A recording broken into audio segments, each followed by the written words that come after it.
I just started the live stream. So we'll wait for another 5 minutes before we start.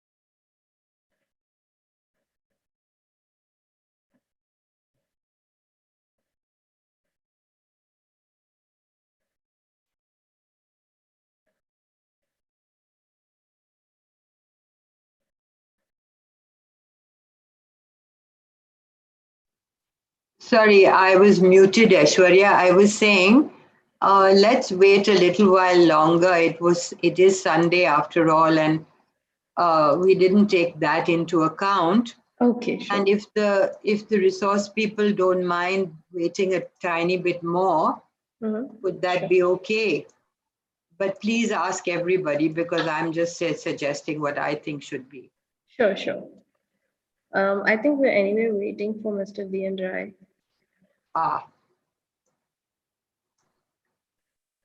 Devyani, sorry to keep you waiting, but as you can see, we're waiting for an audience more than anything else. It's absolutely fine, Maya. Unless you want to teach me the criminal code or whatever it is. Or the police structure. Yeah. A police structure that I've always wanted to know. Yeah.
Good morning, Mr. Rai. This is Maya.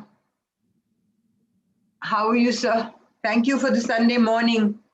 I'm afraid our audience is a bit tardy, so we're waiting. We're planning to wait a little bit to begin the sessions. Is that all right with you?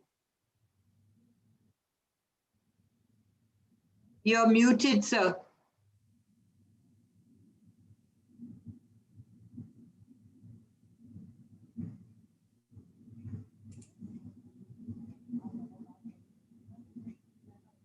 Please unmute yourself.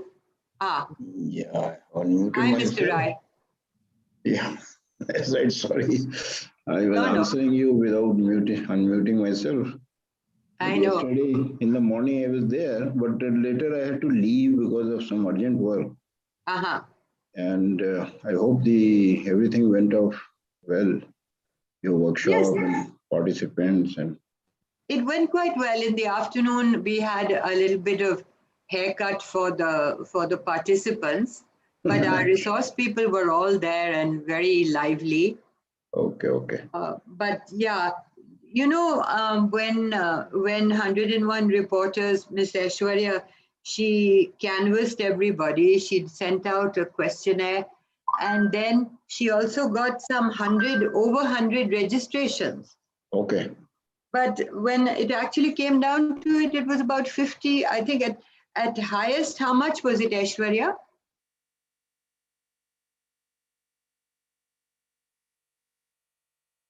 About 55, Ah, which is what we expected, because usually if 100 people register, 50% would turn If up. you ask me, 55 is a good number. If these fellows actually represent towns and small places, I don't know who are these guys.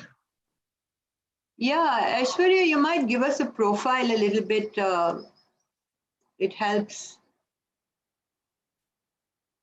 Sure, let me pull it up. Are they following your English presentations or? So it's a mix. It's a mix, but most of them communicate and write in English. Yeah. Okay. Let me pull up the profile of the participants.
Guarantee message.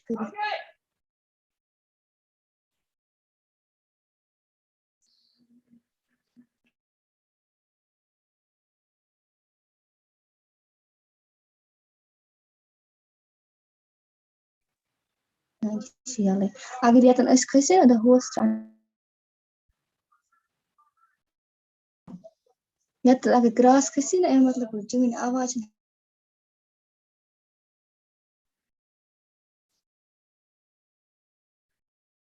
So according to the profiles that we received, out of the 99 journalists who registered, 25 were freelancers, and they were from 20 different states and countries. I mean, sorry, states across the country.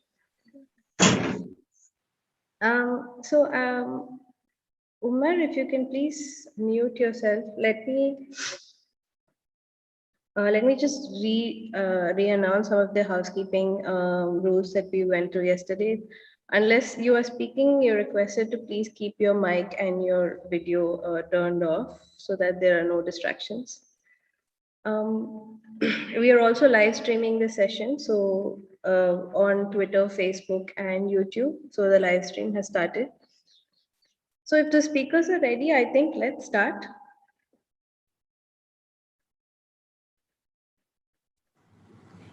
I'm good to go. Great. So I believe we're starting the session with Mr. V.N. Rai.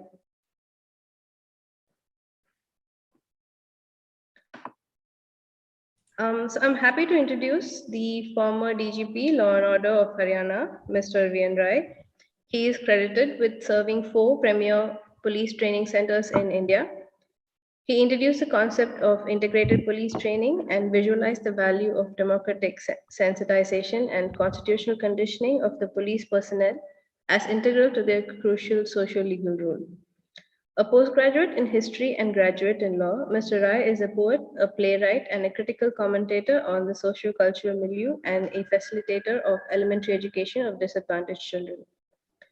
His session will help us understand how structural frailties impact access to justice for the common man and what can be improved to bring about more efficiency in the functioning of the police. Following him, we will have a session by Devyani Srivatsava, the head of police reforms program at CHRI. She will give us an insight into the structure of the police force, its budgets, vacancies, diversity, and workload as found in the India Justice Report. Devyani's work has focused specifically on the functioning of police oversight bodies, namely the state security commissions and the police complaints authorities that all states are required to establish as part of the Supreme Court directives. Previously, she has worked with the Institute of Peace and Conflict Studies, which is an independent think tank in Delhi, where her research focused on internal security, extremism, and insurgencies. So we will start off the session with Mr. Rai. Over to you, sir.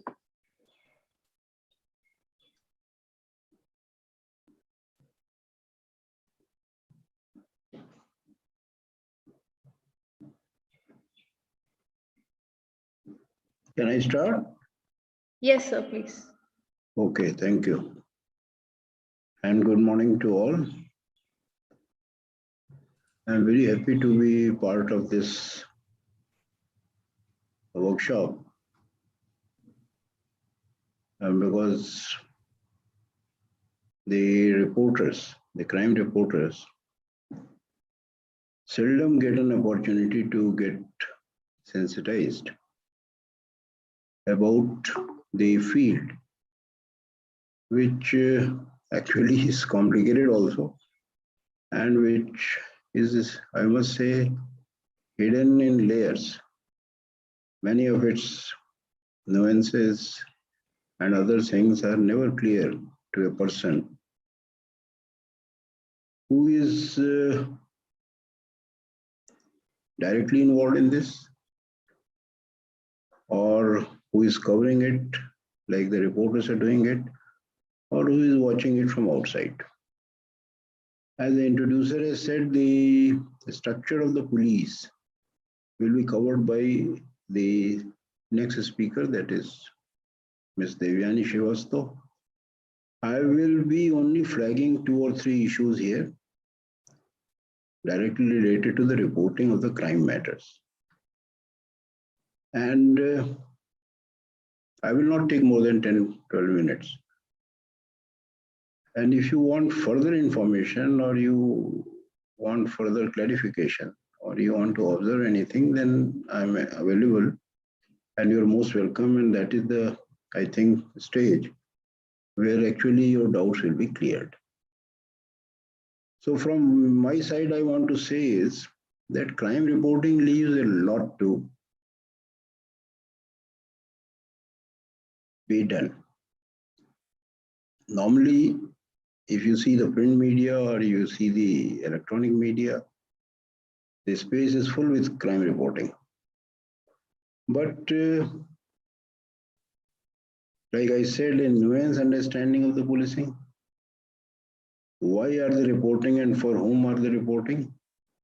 And what is the object of these reportings? Unless these things are very clear to the reporter and to the editors, these mistakes will always be done. If you look at the language used on daily basis, even the best of the newspapers will call a harasser as a jilted lover or something after the crime has been reported. Now, this I have never been able to understand. Why a sewer be called a lover? I just don't understand it. But you can't call a sewer in your writings, crime writing, but you at least call him whatever he is worth of. Don't call him lover or anything. The similar mistakes are done on many matters, not only on gender issues, but even when you are reporting. After all, the crime is a result of passion. We should understand it. All kind of emotions are involved when a crime is committed. Greed is involved. Ruthlessness is involved in organized crimes. And like we are seeing in today's corona pandemic age, what we are seeing? We are seeing all kind of emotions being handled by the agencies whose primary task is to handle crime or to handle the aspects of justice.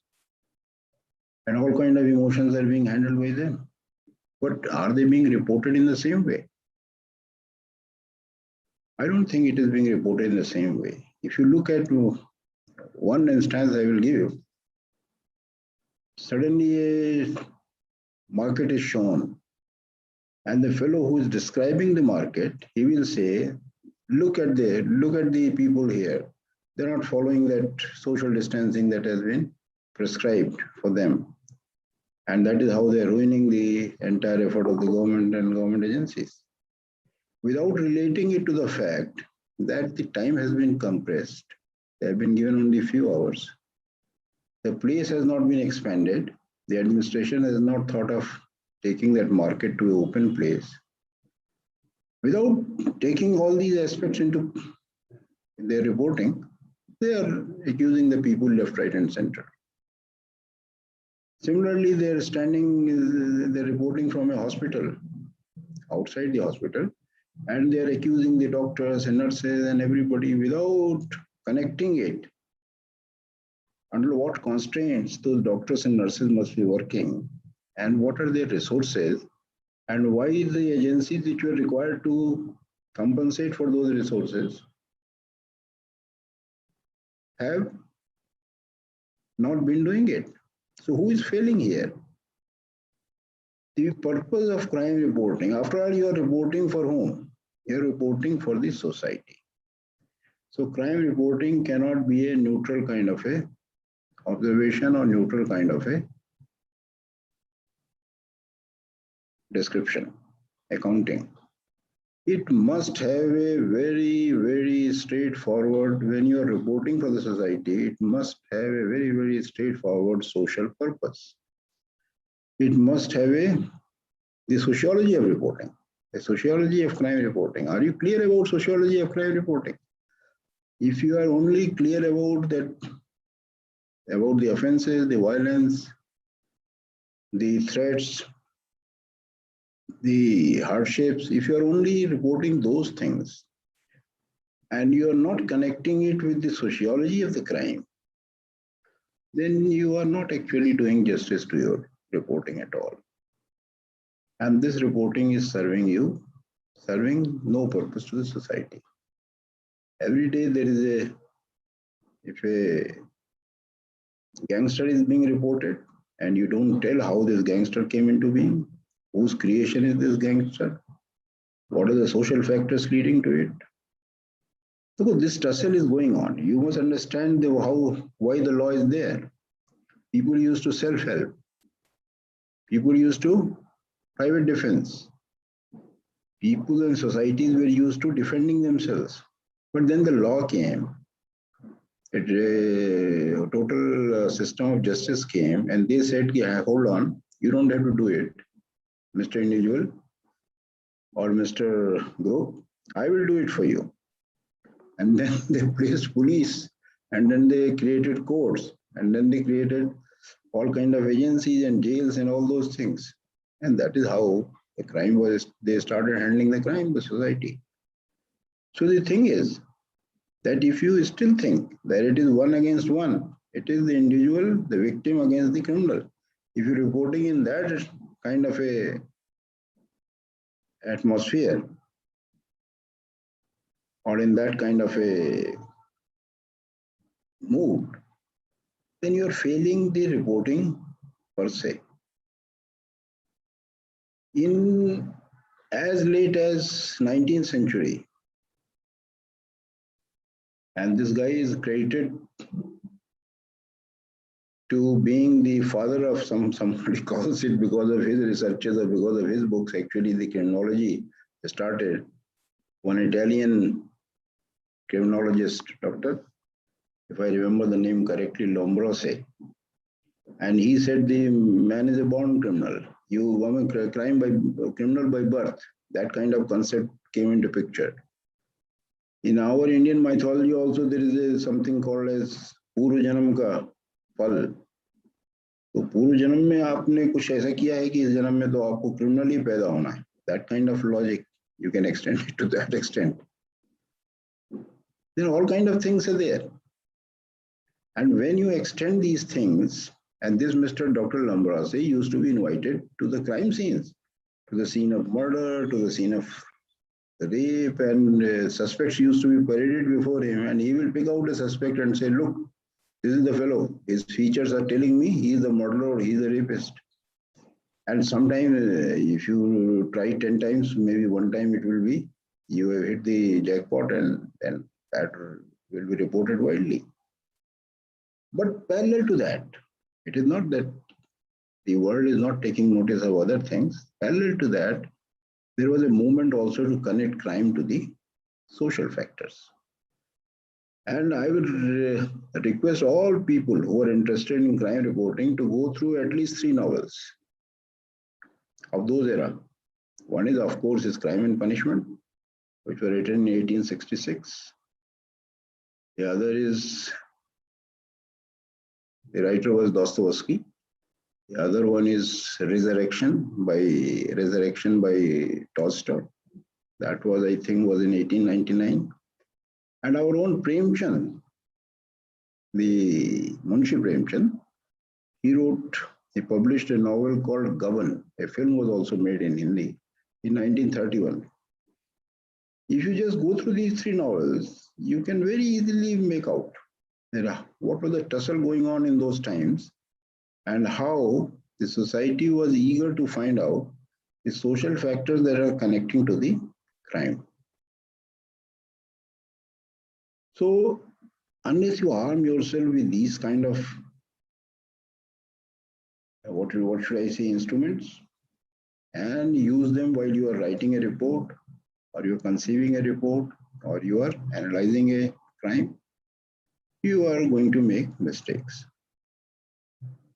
So crime reporters, I will say they're very good in collecting facts, in seeking one-liners, in punching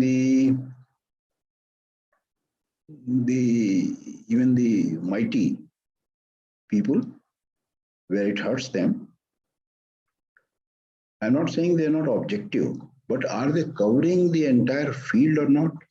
That is the thing I wanted to emphasize. And I think that is what is lacking in the crime reporting. Language, I said in the beginning itself, unless you are not very careful about the language, your thoughts are being expressed in the language, but your language is also, remember it, your language is, when you say that the jilted lover has committed the crime, then it is taken very lightly by the society. The reader thinks that this is a very simple crime that has occurred, or this is a routine crime that has taken place. I have not seen people ever reporting, the crime reporters reporting about the domestic violence. You will seldom find, unless it is a very huge case which results in death or which involves a celebrity or something, you will not find the routine cases being reported at all. You will find the snide remark about opening the liquor vents in huge number, but what actually is it is doing in the families, what it is doing in the streets, what actually it is doing in the schools and other institutions, that kind of reporting or relationship is never established. Some serious writing will be there, researches will be there, but those are not coming in the daily crime reporting literature. You can go on, give as many examples as you may take out from the morning's newspaper or from the TV screen. But why I mention these things is that if you think that crime is something which is a social matter, crime is something which is influenced by the social factors, crime is also something which can be reduced. Like when you report the crime has increased in a particular area, and this mistake is done all the time, and people say the law and order has gone bad because more murders have taken place, or law and order has gone better because less rape cases have been registered there. You are giving totally misleading information. And if you connect it with the social factors, and then if you report, you will be serving the society better. You will be reporting, your reporting will also be much better. So I just wanted to flag this particular aspect of the crime reporting. I will stop here. Thank you very much.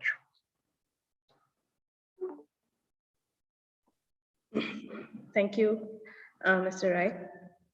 Devyani, you can start your presentation. If you have, if participants have questions for either of the speakers, please put them down on chat, or you can ask them directly to both of them once Devyani's presentation is over. Hi, thanks Ashwarya. And thank you, Maya, Wale, and the IGR team for having me here in this workshop. A very good morning to everyone, to all the participants who've come, joined on Sunday. And I wish strength to everyone for the struggles and the suffering that you might have gone through or are going through. And thank you, Mr. Rai, for the straight talk and the very useful insight. I think it's an aspect that doesn't get enough attention, and I'm glad I'm following you with that perspective. So my name is Devyani, and I'm from Commonwealth Human Rights Initiative. You must now be familiar with CHRI and the work that we do. We are part of the IGR, but I just want to sort of take a minute to share that we've been working on the issue of policing and police reforms now for nearly 2 decades. And it was work and a program that was really set up by Maya and shaped by her. And policing, in a sense, is one institution among all the criminal justice institutions which we are in a sense more familiar with because we see them much more than we see other institutions. As general public, we'll see them on the streets carrying out various duties, blazing through in their PCR vans, etc. So we are more familiar, but I think the question that we at CHRI started out with is, whether we know enough of the police, whether we know, how they function, what are they made up of, what are their powers, what are the limitations of their powers. So these kind of issues, which we at CHRI believe are as important to understand for citizens, because it helps us to be a bit more confident, to know our rights when we are engaging with the police. So that's the perspective with which we work. And with that backdrop, I'll come to my presentation. In the next 30 minutes, what I'm going to do is do a very quick overview of policing sort of history, and a brief snapshot of the laws governing policing. Some of it has been covered yesterday, but I'm going to focus more on the police legislation.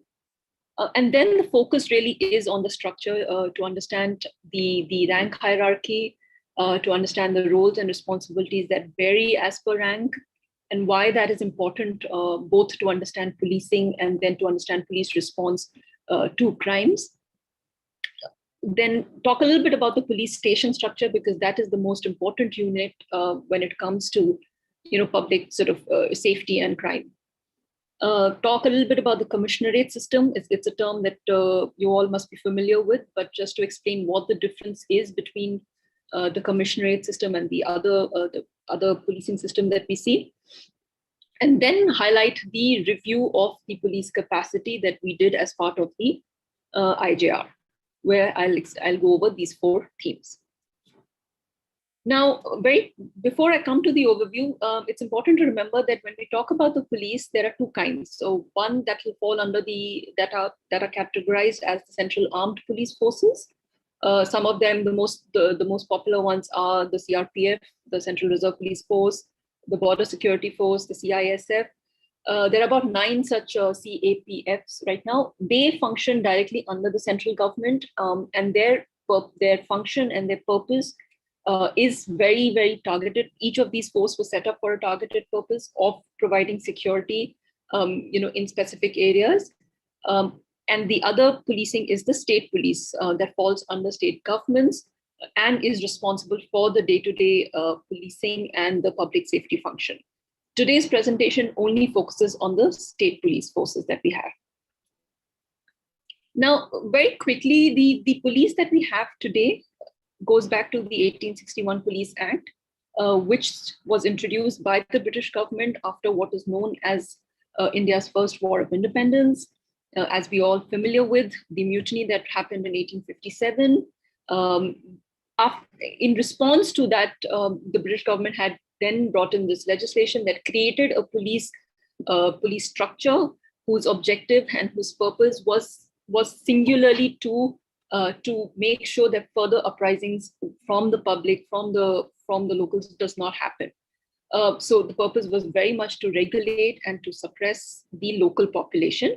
And so with that purpose in mind, the structure that was laid in place was also reflective of that purpose, which basically means that it was, very heavy at the bottom of a hierarchy. So you had a very, very large constabulary who would be roaming around in local areas, keeping a check on the population. That was basically the structure that was put in place.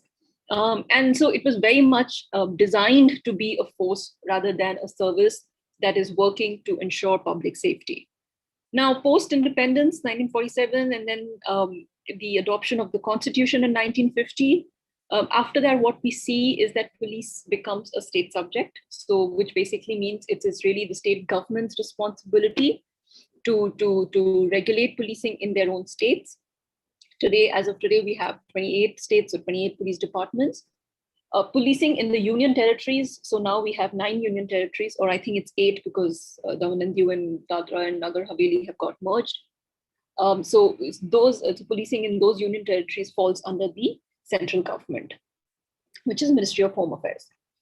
But we sort of inherited this police structure, and despite the changes that the Constitution brought in terms of the political system, in terms of really embedding rights as the basis of governance in the country, unfortunately, the changes that were needed in the administration overall, and definitely in policing, did not take place at the time of independence, and unfortunately has not yet taken place in the kind of structural way that it needs to take place till date. So what we have is that the 1861 Police Act continued to govern policing till very recently, till about 2006, barring few metropolitan cities like Delhi, Madras, Bombay, and Calcutta, which had over the years brought in their specific legislation, the essence of which was very similar. But they had their own legislation. But really, 1861 is what governed policing till 2006, when, due to certain developments, we see many states have have passed their own police acts. So after my session, I'll share a paper that CHR has done that will give a sense of the states that have passed new police acts. One second. Yeah. Okay. So very quickly, so when we talk about the legal framework governing policing, yesterday's sessions covered most of the substantive criminal laws. So you have the Code of Criminal Procedure, which lays down procedure for police to follow to carry out functions like investigation, like law and order functions. So that's laid out in Code of Criminal Procedure. You have the Indian Penal Code that lays down the offenses, along with special acts. Also, there's a whole range of special acts that we have that both lay down offenses as well as provisions, specific targeted provisions for policing vis-a-vis that particular special crime. A good example is the atrocities, the Prevention of Atrocities Act. Atrocities against scheduled caste and scheduled tribes. This is a special legislation, and it lays down very specific provisions that police has to follow in investigating caste atrocities. So that's the broad legal framework. Then you have the Police Act. As I mentioned, 18 states have passed new police acts since 2006. A very quick sort of remark on the acts that we see now. Unfortunately, so there are several good provisions in some of these police acts that have passed. But unfortunately, what we see is that the kind of progressive modern provisions that we could learn from, either from other jurisdictions or even frameworks that have been laid down in India, or templates or models that exist, are not reflected in the Police Act. And I think that's a very sort of important point for us to remember, because the Police Act is not just a piece of paper. It actually shapes the kind of policing that then follows. So it becomes a moment, it could have been a moment where states really galvanized a conversation about the kind of policing that is befitting a republic that we are today. And that hasn't happened except in few states. And I'm glad Mr. Panus is here. So perhaps he could share a little bit about the process that Kerala followed when they brought in their Police Act. And it's a process that we often cite as an example of the kind of, the kind of difference it makes when, when as a part of formulating the Police Act, consultations have happened and people's views have been taken. So it's reflected in some of the provisions that are there. So what we have today is 1861 Police Act governing at least 10 states and some of the union territories, and new police acts, which in essence do not do as much to strengthen accountability in policing as they could have. That's the legal framework. Okay, now moving on to structure. Okay, now let's just take a minute. Let's just take some time to focus on the structure that makes up the police organizations. Now, while policing is a state subject, this structure is common across states. So state police would broadly follow this structure. And there are 4 levels to a police organization. There's one level, which is the IPS, which is at the top, which is the central level. And then at the state level, we have 3 levels within each state itself. These 3 levels are at the bottom of the hierarchy. You start with the constabulary. So you have the constable and the head constable, which make up the constabulary. Above that is the second level, which is basically your investigating ranks. And these include the assistant sub-inspector of police, the sub-inspector of police, and the inspector of police. So these are the three critical ranks which are essentially responsible for investigation. And above that is your rank called the deputy superintendent of police, which is essentially a supervisory rank and sort of a bridge between the state cadre officers, which is the investigating rank, and the constabulary, and your IPS officers. And above DYSP is then, your IPS ranks begin with the superintendent, with the additional superintendent of police, and then basically the SP onwards. Now, if we just sort of go at the state level, we go over each of the levels a little bit to understand how the responsibilities vary. So starting with constabulary, the entry point in the constabulary will be the constable. The constable is essentially, very much the way it was designed in 1861. So these are essentially your foot soldiers who will be responsible for carrying out the orders of supervisory officers. They would be responsible for patrolling the streets, the locality, building sort of conversation linkages with communities that they're serving, feeding back some of the information to senior officers. So this is the beat system that is commonly referred to, and it's really constable who is your beat officer in your area. But the constabulary is also the level or the rank which has the least independent decision-making authority. So as I mentioned, they're essentially carrying out of orders. So if an arrest has to happen, then the constable will be directed to go and do this, or to serve notices to people. Those are the kind of functions that they carry out. Now, you join at the constable level, and then the head constable rank is essentially a promotion rank. So you can get promoted to head constable and then go up to the second level, which is the assistant sub-inspector of police. Now, the important thing just 2 points to remember, with the constabulary is that recruitment at this level happens at the district level. So each district police, either the SP's office, or if the state has set up a recruitment board, then the recruitment board will organize the recruitment. But the recruitment for constabulary happens at the district level. The qualifications are very minimum qualifications, mostly 10 standard, pass, or 12 standard. Now, some states have brought in 12 standard, but that is your qualification requirement for the constabulary. Then when we move on to the middle level, which is the investigating ranks. Now, these are essentially, again, recruitment for these ranks happens at the rank of sub-inspector of police. So the rank of assistant sub-inspector is only a promotion rank. So a constable can be promoted up to ASI. But essentially, it's the sub-inspector in which direct entry happens. And recruitment and these ranks is then organized at the state level. It's not at the district level. So either the recruitment board that states have set up, or the State Public Service Commission that organizes recruitment for a whole lot of government services will be responsible for this.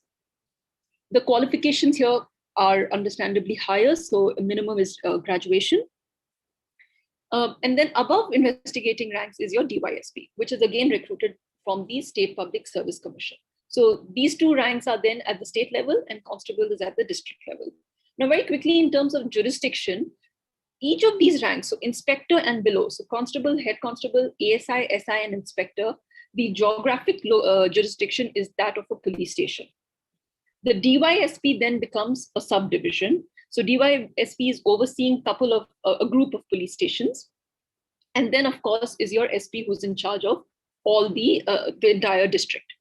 So that's basically the corresponding geographical jurisdiction. And IPS ranks, you can take a quick look here.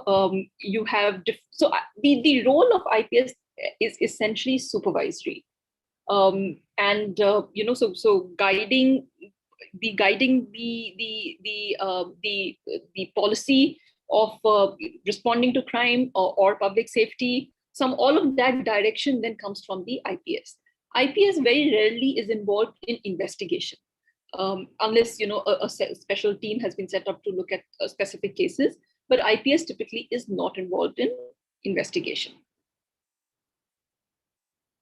Okay. Now, the important thing to to note from that hierarchy of rank structure is that while there is a logic to why there are different levels and different levels of responsibilities, unfortunately, it's not, the staffing is not proportionate. What we have instead is really a very, very steep pyramid.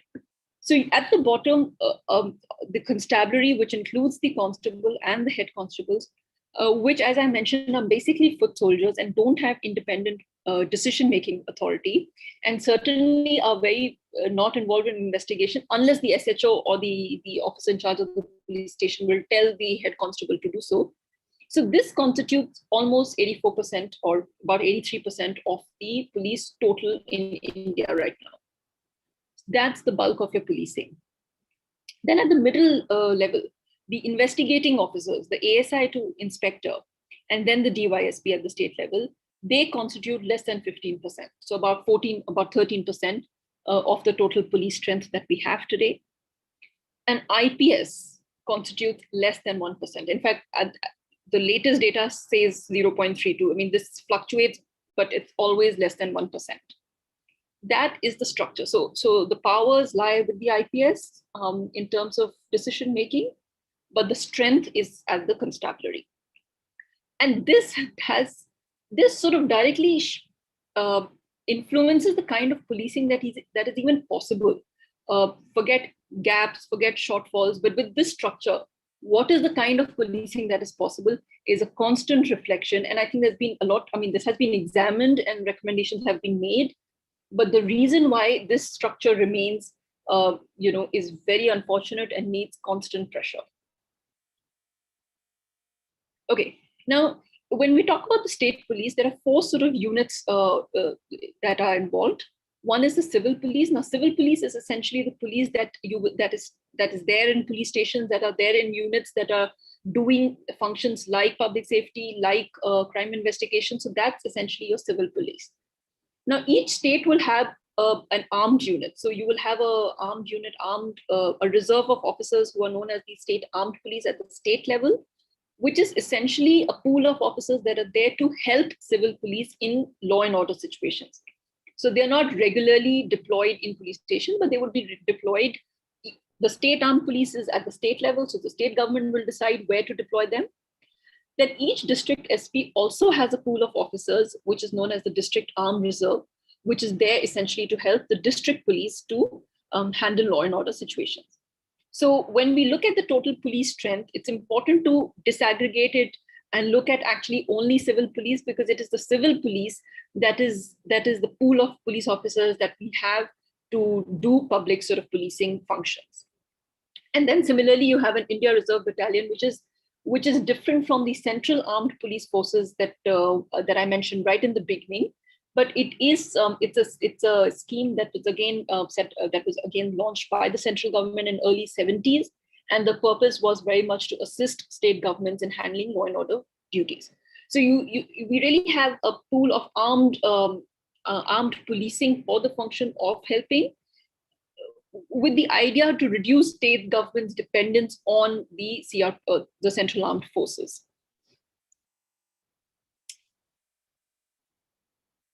Right. Now, very quickly, in terms of police station, the key sort of positions to remember here is that the officer in charge of the police station is often referred to as the SHO, the station house officer, will be of the rank of either inspector, most likely inspector, and in some cases, maybe even a sub-inspector for smaller jurisdictions. But and the SHO is in charge of the functioning of the entire police station. Then, as I mentioned, the investigating officers are of these three ranks, and their responsibilities ranges from collecting evidence to conducting searches, summons and question witnesses, recording statements, and of course, recording complaints and FIR. Another very important position in the police station is the station writer, which is typically of the rank of a head constable. And this station writer is the main record keeper of the police station. As you can well imagine, there's a lot of documentation that happens at police stations, and rightly so. There are many registers that are maintained regularly, and it is really the station writer's sort of responsibility and duty to oversee and to make sure the records are being maintained properly. So often station writer is the person that you may want to approach for any kind of information or data that you're looking for. And then you have the duty officer who would be, if the SHO is not in the police station at a given point of time, then he or she will assign someone as the duty officer for the day or for the period that they are away. And you've got your beat constable. So that's essentially the structure of the police stations. Okay. The commissionerate system. Now, you would have heard that many cities have something known as, a commissioner of police. So who is a commissioner of police? So cities that had a population of about 10 lakhs or so, had a system which was known as the commissionerate system, which still reports to the state police chief in a sense. So the commissioner will be accountable and reporting to the police chief. But the main difference between a commissioner and an SP who's in charge of a district is that in the district policing system, you'll have the executive magistrate or the district magistrate, which is a bureaucrat, who's a bureaucrat, also having some responsibilities in terms of just law and order functions or public order functions within the district. Now, this was obviously a system that was laid down during the British time, and a lot of this has been separated. So the policing functions have been separated, or the DM's roles have been reduced to just supervising law and order, but essentially the decisions lie with the SP. In a commissionerate system, that is not so. So the commissioner down the rank, in the commissionerate system, the officers are only responsible to their own supervisory officer and not to a bureaucrat for most of the decisions. Now, there are some variations in the way this system operates across states, but the essential principle is that a commissionerate system, the police officers will have more magisterial functions to perform, which in a district police system, the DM will be responsible for. Things like issuing licenses for various things, or things like that are something that the police officers would do in a commissionerate system. As of today, as of 2020, we have 63 cities with the commissionerate system, and all of this data is there in the data on police organization. And I'll end my presentation with the sources of information for most of this information. Okay, now coming to the review of the police capacity that we have. We've covered 4 aspects. We've covered, yeah.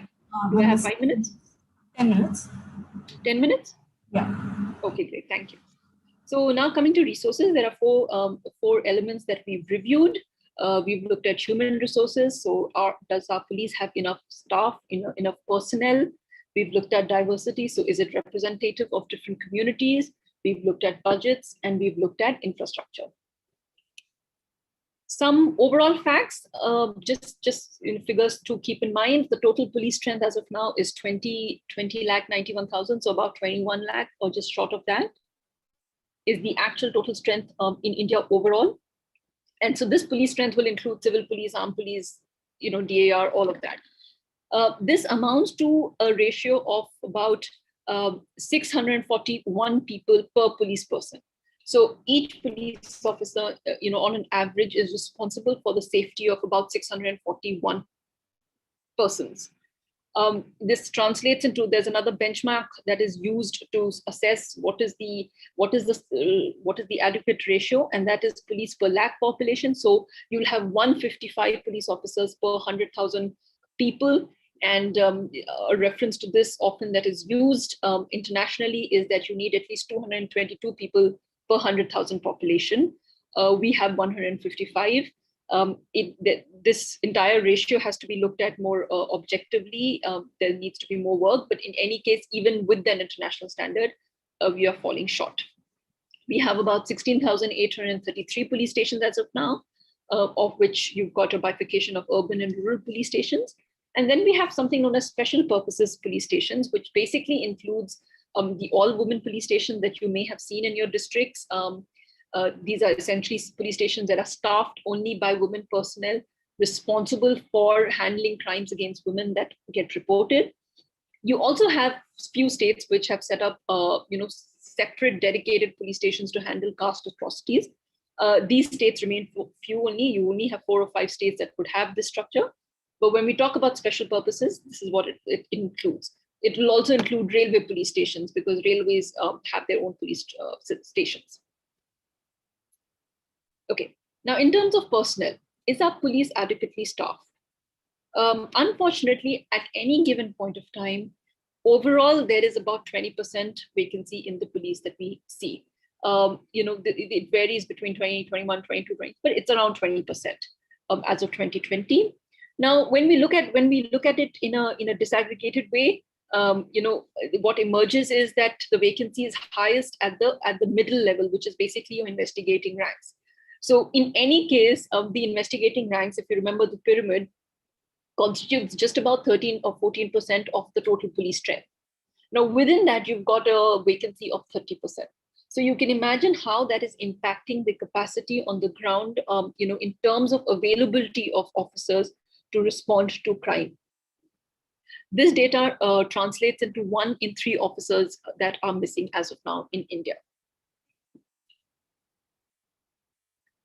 There is significant variation across states. States with very high vacancies as of 2020 are Madhya Pradesh, Bihar, which is all of these are nearly 50% vacancy at these levels, at the officer levels.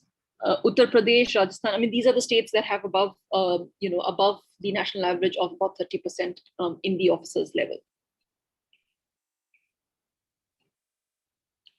What we see is that the IGR had evaluated data for the past 5 years, and despite the vacancies having been identified, what we notice is that the officers' vacancy only have increased in the past 3 to 4 years in at least 17 states.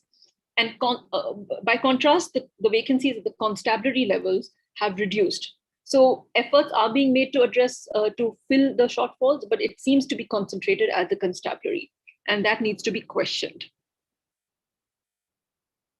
What this translates into on the ground is a police that is overworked and very poorly supervised, because if, as I mentioned, the population per police person ratio comes to about 642. A survey that the SPI, the Status of Police in India report, a survey that was carried out by CSDS and Common Cause, points out that 1/3 of the police respondents said that lack of staff is the main reason why police cannot reach scene of crime immediately. So police personnel have identified lack of staff and the vacancies as sort of the main challenge that police is facing right now. It translates into at least 14 hours workday for many police officers on an average. And it translates into a ratio of 1:6 when it comes to officer per constable. So this indicates basically the number of constabulary that an officer will be supervising, and the benchmark for this that had been suggested was about 1:4, but we have today a ratio of 1:6, which goes to show that there are not enough supervisory officers to supervise the function of the police station. Okay, diversity. How representative is our police? Like it has been pointed out yesterday in many sessions, and Maya certainly mentioned it in the beginning, that it is important for policing to reflect the communities it serves, not only because it's a constitutional obligation, not only because public authorities in India must ensure equal opportunities to all, but also because it will be better for policing operationally. It will expedite the reform process, because when you bring in more and more diverse groups and experiences, you are better for it in terms of understanding even the crime profile, as Mr. Rai was also pointing out.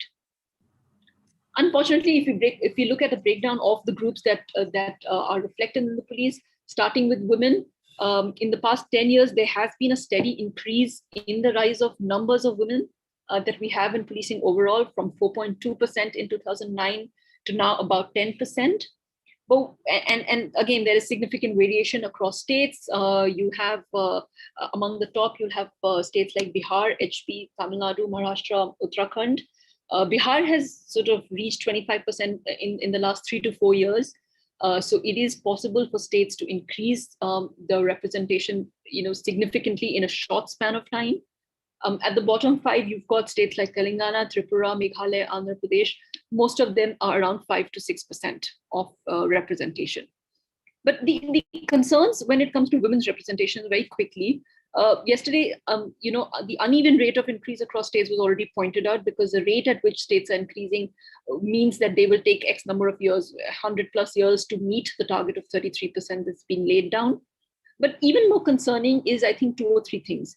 The states that are showing high representation, again, it's unevenly represented in the ranks. So you've Bihar, that has 25% overall women, only has about 6% at the officers level, and about 19% at the constabulary level. So you'll have, for instance, Bihar has about 900 women SIs across, and it has about 1,029 police stations. And if we just look at one standard that has been laid down by the central government, which says that every police station must have at least 3 women SIs, we see that you'll have at least 129 police stations that will not have even a single woman SI in a state like Bihar, which is doing better than the others. So I think the focus has to be at the level at entry points, and to make sure that efforts are being made at all entry points and not just constable. Because if you join at the constable, you can only go up to ASI level, and you will still not go to the crucial decision-making ranks in policing. So that's one thing to remember. The other thing, just quickly to highlight, is states like Tamil Nadu, Maharashtra, Himachal, which have now sort of been at the range of 12 to 13% for some time. So it's important to look at why it sort of seems to plateau after a certain stage. Maharashtra is a state that had actually introduced reservation much earlier on, for women in the police, and yet they are at this point of time at about 13%. So that needs to be interrogated beyond the initial spurt of recruitment. What changes have to happen so women, so that police departments retain women and women are able to rise. When it comes to caste representation, Devanima? Yeah. 2 minutes more. I'll have to ask you to wrap up. Yeah. Head over to the Q&A session after that. Yeah. So in terms of caste representation, this is the status as of now in 2020. We in SC, we are just about near the proportion of population that is there. So we have 17% population as per the latest census, and right now in the police there's 15%. ST, we are more than what the proportion of the population is, and OBC we are still significantly short of the proportion of the population. Again, variations across states. I mean, this data will be available, so it just gives a sense of, although overall we see that there is 15% representation of SC in policing total, but because there's such a variation across states, it skews that national average. It is important to remember that there are states like Madhya Pradesh with a fairly high population of SC that is falling short in terms of representation. There are states like Himachal Pradesh, like UP, that are falling short, and there are states that are doing better. So this disaggregation is important when we look at the representation. As of now, Karnataka Police is the only police service to meet its SC, ST, and OBC targets across both officers and constabulary levels. Infrastructure, is there sufficient physical structures to support police capacity? What we find is that the area that police stations cover is laid down, and it varies when it comes to rural police stations and urban police stations. And generally, the rural areas are more poorly serviced than urban areas, which basically means that the areas that on an average, the area that a rural police station will cover is much higher than the area that a urban police station will cover. And very simply, the more accessible a police station is to the population, the better the policing is. In terms of training, unfortunately, training, is something that is very poorly under-resourced. Just less than 1 or 2% of the police budget is spent on training. You have training institutions that are totally overburdened. A state like UP has about 10 or 11 training institutions for the entire state, which amounts to an average of over 37,000 people being catered by a single training institute. So nutshell is that you need far more investment in building both training institutions and then, of course, the capacity of these institutions. how well funded is the police? Sorry for the typo. On an average, you have 3 to 5% of the total state budgets that are spent on policing. Now, on budgets, I think the important thing to know is that it's very difficult to make much from just these figures. It's difficult to say whether 3 to 5% is less or more than what the police needs. This is an area where really a lot of data digging needs to happen. Unfortunately, the source of information will remain Home Department budgets, and police is just one institution in the Home Department's budget. So you'll only get your aggregate figures. This data has to be secured from police departments. Each police department would be putting forward a requirement, an estimate on an annual basis, as every public authority does. Unless we look at those documents, which are telling where the police chief is telling the Home Department, this is the budget that I need, and then we assess it against the budget that was finally allocated. And then even within what is allocated, how it's deployed across the districts, across the units, for capital, for personnel, for training, that's when we'll really get a good sense of whether the budget is adequate or not. So as of now, the data on budget is very, very basic, really, that we have access to. But even within this, again, there are variations across states. There are some states that are spending about 500 rupees per police personnel from their police budget. And there are some states that are spending higher, as high as about 1,700.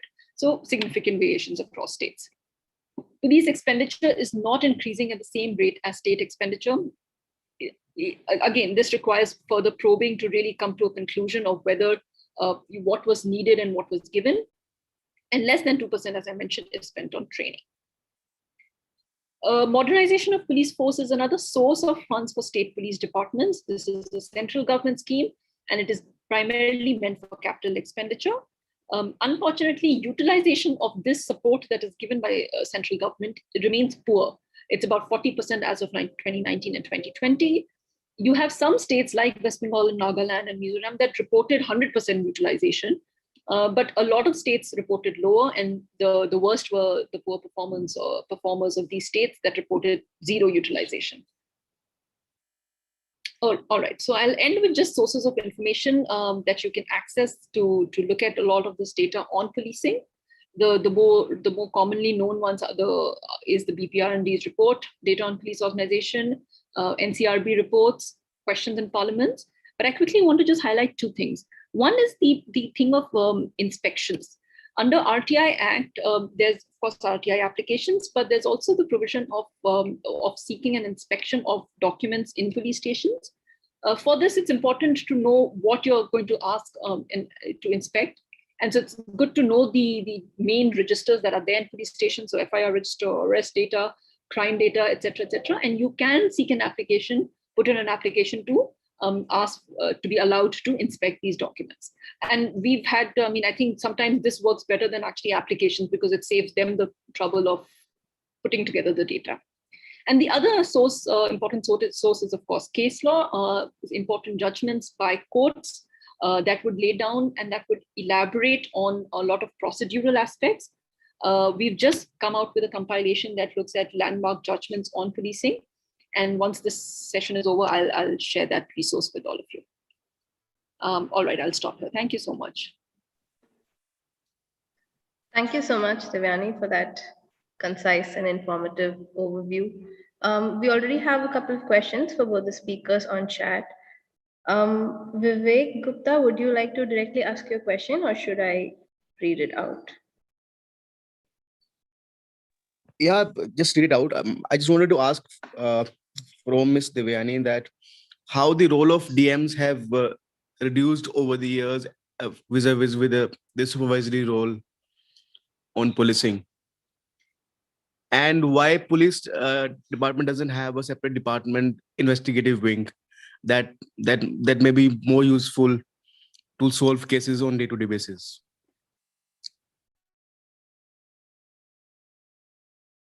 Are we doing one question at a time? Yes, please. Okay. So the second question first, and Mr. Ryan, Mr. Panu should also share. So one of the things that one of the reform measures that has been recommended at the police station is separating the function of law and order and investigation. So very much on the lines of what you've said, to have a unit that will only be focused on investigation, that will then not be utilized for any other purpose.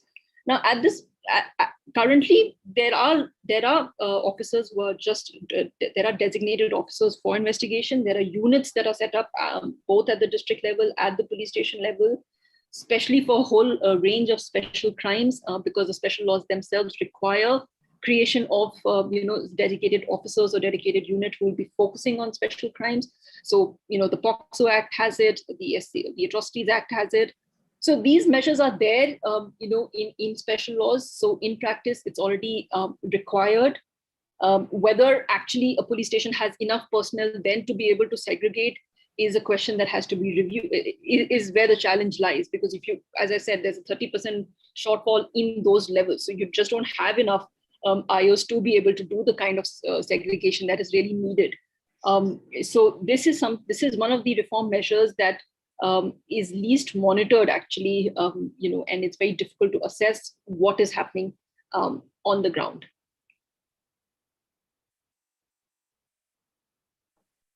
Are there any other questions for the speakers? I was curious also about something that Devyani mentioned.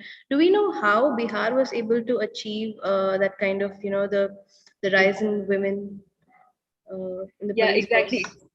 I mean, it's a question that we're still probing. We've spoken to few officers to understand. And just one caveat that, the data, and this had been raised yesterday also, how much should we trust the data? I mean, what we've noticed is sometimes, for some years they would not report a certain number. So then the trend that emerges, will be wrong. And so Bihar also, one will take it with a caveat. We have to see whether they've actually achieved, because if it's 25%, then you're looking at one in every 4 officer is a woman. So this has to be seen on the ground whether this has happened. But in terms of the conversations we've had at the leadership level, the responses that I get is that actually, if you on a regular basis in a recruitment cycle, if you continuously do meet your quota, your representation will increase. And so they said that we've just prioritized in past 3 or 4 years. We've made sure we filled in the vacancies and we've recruited the women that was, the quota that is laid down. Now, we have to understand this better, because if that is the case, then it should reflect in other states as well. Or if this is the case, then why is it that recruitment cycles don't happen regularly? All of these questions have to be understood better. Maybe Mr. Ryan and Mr. Panus can answer, but we're still probing and we will come out with some understanding of that. Thank you. I have a question for Rai. Sir, can you explain that how police department work more impartially and less of political pressures, as we often see and report also? What's your view on that, sir? Who is asking this question, please? Sir, I am Vivek Gupta, sir. You I'm are a freelance reporter? journalist from Chandigarh, sir. Okay. Mr. Gupta, Yes, sir. Yes. Policing is a combination of science and pseudoscience. It is the burden which we are carrying because of the tradition and because of our colonial legacy, and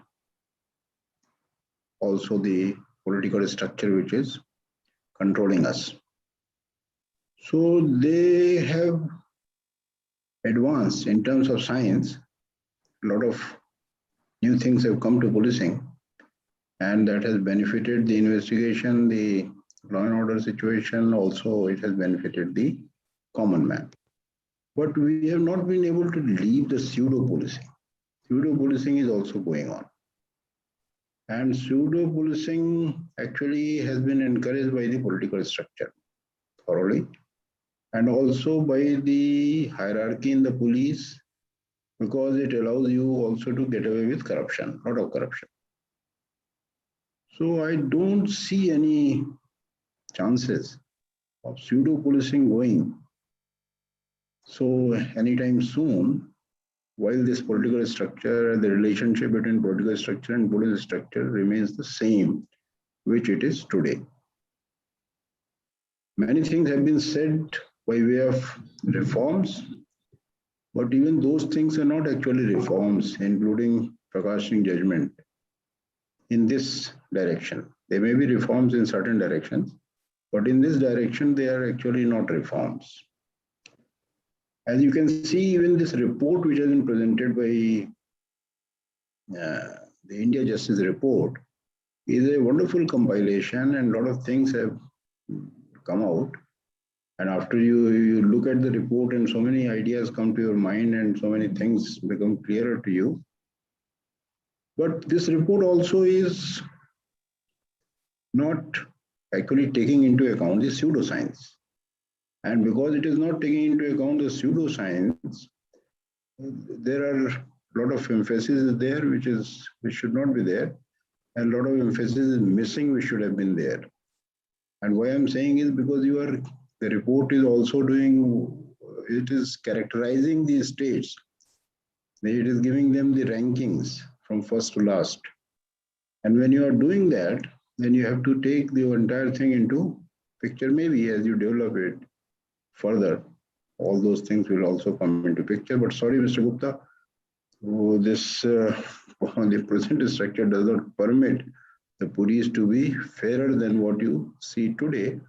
Maybe an individual in the Ministry of Home Affairs, the present individual may be a very bad example of for fair policing. There may be a better individual controlling the MHA, and slight improvement you might see.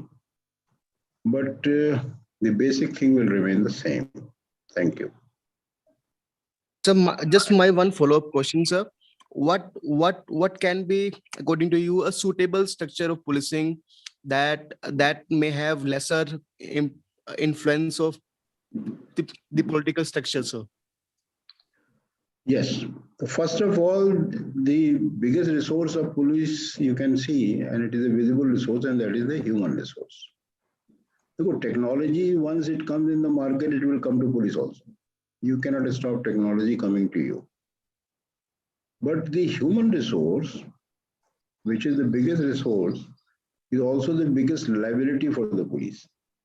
When people talk in terms of filling the vacancies, I'm not a big supporter of filling the vacancies, because in the present strength, you are a liability, you are a burden, and if I bring more of the burden to the society, society will suffer more.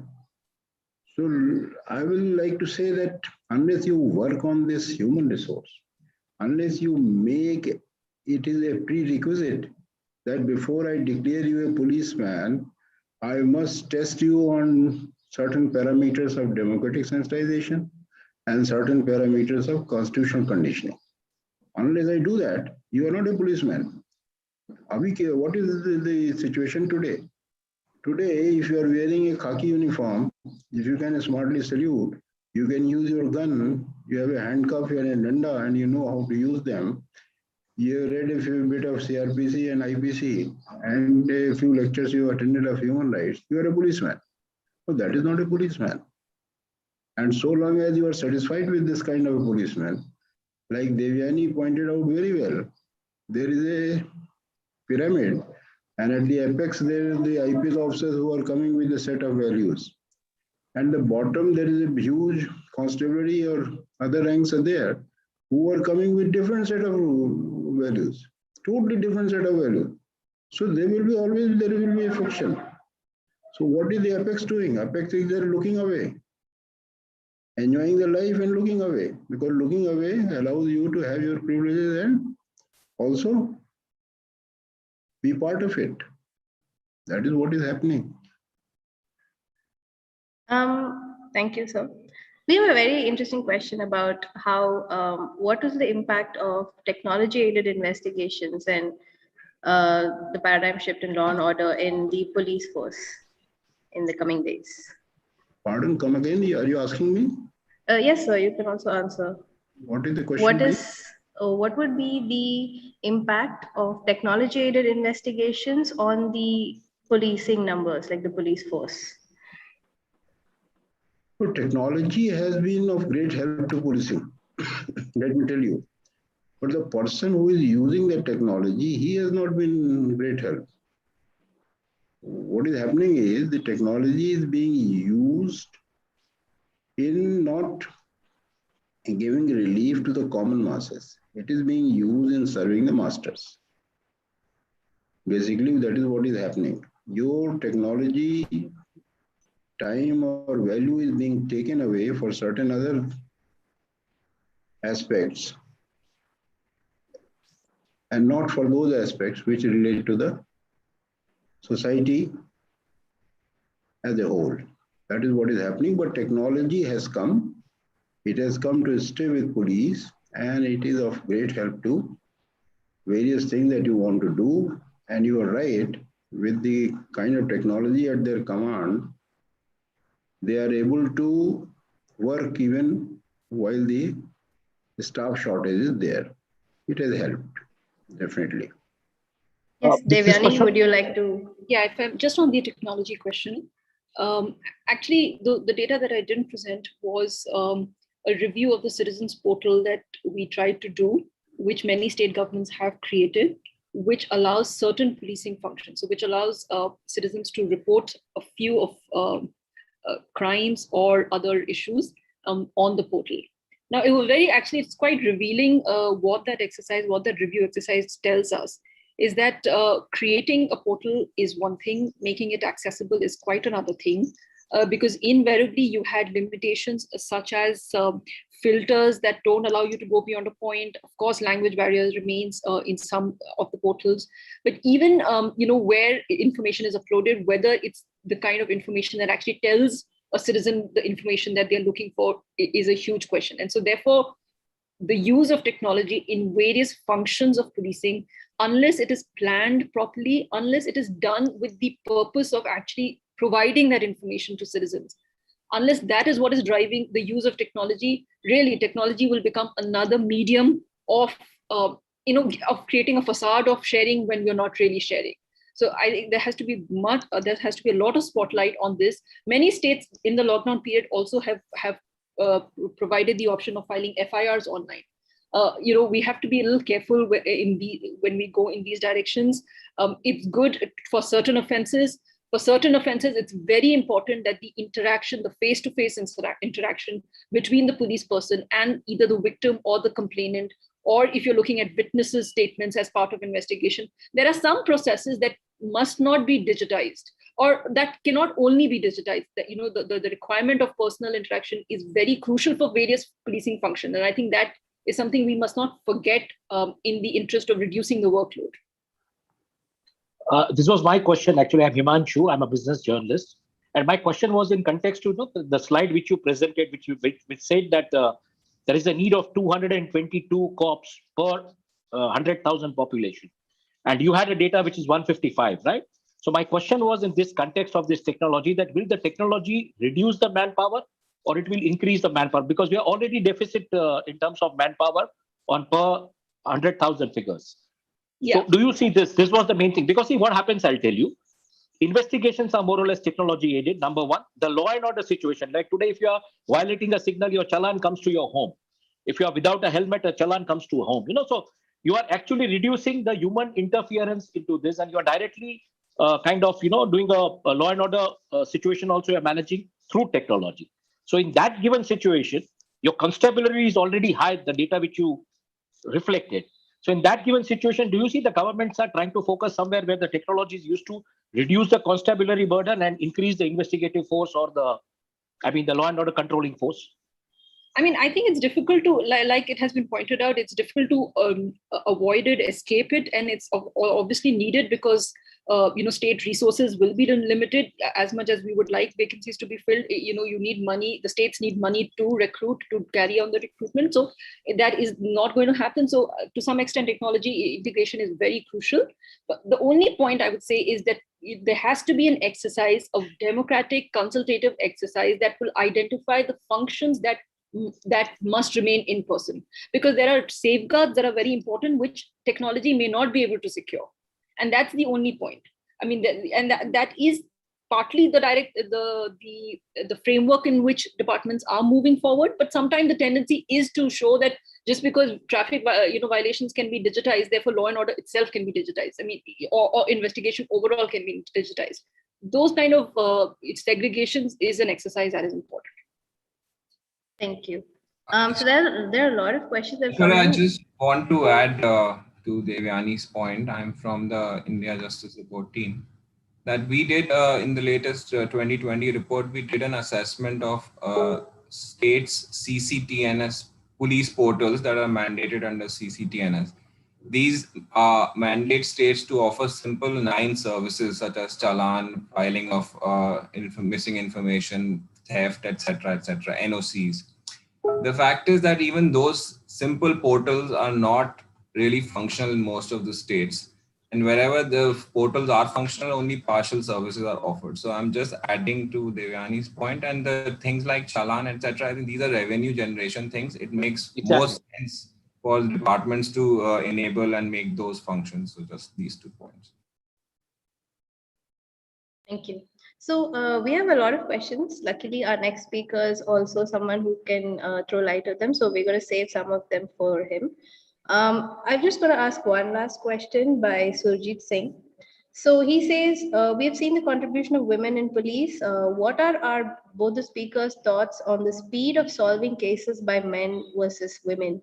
Are women being promoted to special investigation teams and other investigative committees equally? Because in the absence of any other eligibility criteria for this would kind of throw light on the mindset of higher authorities.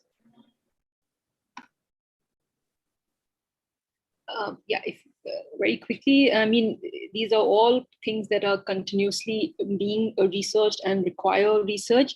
The only thing I would say here is it's very important for us to remember that women does not necessarily mean gender equality. Having more women will not therefore translate into gender sensitization or equality. So a lot of internal decision-making processes, basis on which deployments take place, basis on which promotions take place, those processes have to be reviewed. Like you mentioned, the criteria has to be reviewed to assess whether the assessments are being fair or any gender bias is playing out. In our research, what we have found is that I think there's lesser discrimination, if I may use that word, at the IPS level. There are more women that are being given, postings that are scene sensitive. But at the state level, at the investigating level, and certainly in positions which require, for instance, the SHO. So you'll see very few police stations that are headed currently by women officers.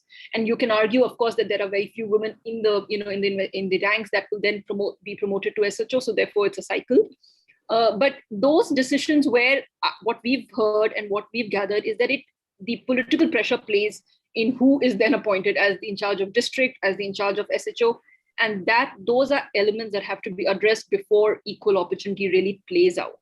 And that is why, these are the linkages between structural reform issues and gender equality in policing.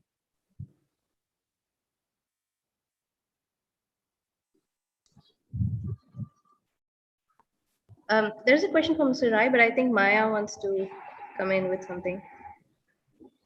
Ashwara ma'am, I have put a question. Please yes. Ask to Rai. Yeah. Maya, did you want to add something before we go to the questions? You're muted, sorry. Yeah, sorry, I think Mr. Ramesh Babu should ask his question and then I'll ask. Please go ahead, Mr. Ramesh Babu. Hello? Madam. Please go ahead. Recently we have seen that Paramveer Singh approached to High Court on 100 crore rupees per month collection from Deputy CM Pottery. He approached the High Court and High Court also asked, why didn't you put FIR? Why have you come to approach to the court? Seniors like Paramveer Singh, why don't they put a case FIR? Please elaborate this. I don't understand. Putting FIR is in their hands. Why don't they do their duty?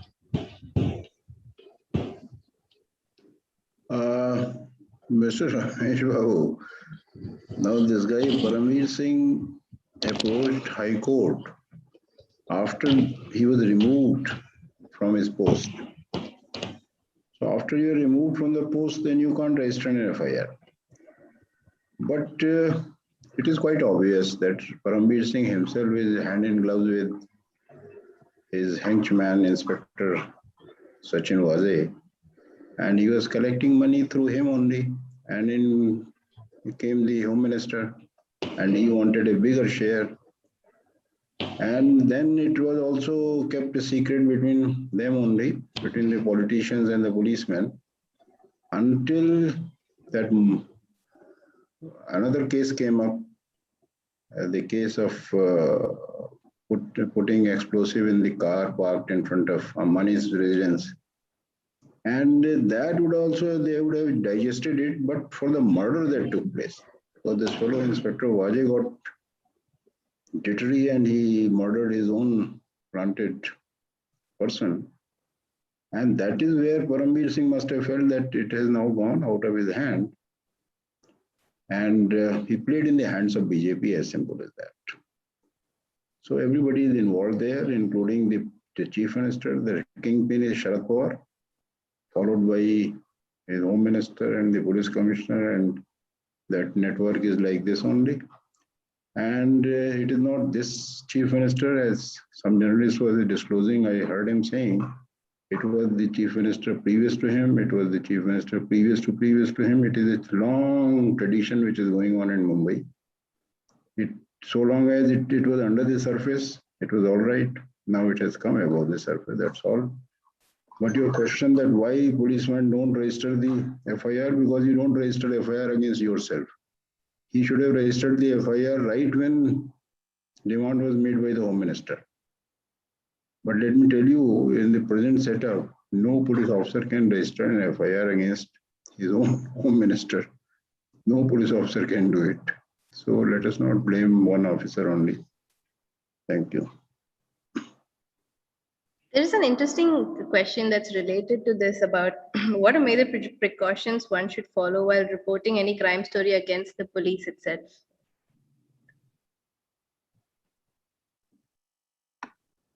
You want me to answer? Sure, sir. No, what precaution can you take? In fact, you should not take any precaution. If you are reporting against police, you must be very vocal. Let me tell you. If you decide to report against police, be as vocal as possible. Let everybody hear, and that is the safeguard you are creating for yourself. And you should be very truthful. You should be very, very vocal. Go to press, go to everywhere, stand at the main crossing of the city, shout that this is the FIR I'm creating, publicize it as much as possible, send copies to as many authorities as possible, follow it up with reminders, but be truthful. That is what I'm saying. Because if they find one concoction here and there, they will play it up and come back on you. Thank you. We'll just end with Maya's question and we'll go to the next session. Some of the questions we have not been able to address, we will take it up in the next session. Thank you. Thank you for giving me the opportunity. I wanted to ask, because there are two policemen here, one from Kerala and Mr. Rai, and we've been talking about women. There are two contradictions.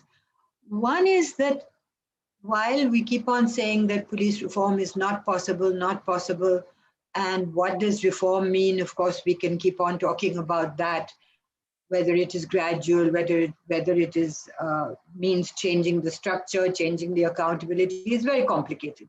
But just asking, Kerala has been one of the places where there has been an effort, long years of effort, which has actually resulted in better police performance, and more than that, better public satisfaction with the police.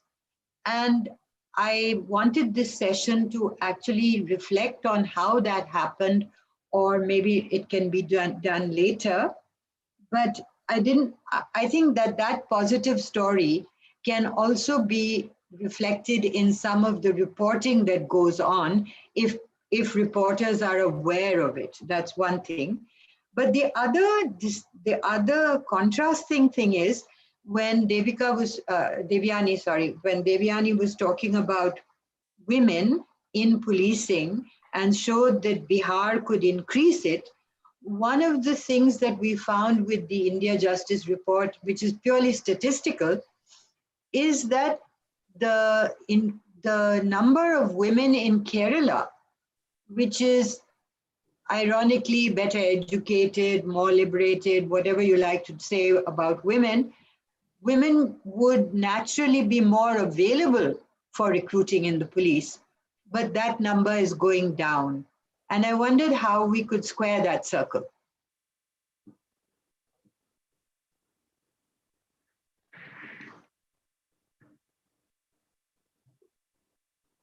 So since Mr. Punnu should be speaking afterwards, so let him cover all these aspects. Yes, yes. Thank you. Can we go to the next session? Sure. I think let's.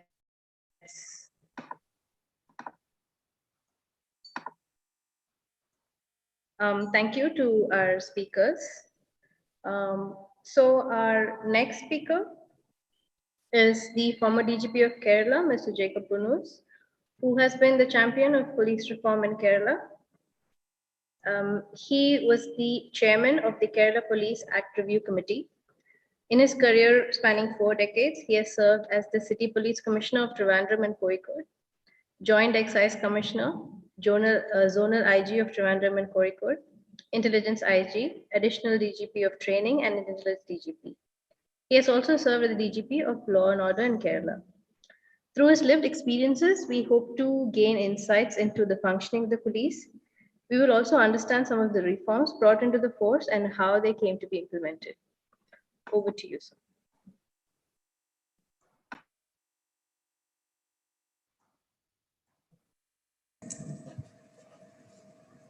I hope I can be heard. Yes, yes, you are. Thank you, Devyani. Good morning, all of you, particularly Maya, Rai. Good morning, sir. Morning, sir. Good morning, sir. Good morning to all of you. I've been listening for the past 1 hour and 1.5 hours. I came in as Mr. Rai started his talk. I've been listening ever since. There's been a very interesting session. And I would like to continue from what Mr. Rai has been telling you. This is a session for crime reporters. So I will depart from what I had prepared earlier to what I feel would be more suitable to the audience that I am addressing now. I am going to speak on police reform, how to improve policing. Now here I will start with the same question that Mr. Rai asked you. When you are reporting a crime, what are you reporting? Are you reporting the sociology of the crime? Are you reporting merely the facts of the crime when it happened, who did it, who was arrested? Or are you going a little bit deeper and probing what is the sociology of the crime? What happened? Why it happened? How it could have been prevented? What are the other factors which influence the crime? Similarly, when we speak of police reform, I want to ask you as crime reporters to ask a further question after you have ascertained the facts of an incident which you are reporting. That question is, could it have been better done? Could this particular handling of the matter by the police, could it have been better done? Could anything have been better? Could the system have been better? And when you answer that question, you directly take yourself to the realm of police reform. When you are satisfied with when you ascertain the facts and are satisfied with reporting the bare facts, then you don't enter the gamut of police reforms. It is when you start asking, could it be better? It is then that you ask, then you get into police. That is how I, a university postgraduate who came into the police by accident rather than by design.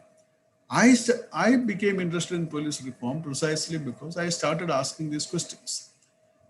Why did I ask these questions? Because I joined the police force, and as crime reporters, you would also realize that you will not come across anybody who does not need some kind of police assistance. Practically everybody needs the police. Everybody hopes that he could get something done by the police.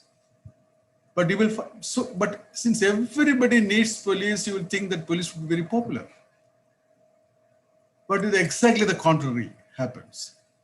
I am yet to find anybody who likes the police.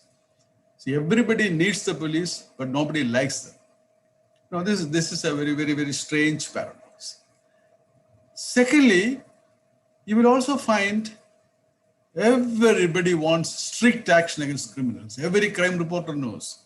You meet any MLA, meet any minister, meet any opposition leader, meet any member of the public, ask him the question. Everybody asserts that I want strict action against criminals. But hardly anybody would like to cooperate with the process of securing a punishment for the criminal. Nobody wants to be a witness. Nobody wants to go to a police station to complain about it.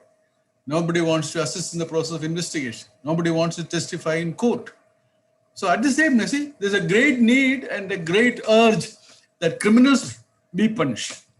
But at the same time, there's a paradoxical reluctance on the part of most people to cooperate with the processes of criminal justice, which is necessary to secure the conviction of the criminal in a democracy. See, this is a big paradox. Thirdly, I used to, as a young assistant superintendent of police, I used to wonder, why I'm here to help you. I'm here to protect you from crime. But I found that hardly anybody would come. If anybody comes to the police station of the small police station office, I was in charge for 3 months as ISP.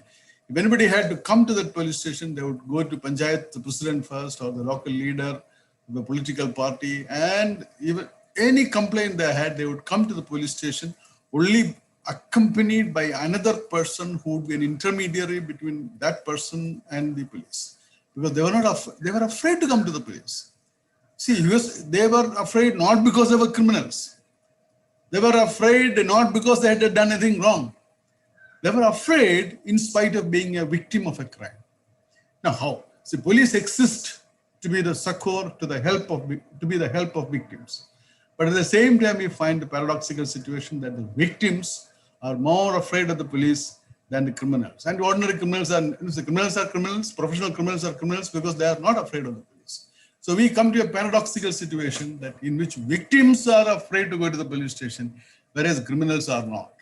See, these are the paradoxes.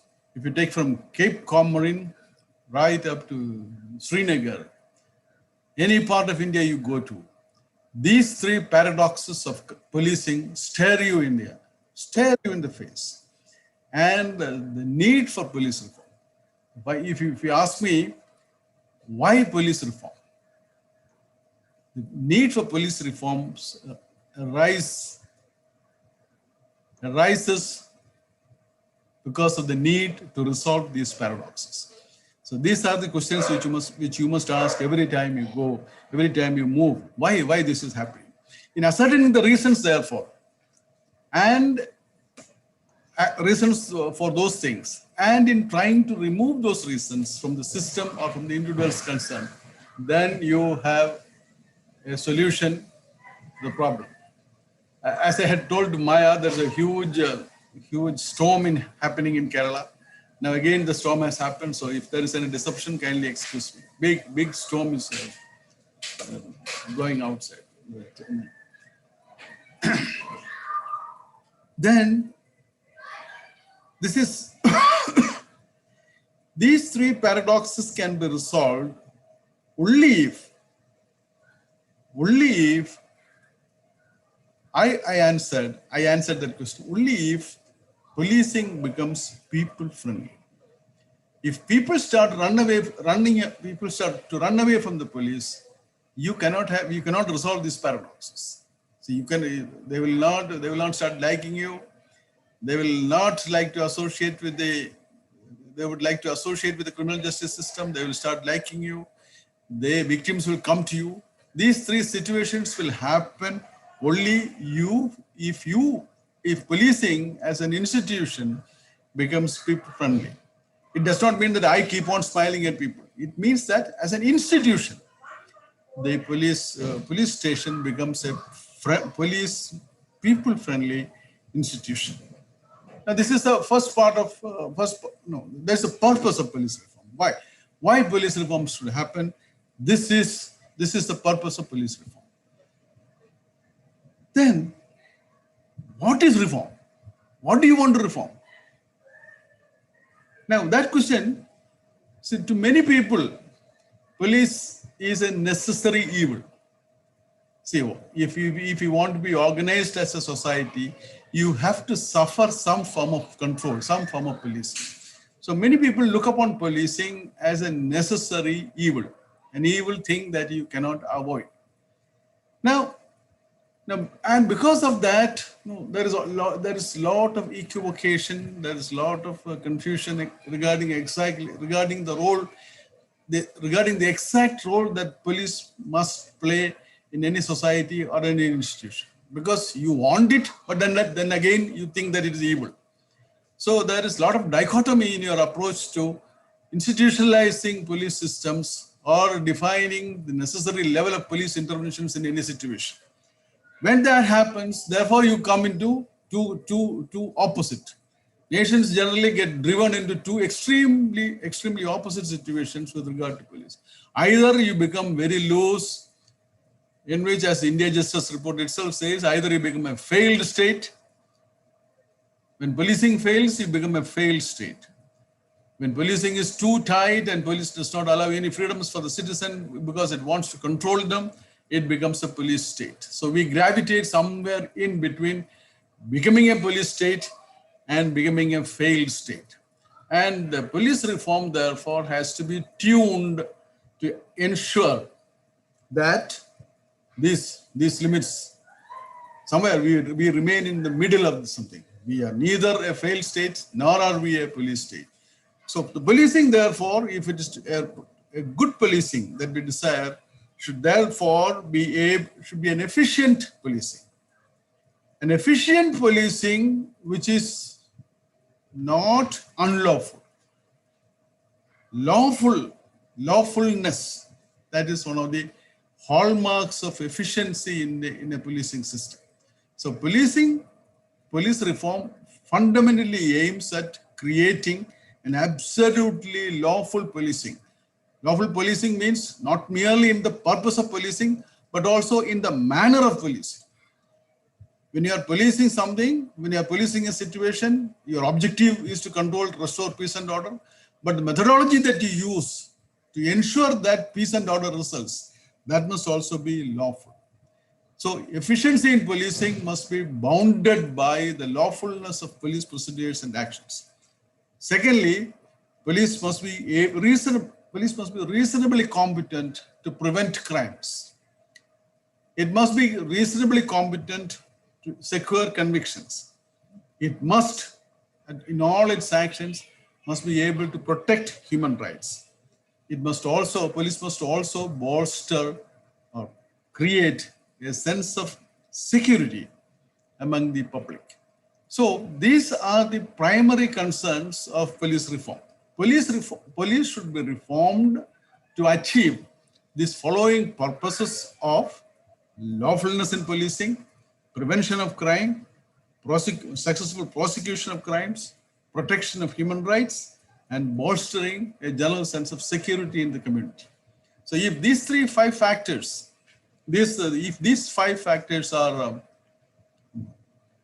achieved, we can say this is the purpose, this is the methodology that this is the purpose of police reform. These are the things which need reform at any particular level. Then to achieve these goals, of lawfulness, prevention, successful prosecution, human rights, and sense of security. What are the areas of policing that will require? Is it just enough to punish the policeman? As somebody asked, is it just remove the politician from policing, then everything will be all right? Or punish all the bad policemen, policing will be all right? No. If we want to have good policing, efficient policing as per the parameters that we defined just now, the reform of policing the policing reform must address itself to different areas of policing. Not merely one area, but all areas of policing. The foremost among them should be the personnel, because policing is done by persons, and therefore the quality of personnel, their training, their numbers, their adequacy, their nature, their diversity. These are extremely important in ensuring the 5 parameters which I defined earlier. So the quality of the personnel, improvement of the quality of the personnel in policing is extremely important if we are to achieve police reform. Secondly, the infrastructure of policing. What are the resources available to the police, and how much of these resources are placed at the disposal of the service delivery centers like police stations?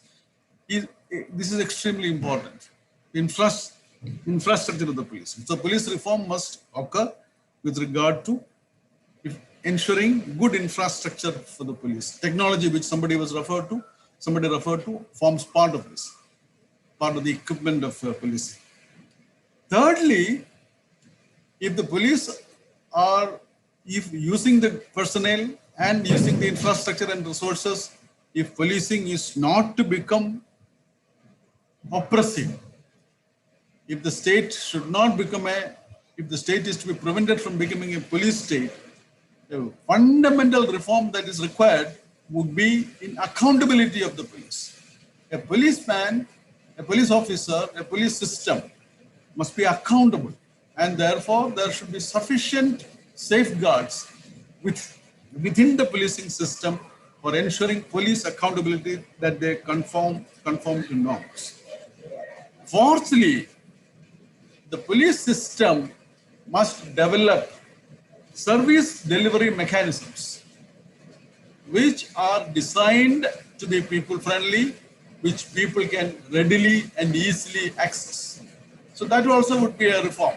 Many times we don't have many such systems in many areas. So therefore it becomes difficult for people to access the police, and also it becomes difficult for the policemen themselves to deliver what the people desire. So the areas in which reforms must take place, we identify as personnel, infrastructure, accountability mechanisms, and the systems of delivery of service. Now, we will also look into what is the nature of police reform. You must understand that police reform will be a slow process. We are always waiting. Since I started interacting with Maya almost 2 decades back, and she is constantly asking, why is it so slow? It is bound to be slow because we are trying to change what has been ingrained into a system for over nearly 170 years now. And then India is such a diverse country, governed by so much of different kinds of perception, so that the police system reform is bound to be a slow process. Then also, the system should be able to, the reform process should be able to carry all the stakeholders. You can't keep the policemen out and then reform the system. You can't keep the politician out and then reform the system. You can't keep the judiciary out and then reform the system. So the system gets slow because the reform process involves a large number of stakeholders. And if all the stakeholders are to be consulted, their opinion asserted, then only reform can take place. And that is one of the reasons why the reform process gets slow. Because all these people, if many times reforms are attempted by judicial dictats, some judicial order is given, and then people think that now that High Court, Supreme Court has ruled, everything will be all right. But what happens is that when by unilateral dictats, reforms of ancient systems are attempted, then there will be an inbuilt inertia and resistance to that reform process, which will defeat the very purpose of the reform. So we have to have a process of reform which encompasses all the stakeholders. Reform has to be evolved in consultation with the stakeholders, that is the internal policemen who in the system, the police seniors, the political executive, the judiciary, and civil society. And civil society, which also must respond to the system. Without adequate support from the civil society, I don't think any reform can sustain, because it is civil society which creates the demand, which nurtures the demand, which demands the level of service that is expected, which complains against the police when there is failure of the policing system. The civil society is also extremely important. Now, when we started going in for police reform in Kerala, we did not start with police reform. We started reforming things as they happened. Now, several things have happened in Kerala during the past 30, 40 years during my service. Even before that, because Kerala was the first state in India to have a police commission. We have all heard of the National Police Commission of the late 70s, but Kerala had a police commission to look into police reform matters 20 years prior to that. In 1958, the Kerala government had appointed a Chatterjee commission, which looked into change the structure of policing. Also, then Kerala was the first state in India, way back in 1979, to take the very bold decision to take police recruitment outside the discretionary authority of the district superintendent of police. One of the biggest reasons for the failure of policing is the fact that police recruitment was done by the district SP at the district level, in which everybody, particularly the ruling party, used to directly interfere, and it was a hotbed of all kinds of malpractices. It is only recently that several states have started amending this process, but for almost 60 years, in every state of India, the recruitment was done personally by the superintendent of police without any checks or balances. In Kerala in 1979, we shifted to a public service commission recruitment, which was very open, which was very transparent, except for malpractices by individuals. There was no systemic malpractices so far, despite the fact that the system has been in current, for about 30, 35 years or 40 years now. The system has been successful in ensuring that better talent is attracted to the police, because there's a very, very difficult written examination in which lakhs of people appear. And also there is a physical test which is done in a very, very transparent manner. Because of that, from 1979 onwards, gradually, the quality of personnel which enter the police service became far, far better than it was earlier. Earlier, it was father police, then son police, then nephew police, then relative police. All the policemen were relatives of each other. There was an what you call almost inbreeding culture which developed within the police. Now, a lot of educated people started coming into the police. As a result, though the official limit was only 10 standard, by the late 80s, practically 80 to 90% of the fresh recruits were graduates. So this is what happened.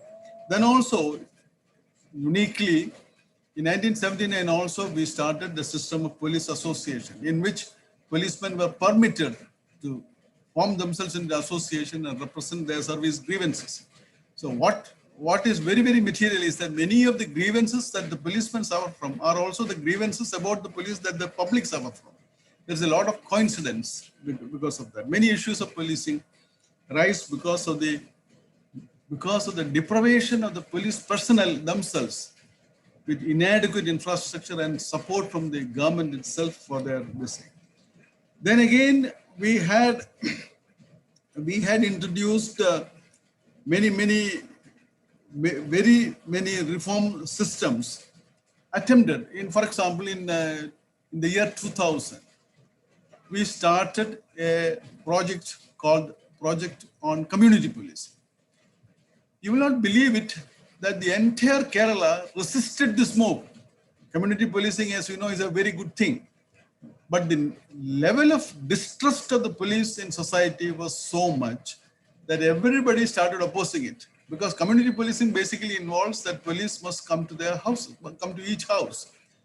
And people started saying that we don't want policemen to come to our houses. Now, having a policeman coming to our house is a disgrace, or it is a bad thing for us. So we developed this idea. We dropped it very fast in 2001. It made us reflect what is wrong with the police.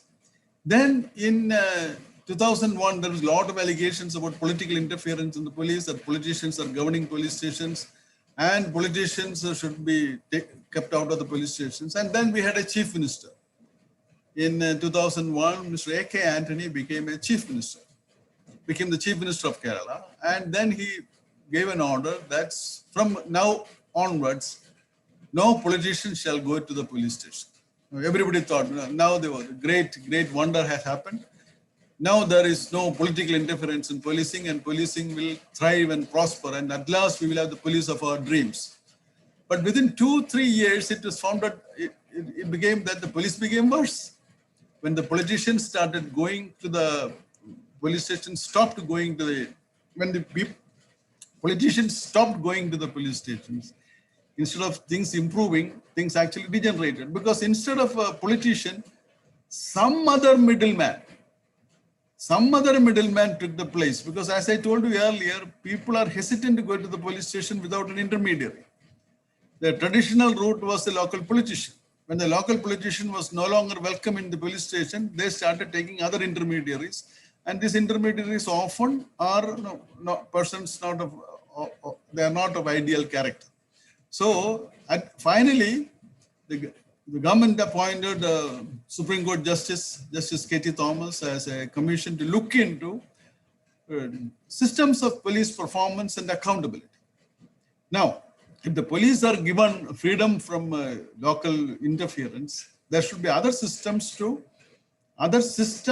check the police, and what should those be? And as a result, Justice Thomas, along with 2 other very senior officers, gave a lot of recommendations in 2005, pursuant to which a large number of steps were taken in Kerala Police, which has had very, very beneficial effects, which also includes projects like the Janamaitri Suraksha, the community policing of Kerala Police, which today, now people are complaining that community policing is not effective because police are not coming to our houses. See, just 20 years back, people were complaining that it will be a disaster for us if police come to our houses. Please don't allow the police to come to our houses. Now they are complaining. 20 years later, now they are complaining that the police are not coming to our houses. What happened to policing? What happened to community policing? They must come more often. So this is the change that has happened. In pursuance of all this, we also started working on, as Devyani told you, the Indian police systems were governed by the 1861 Police Act, which was colonial in nature, which did not have any provision. In fact, the word public, for example, the word civil society, it was totally absent in the concept of the 1861 Police Act. So we also decided that we should have a new Police Act, and early in 2006, we started working on a draft of the Police Act. We produced a draft. In the meantime, the Supreme Court also had come out with the Prakash Singh case guidelines. So incorporating all that, we made a draft in 2008. And this draft itself was made after wide-ranging consultations with the public.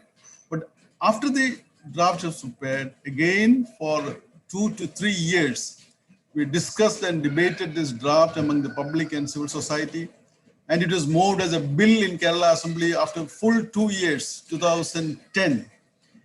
In 2010, it was made a bill in the Kerala Assembly, and after being a bill in the Kerala Assembly, it was debated, it was referred to a select committee.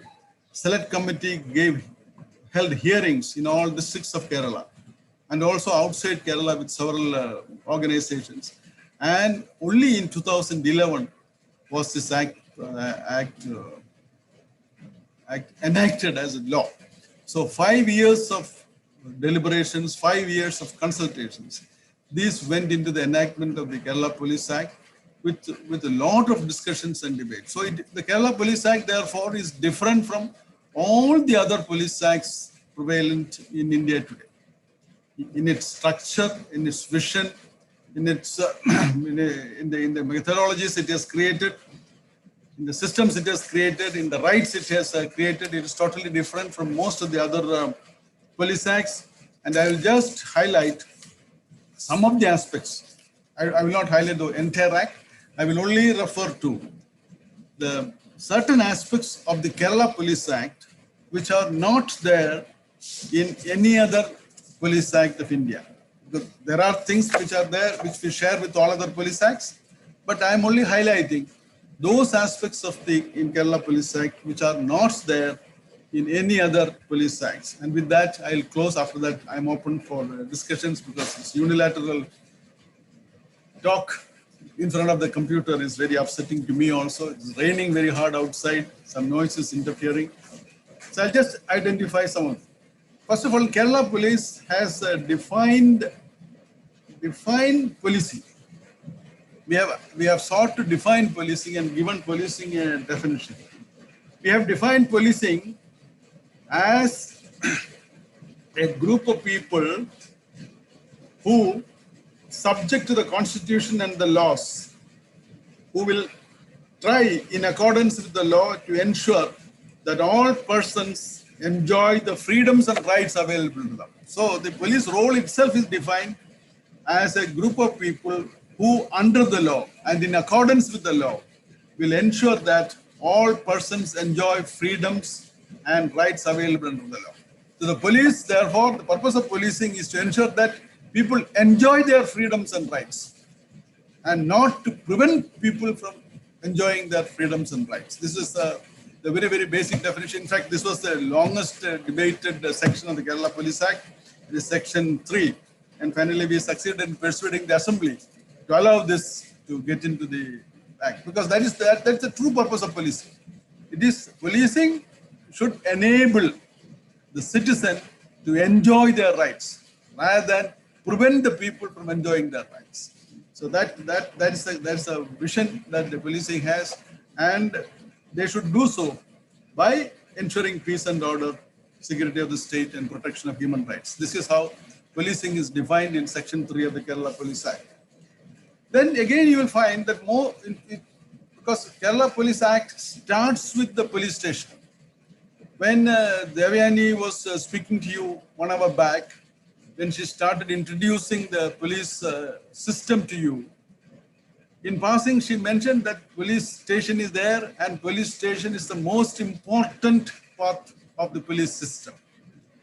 Though it is the most important part of the police system, which is admitted, which is arguably, nobody can argue about it. But you will find strangely, in 1861 Police Act, people are silent about what happens in the police station. What should be there in a police station? These things are silent in the 1861 Act. So our police Act starts with a chapter on the police station where we have created rights of the public at the police station. At the police station, the public has got certain rights in the police station, whether to refer complaints, to be heard, to be received, to be attended to, police stations to be always accessible, things like that. Very, very clearly, we have created a chapter on the right of the public at the police station, which are found in sections 5 to section 13 of the Kerala Police Act. then the same chapter also gives another right, the right of inspection of police station by third parties. This is also a very controversial section. It was very difficult to get it past the conventional authoritative wisdom. But it has opened up the right to inspect police station to at least a few earmarked agencies. Till now, traditionally, the police station is the sole preserve of the departmental superior. Other people are not entitled to enter there. So the right to inspect means right to enter a police station and check whether there is any human right violation, custodial torture, etc. That also is introduced in the police station. Then in section 26 of the Police Act, we have created a performance evaluation system in which we have very boldly stated that the statistical evaluation of crime, you should not take mere statistics as evidence of reduction of crime. If you reporters ask me what is the greatest tragedy of the Indian police, I would say it is statistical tragedy. Because everybody tries to show improvement in their performance by concocting favorable statistics. As a result, most of the crimes in India do not get registered. You would be surprised to know that thefts in India, theft is a very common offense. As you have personal experience, theft is a very common occurrence. But if you take the crime in India statistics from 1971 to 2020, you will find that thefts have decreased in India. There are lesser number of thefts happening in India today than what happened in 1971. The population has increased. Things which can be sold, TVs, watches, electronic goods, all these have increased. No, but in spite of all that, cases of theft have decreased. It is only because in many places, statistics are taken as an index of reduction of crime.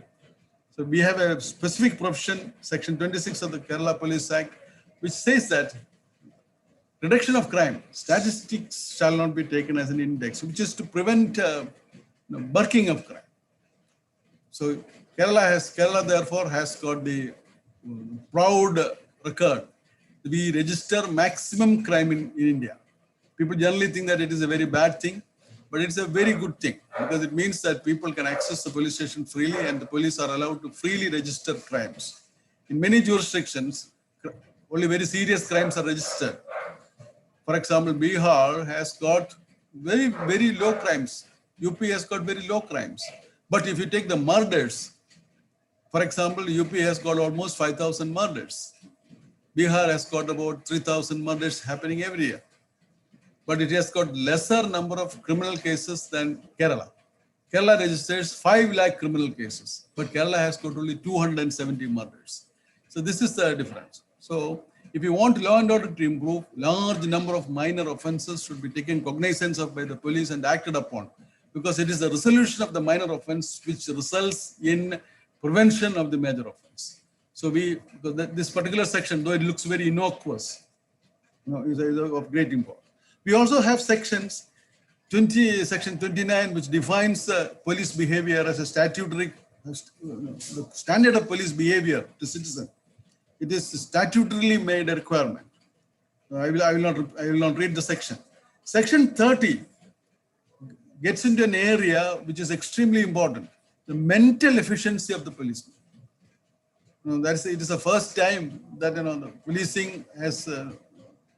Policing is considered a physical activity. Most people, that it is a mental activity. Nobody ever acknowledges. So this particular section says that the policeman also has to have mental efficiency, and therefore that provision is made in the Act. And also even in the selection procedure, we have recommended that the mental efficiency testing also should be made part of the recruitment process. So that is a major departure. Section 31 also is very important, because it is the only police act which says that those arrested in custody should not be paraded before the public. Now, this is a difficulty that the Indian police suffer from.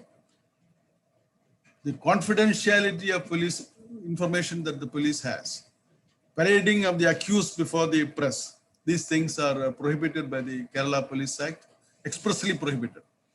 So again, that's a very important aspect of the human rights matter, because every person is deemed innocent till he is convicted, and therefore parading him before the press, photographing him while he is while he is under handcuffs, etc.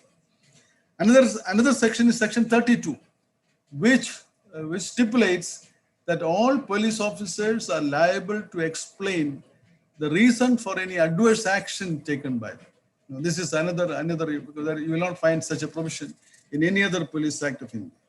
And section 33, though we said that matters of a confidential nature should not be made public, section 33 of the police act gives the right to citizens to videograph or audio record any police activity performed in public. Now, this is a major departure. In fact, I was surprised that recently in France, the government of France wanted to enact a law which prohibited the public of France from videographing police activity. You won't believe it, in Europe, in France. But there was public commotion against it in France 3 months back, and the government refrained from doing that.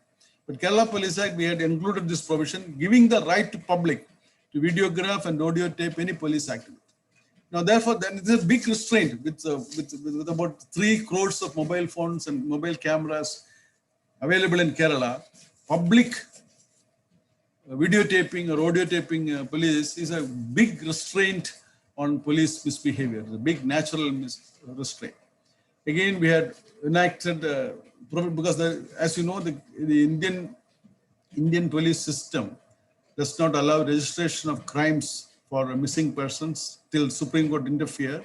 And Supreme Court said that at least for missing children in UP, for example, missing children cases should be registered. But therefore, in order to cure that lacunae, we have created a provision in Police Act where all missing persons, all matters in which persons are missing, they must be registered as criminal cases and investigated, not only for persons, but also properties and also for security advice. So these are the sections in 57, 58, 59, 60, which are also unique. We have also statutorily introduced community policing. As was referred to, we have a very strong community policing system. We have implemented over years, started in 2008 and completed in 2017, spread over 4 DGP's tenures and 4 Home Ministers' tenures. We have completed that process, extending the system to the entire state. So we have a statutory provision which mandates community policing.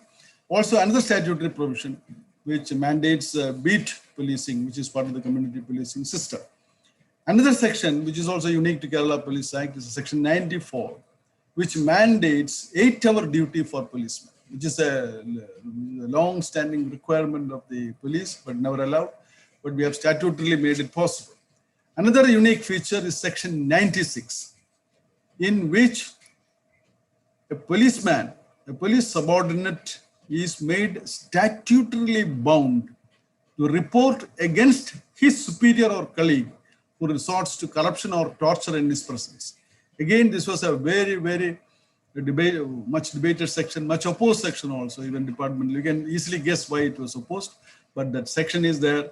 Any policeman who comes across an act of corruption done in his presence, an act of torture done in his presence, even by a senior officer or a colleague or a subordinate, he is bound to report it to the police, to the police superiors, and failing which disciplinary action can be taken against him.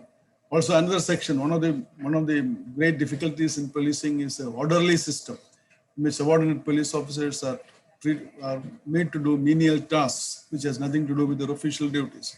So the Police Act prohibits acts of personal servitude by police personnel. That is section 99.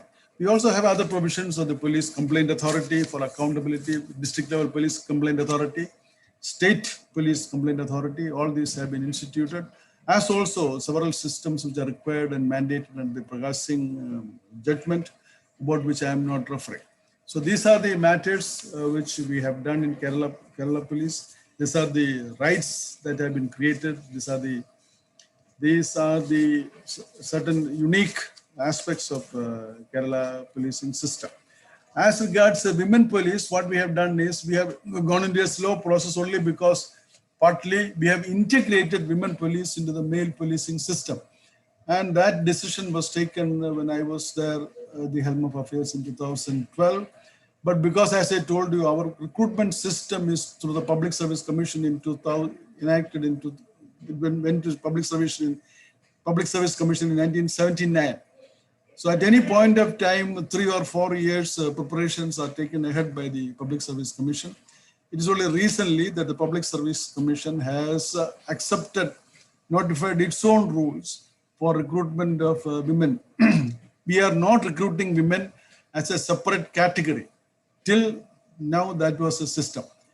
Now that recruitment is made open for both men and women, just as in the IPS.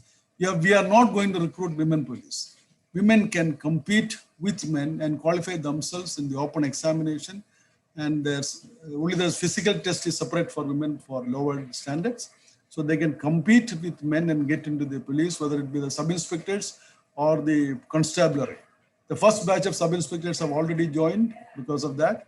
Last year, the recruitment, I addressed them. Out of the 120 sub-inspectors recruited, 28 were women. If the recruitment is made open, not 33%, as Kerala women are far better than their male colleagues in academic matters as well as efficiency. For example, in medicine, for example, the number of after the medical entrance examination, 75% of those who qualify for MBBS course are women, and only 25% qualify, only men qualify. So the same logic will, I think, will govern police recruitment also. Once it is made open that when the recruitment takes place, women police and men police will form a single category as police.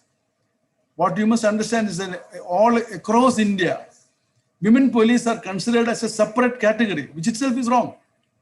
Police means men police. If we want women, we have to recruit women police. So women police recruited as a separate category, distinct from the general mainstream policing. So that we ended, and therefore that led to a certain amount of rule complications with regard to rules. Several rules had to be amended to facilitate this. And that complicated process was over in 2017-18, and as a result, the new recruitments will cure this defect. And the Kerala police share of the recruitments, women police also will go up. As Maya indicated, Kerala women are behind none. They are ahead of their men, and therefore, if recruitment is made open, there will be more women in police than men. Thank you very much. Thank you, sir. Shall we throw open the session for questions? There was an interesting question from the last session, which we were not able to address, but I think if you could throw some light on it. It was about, do you think police personnel of the rank of ASI or head constable can do justice with investigation? And is this something that can be addressed by reform?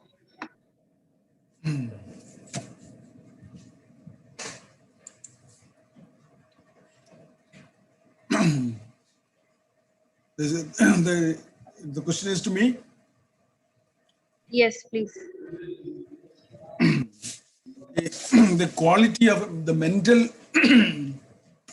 mental quality of a person is to be ensured by proper recruitment. It is, how do you recruit the constable? If you recruit a high calibered person as a constable, he can definitely do investigation.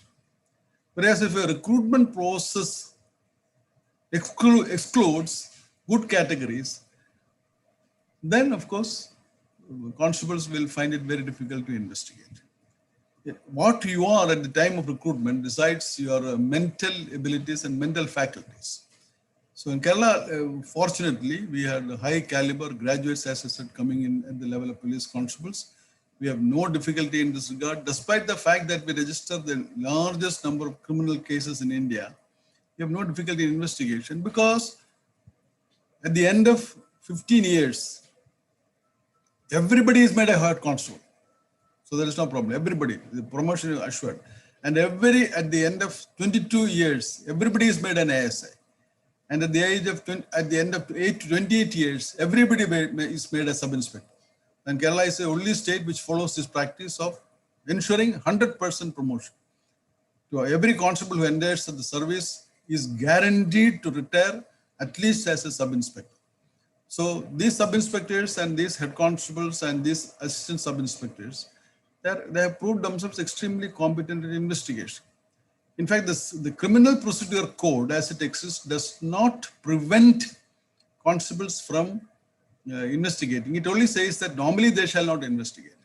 If a constable is competent, the state government is enabled by a specific provision in the criminal procedure code to allow the constables also to investigate simple cases. That is also being done because we have given this time-bound promotion.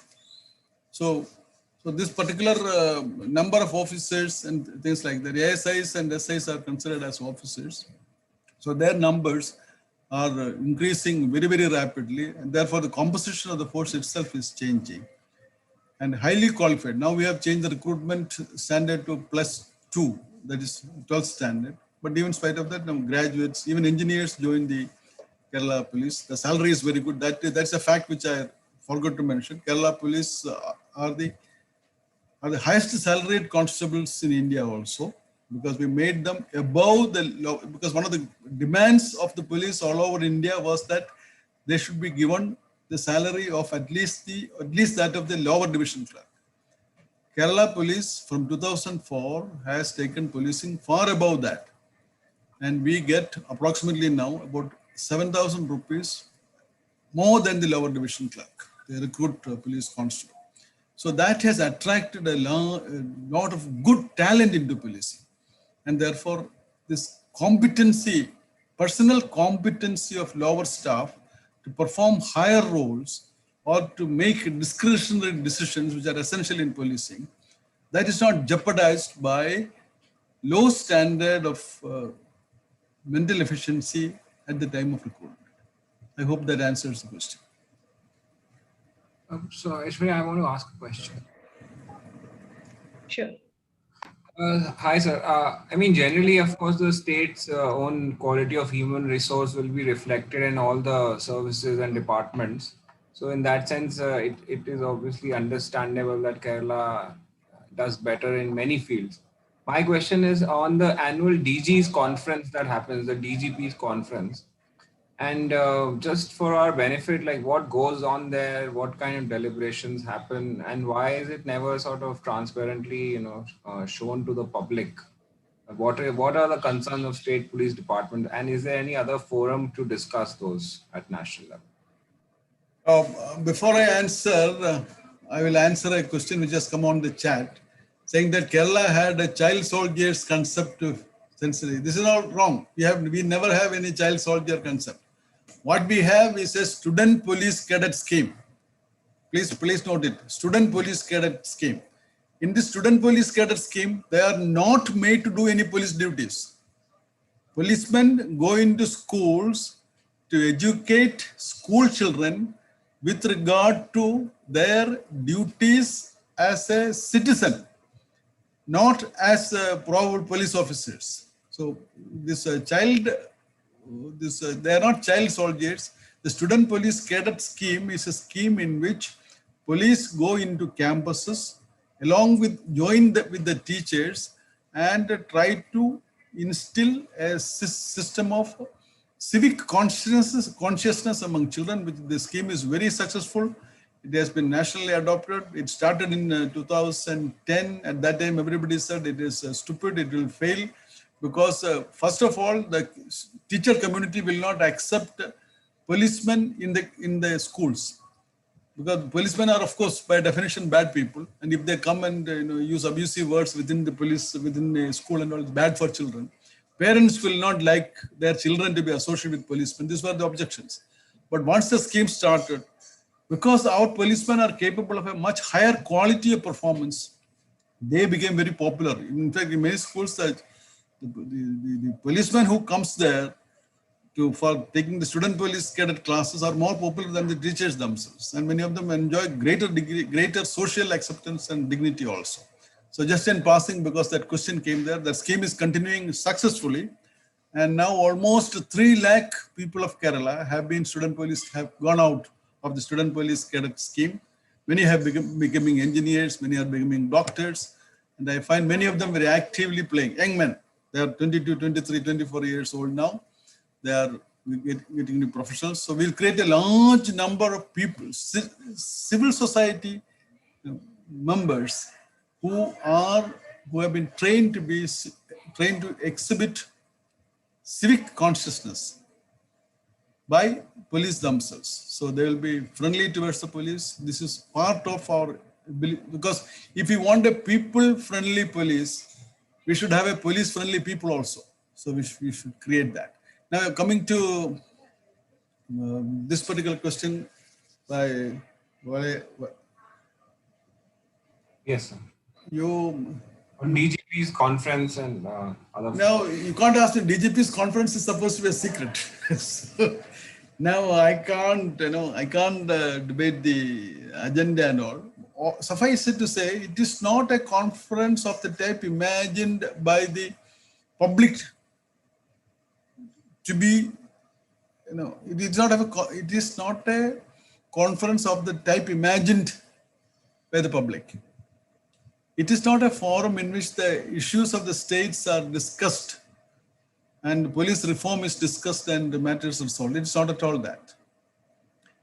It's not at all a forum for that. It is primarily a meeting by the Intelligence Bureau. In fact, the Director of Intelligence Bureau convenes that meeting, and matters highlighted as important for India as a whole, these are highlighted and brought to the attention of the DGs, and action to be taken thereon are highlighted. And that is why the proceedings are secret. Many times it concerns with very important issues of national security, etc. And therefore, because the security of the policing is a state subject, but national security is very important. And therefore, the DG's conference is basically a forum by which the state forces and state DGPs are sensitized to matters of national concern. It is not a forum for initiating the police reforms. But many times such matters come there because when we prepare ourselves for safeguarding national security issues, many changes in the police style of functioning or police competencies may be required. So as a side issue, such matters may come up. But anyway, since the proceedings are confidential, I should not be found sharing it on a public platform. So this is the nature of the conference. I'll stop with that. Thank you, Valay. Thank you. Thank you. Thank you. We have a question from Surjit Singh. I don't understand it entirely and I don't want to get it wrong. Surjit, do you want to ask the question directly? Hello, everyone. Yes, I can directly ask the question. Yes. So my question is, since we are talking about the police reforms in this session, can we have the reform points proposed by a former IPS officer named Mr. Prakash Singh? Yes, Like, definitely. Yes, yeah, that's why I referred to that. yeah. Mr. Prakash Singh was my own boss when I was in the Border Security Force. Okay. He had moved to Supreme Court, and he had moved to Supreme Court in 1996. Supreme Court verdict in 2006. which there were seven mandatory directions to all the state forces in India. So these are with regard to the State Security Commission, the Police Establishment Board, separation of law and order investigation, things like that. Tenure for the police officers, tenure for the DGP, all these things are, again, the government of India also had to do the seventh one, which they have never done. So six of those points concerned the states, and the sixth one was the police complaint authority. So most of the police acts have accepted this, but as I said earlier, this was a direction from the police, from the Supreme Court, and therefore in many states were engaged in finding out methodologies by which the intention to the Supreme Court could be defeated by stratagems. So many people have diluted the provisions by incorporating provisions in their own acts. Supreme Court has no jurisdiction when the states use their legislative power and enact a particular provision. Even Supreme Court cannot go against that. So many states have gone into such a mode, but still certain fundamental principles which are in part of what they call equality, which can be defined as part of the fundamental right to equality as defined by the Supreme Court. These have come into being. All the institutions are there. Every state has got a state security commission. They've got a police establishment board. They've got many states, but many states still do not have a police complaint authority. Kerala has. You've got state police complaint authority as well as district police complaint authority. The separation of law and order investigation, in most states it is not practically done. It is not done not because anybody opposes it, but that involves the increase of the police force by at least by 100%. If this is to be implemented. Then also the tenure for DGP, Kerala has implemented that. So in the last 15 years, Kerala has only 4 DGP. Even the present DGP is the 4th DGP in 15 years. So tenure for DGP, tenure for sub-inspectors in charge of police stations, superintendents of police in charge of districts, all this has been implemented. So, but the weakness is what we call compulsory carrying out of the directions of the complaint authority, compulsorily complying with the directions of the State Security Commission. So the state governments are generally averse to being guided or bound by the directions of another agency which they find inferior to the cabinet. So this problem has been hounding these reform measures. So many of the Supreme Court decisions which give the bodies set up by the Police Act authority over the state cabinet or this authority over the state assembly, they have removed when they enacted the Police Act. This is the position with regard to Prakash Singh case. Thank you. I hope your question is answered.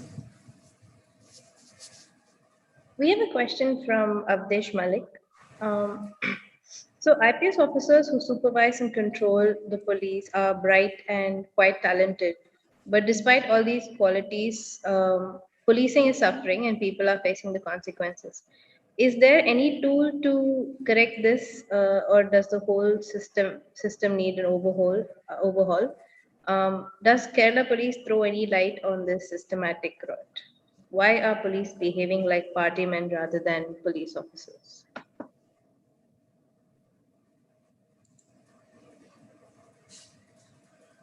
No, we should not think that police reform is a matter of the personal level of intelligence or personal academic brightness of the individuals concerned. Police reform is more a matter of character of the senior officers, of systems within the police, and the public attitude towards police reform. That's why at the beginning of the talk itself, I said, as reporters of crime, you have a big role to play in this. Unless the public are brought into the brought into the picture. Unless police reform becomes a public demand, we want impartial policing. We want human rights based policing. Unless this becomes a public demand, there will not be any corresponding initiative from within the government to develop such systems within the policing. Do the public want human rights friendly policing? When a thief is caught, do you want the human rights principle to be followed or the property recovered as fast as possible by beating the fellow? Or when a rape has occurred, when a dastardly rape has occurred and the accused is caught and killed off in an encounter by the police, are the public happy or unhappy? So do we want a human rights lawful policing, or do we want a policing which will do what is desired? So if you want a policing, if the public want a police system which does what the public wants to do, irrespective of what the law is, then all these evils will arise. Then brightness of IPS officers, intelligence level of IPS officers, character of IPS officers, all these do not matter. Because what the public wants is what the politician wants. And the politicians have the power. And therefore, this kind of nexus between those police officers who want to curry favor with the politician and the politician who wants to please or get the votes from the public, this nexus develops. This is the problem. So what exactly does the public want? If a rape accused is brutally killed by the police, will there be a public protest? This is the question. Many people I have found that support the police when such a thing happens. When encounters are happening, who gets the public support? So these are the fundamental issues of our character as a nation, and it does not have anything to do with the character of the Indian police service. Of course, if there are very good officers, men of character, certain things can be done. You can resist a lot of things, undesirable things you can resist. But if you are honest and if you do not want to be party to a thing. So to that extent, many among the Indian police service officers have been able to resist and have been able to carry out justice in a large number of cases. But when you want a systemic reform can be propelled only by public demand. So we should have a public which appreciates impartiality. We should have a public which appreciates human rights. We should have a public which appreciates the due procedure. We should have a public which appreciates nobody shall be deprived of his life or liberty except in accordance with the law. That's the Constitution. So we should have a public which owns the Constitution, which has assimilated itself which has assimilated the Constitution into its consciousness and is able to demand of the government that is unconstitutional. That should not be done. Do we have a public like that? So democracy means a strong public, and that public is created by crime report. The way you report crimes, that creates that public. So you have a very important role to play in police reform. It is not individually Jacob Inus doing it. It is not individually somebody else doing it. It is a public which needs, which must want, and which must propel and ignite the system of police reform. I hope I have answered the question. Thank you. Are there any more questions? Sir, my name is Raghavendra Prasad. I'm an independent investigative journalist from Bengaluru, Karnataka. Sir, I of course had made note of some of the sections which you highlighted from the Police Act, which is very impressive and much needed of the hour. At the same time, I'm surprised of the fact that it is only one state in the whole country who has worked on police reforms and have a customized Police Act. My question is, why do you think no other states other than Kerala weren't able to bring out reforms in policing on a consistent basis or even replicate if it is really working out well in a neighboring state? Is it because of the geographical size and the population, which is very unique to the other states, which is one of the key factors which has helped play a very important role, which was able to experiment and of course succeeded? This is I'm just wanted to know your personal opinion in case why we can't replicate in other states. Mr. Prasad, thank you for the question. That's why briefly I narrated the history of police reform in Kerala, though you may have felt that I'm digressing.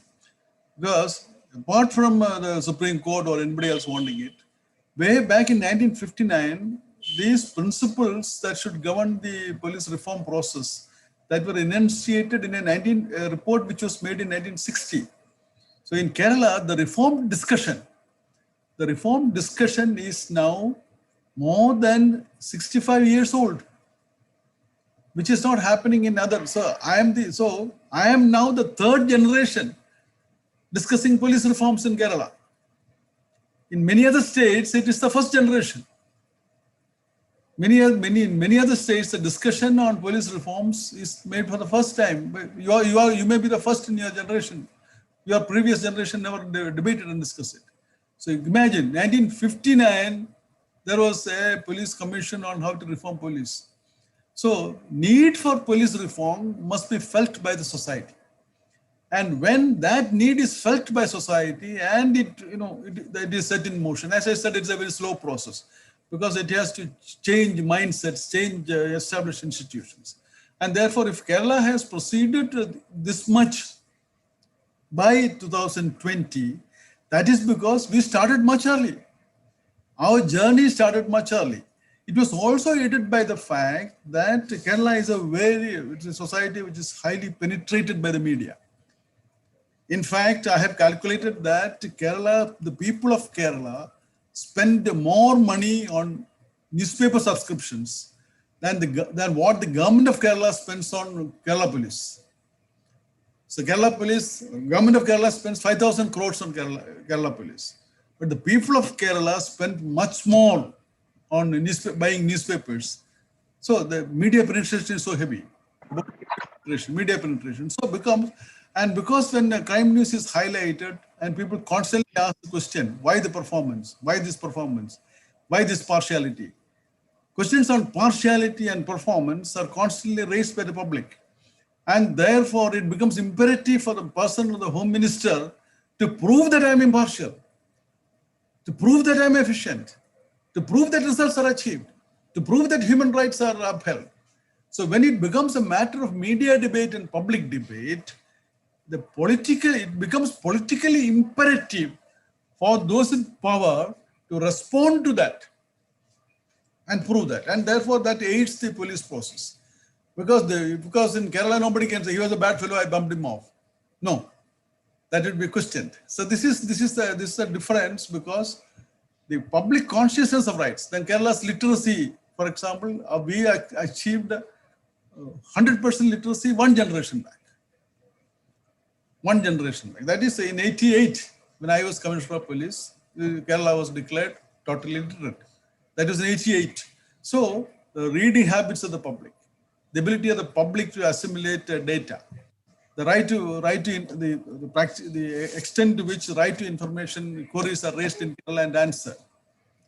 Now these are matters. How vigilant the public are. The vigilance of the public also affects the police reform process because policing at its cutting edge level, bad policing affects the people. And unless the people are articulate and able to question, then also police reform is slowed down. So the amount of rights consciousness among the people, that they will not suffer abuse in silence. This is very, very strong in Kerala. So these three aspects of Kerala, the fact that we started very early with the reform process, the fact that because of high literacy among the Kerala people, high penetration of media, and high level of analysis of data by general population, and also the greater extent of rights consciousness by the people where bad acts by police are challenged by people. These three things, though it will look adverse, these things have influenced in quickening the pace of police reform. I hope, Prasad, I have answered your question. I find you are not satisfied. Sir, thank you, Mr. Punus. I think that really comprehensively gives a perspective of Kerala. Welcome, Mr. Vipul Mudgal, our next speaker. But before we go there, I was wondering, since we have Mr. V.N. Rai, who has served in Haryana, a North Indian state, quite a contrast. So, Mr. Rai, if you would like to quickly comment on this before we move to the next session, if you are there, on why police reforms have happened in Kerala and not in other states. Actually, police reform has taken place everywhere, but it is how you actually cheat the requirements which were placed on you by the Supreme Court judgment. So most of the states, what they have done is, especially the North Indian states, they have created a kind of a facade. They have made a police act also. And most of the southern states have also done the same thing. Kerala is an exception. So most of the states have only put up a facade and nothing else. There is no specific reason except that there is a general reluctance. Like Mr. Punus has very clearly explained that there is a long tradition in Kerala, then their own literacy part, then their political awareness part, then their almost a two-party system, and very strong, I must say, the leftist movement or communist movement in the society. All these things have helped them. So those things are not in the northern states.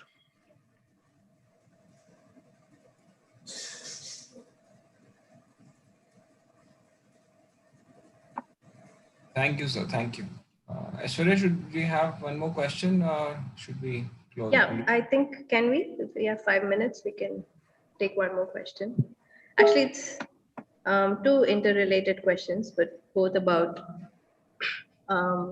congestion in jails and how under trials languish in jails till their cases are cleared.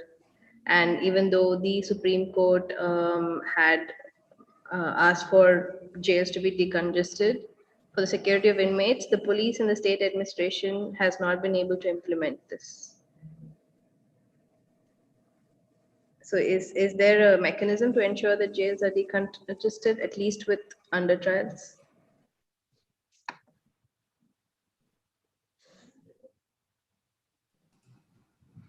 Would be for you, Punus. Yes.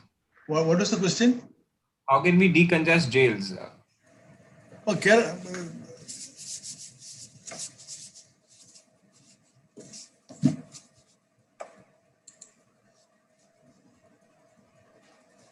I thought can you hear? What can police do to probably decongest jails and not ensure they're not overcrowded? The faster trials. In Kerala, we don't have any serious problem, though the jail's capacity, it is, I don't think we have exceeded by more than 125% at any time. I'm not very sure now, but last time I checked up, we had about 7,000 capacity, and at no time it has exceeded 9,000 or so. I have not checked up after 2018, but that's my impression. Because I also served in this committee of under trials and jail release committee for about 10 years.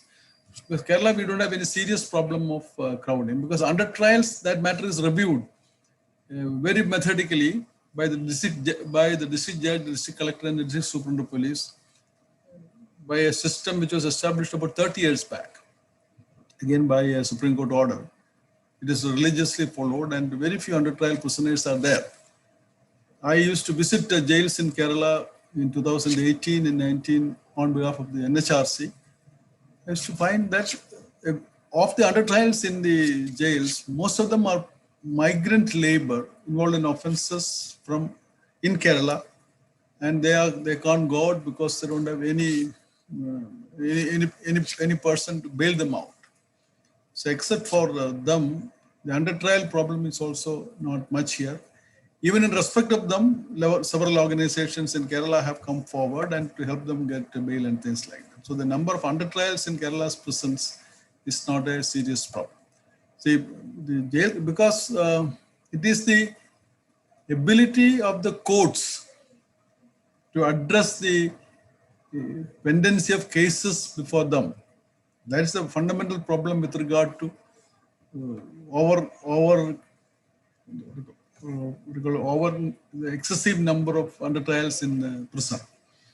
A rape case now takes 7 years to come to trial. So the Kerala's India's judicial system is highly understaffed. This is the problem. So in Kerala, though we register a large number of cases, most of them are very, very simple cases in which no sentencing is required except perhaps finding or admission. Because as I told you, we have only 270 odd murders in 2020. So there's a very low number of murders. Serious cases are very low. And that's why the jail is not overcrowded. Most of the cases we registered are very minor in nature. It has got a very, mostly disposed by fines. So, but in other states, it is not like that. If you have got, for example, as I told you, UP has more than 4,000 murders. Bihar has got 3,000. So if there's a delay of 10 years, we should have 30,000 murder cases pending. 30,000 murder cases pending means there will be at least 40 to 45,000 murder accused awaiting trial. So in those cases, it is very difficult to let such people go. So it has got a direct relation with the number of cases pending trial in courts. The right solution is to ensure that number of pending trial cases come down. That will be a lasting and effective solution by increasing the number of judiciary, by having trials, quick trials. In fact, the lawyers themselves have defeated the amendments of CRPC, which would facilitate quicker trials. So that is postponement, adjournment, etc. There was some CRPC amendment proposed, which lawyers themselves have opposed from their professional interests. So this is my take on under trial prisoners. Kerala does not have such a serious problem, but other states have. That is because of the relative dominance of more serious crimes in their crime list. Kerala, though we have a large number of crimes, the serious crimes are only a very tiny percentage of that. Most of the states have very low volume of crimes, but the serious crimes account for an 80 to 90% of that. So when that comes, getting bail becomes difficult. And therefore, the only way out is to expedite the process of trial. Thank you, sir. Thank you so much for your time and answering all our questions. Let's move on to our next speaker who has joined us.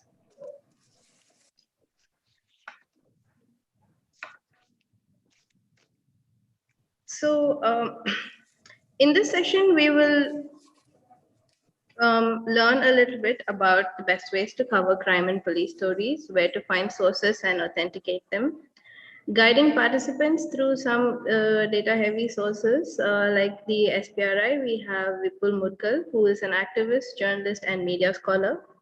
He has been the editor of Hindustan Times in Jaipur and Lucknow, the South Asia editor at Asia Times Bangkok, and a BBC journalist in London and Delhi. In the 90s, he was a Nehru Fellow in the UK while doing his PhD on media and terrorism. Currently, he heads Common Cause, which is known for its work on police reforms and high-impact PILs. The organization is also one of the partners that work to bring out the India Justice Reports. He is also the head of Inclusive Media for Change, a website that collates data and information on rural livelihoods. Thank you, Vipul, for joining us. Over to you. Thank you very much. Thank you for inviting me. I'm really delighted to be here in the midst of my own journalist colleagues. Let me tell you, I'm one of you. Okay. I'm a journalist. I'm a crime reporter. I'm your partner in crime, I can say.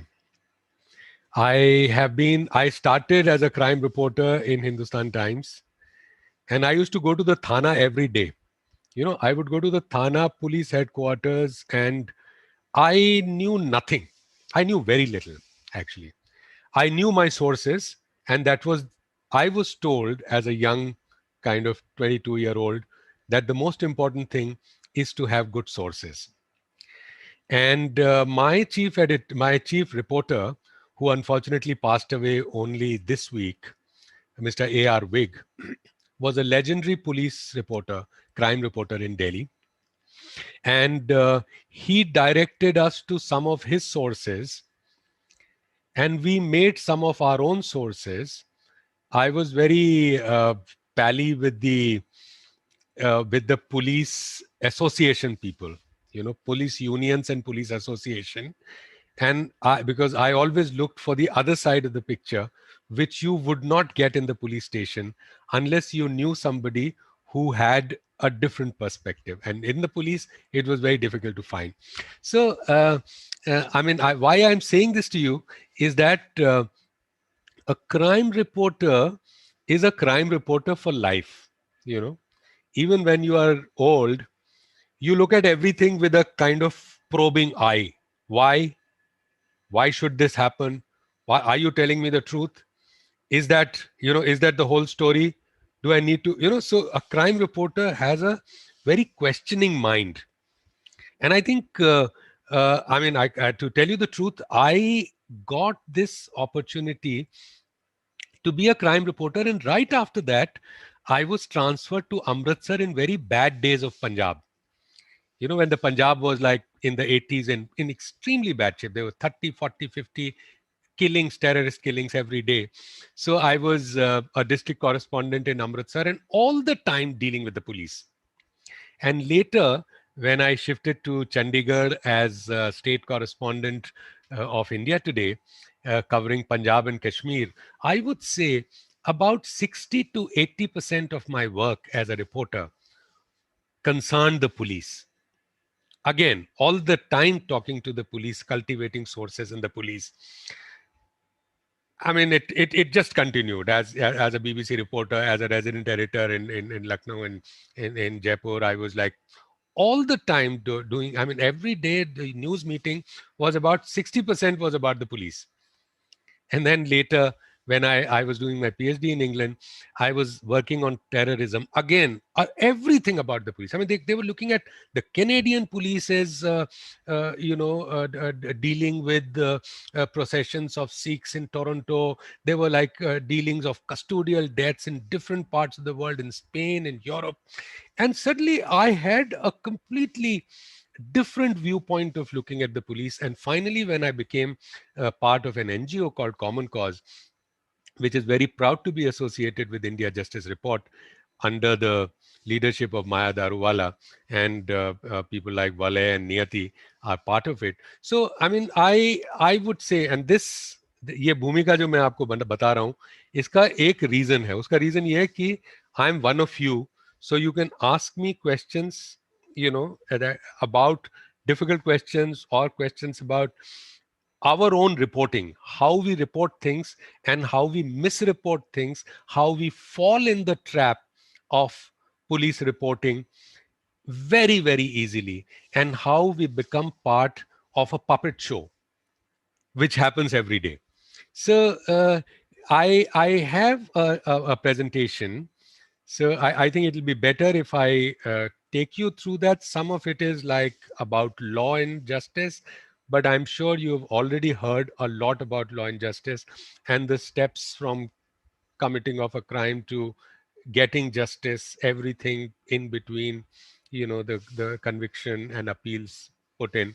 So I'll just take you through that, and then I will give you a little bit of an idea of the data on which Common Cause works through the status of policing in India report, in which we go to different states. We've gone at the most about 22 states at a time, and we've conducted surveys, and we've also looked at the official data. And also, as part of India Justice Report, we have looked at the official data about inadequacy or adequacy of policing, or where we are lagging in which areas, etc. So can I just open my PowerPoint, Niyati? Share screen, huh? Yes, your Sorry, I'm co-host. slightly challenged. Share screen, yes. Okay. So it seems I've done it. Can you see that? Yeah, we can see. Okay, wonderful. So how to cover the crime beat? I mean, every reporter, when I became a crime reporter, was jealous of me. Every reporter wants to be the crime reporter because crime reporting gives you a little bit of a power. And the very fact that you're all the time dealing with the police, going to the thana, kisi ka somebody loses his driving license, you just call the SHO and you say कि साहब मेरा colleague है, उसका driving licence पकड़ लिया, कोई बात नहीं मुदगल साहब अभी छोड़ देते हैं. And then as a very young person, very senior people, editors would walk into your where you worked in front of your typewriter and say कि यार मेरा ये काम करा दे, मेरा ये छूट गया. So about 80% of your work is dealing with the police and 20% of your work is getting things done for others because you know the police and you are the point person for the entire staff of your institution. Even the press workers those days, Hindustan Times building also had the press. So press workers would also come, "Saab jhagda ho gaya, ye kuch karo." Why not? I will come with you. So, it gives you a certain kind of power and we love that power.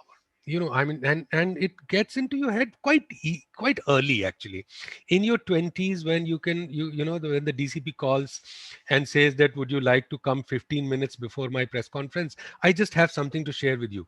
You feel on top of the world. You say that, must be a very good man. He's thinking of me, but he's cultivating me. He's getting me to do his bidding, which I'm very happy to do, because I'm seeing only one point of view. So I would, uh, okay.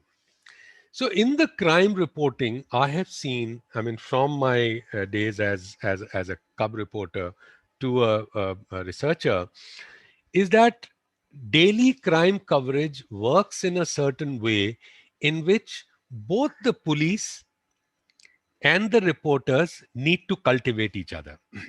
And cultivation is the most important part, we are told, as crime reporters. You cultivate me, I cultivate you, and then together we cover law enforcement. We don't cover crime, because if we were covering crime, we would go to the communities where crimes are happening. We will try to understand if drugs are a problem in a certain area. I remember much later, at least several years later, probably 10 years later, when I was a special correspondent, I once went with some NGO friends of mine. I used to have a contempt for NGOs earlier, as a 22-year-old, "Aay saale kuch nahi karte ye log," you know. But later on, now I'm an NGO myself. I realized that it is very important for crime reporters to know the NGOs. So the first time an NGO friend of mine took me to a particular area in Old Delhi, where under the bridge I saw hundreds, literally hundreds of drug addicts, and there were all kinds of people. They were English speaking people sitting like beggars.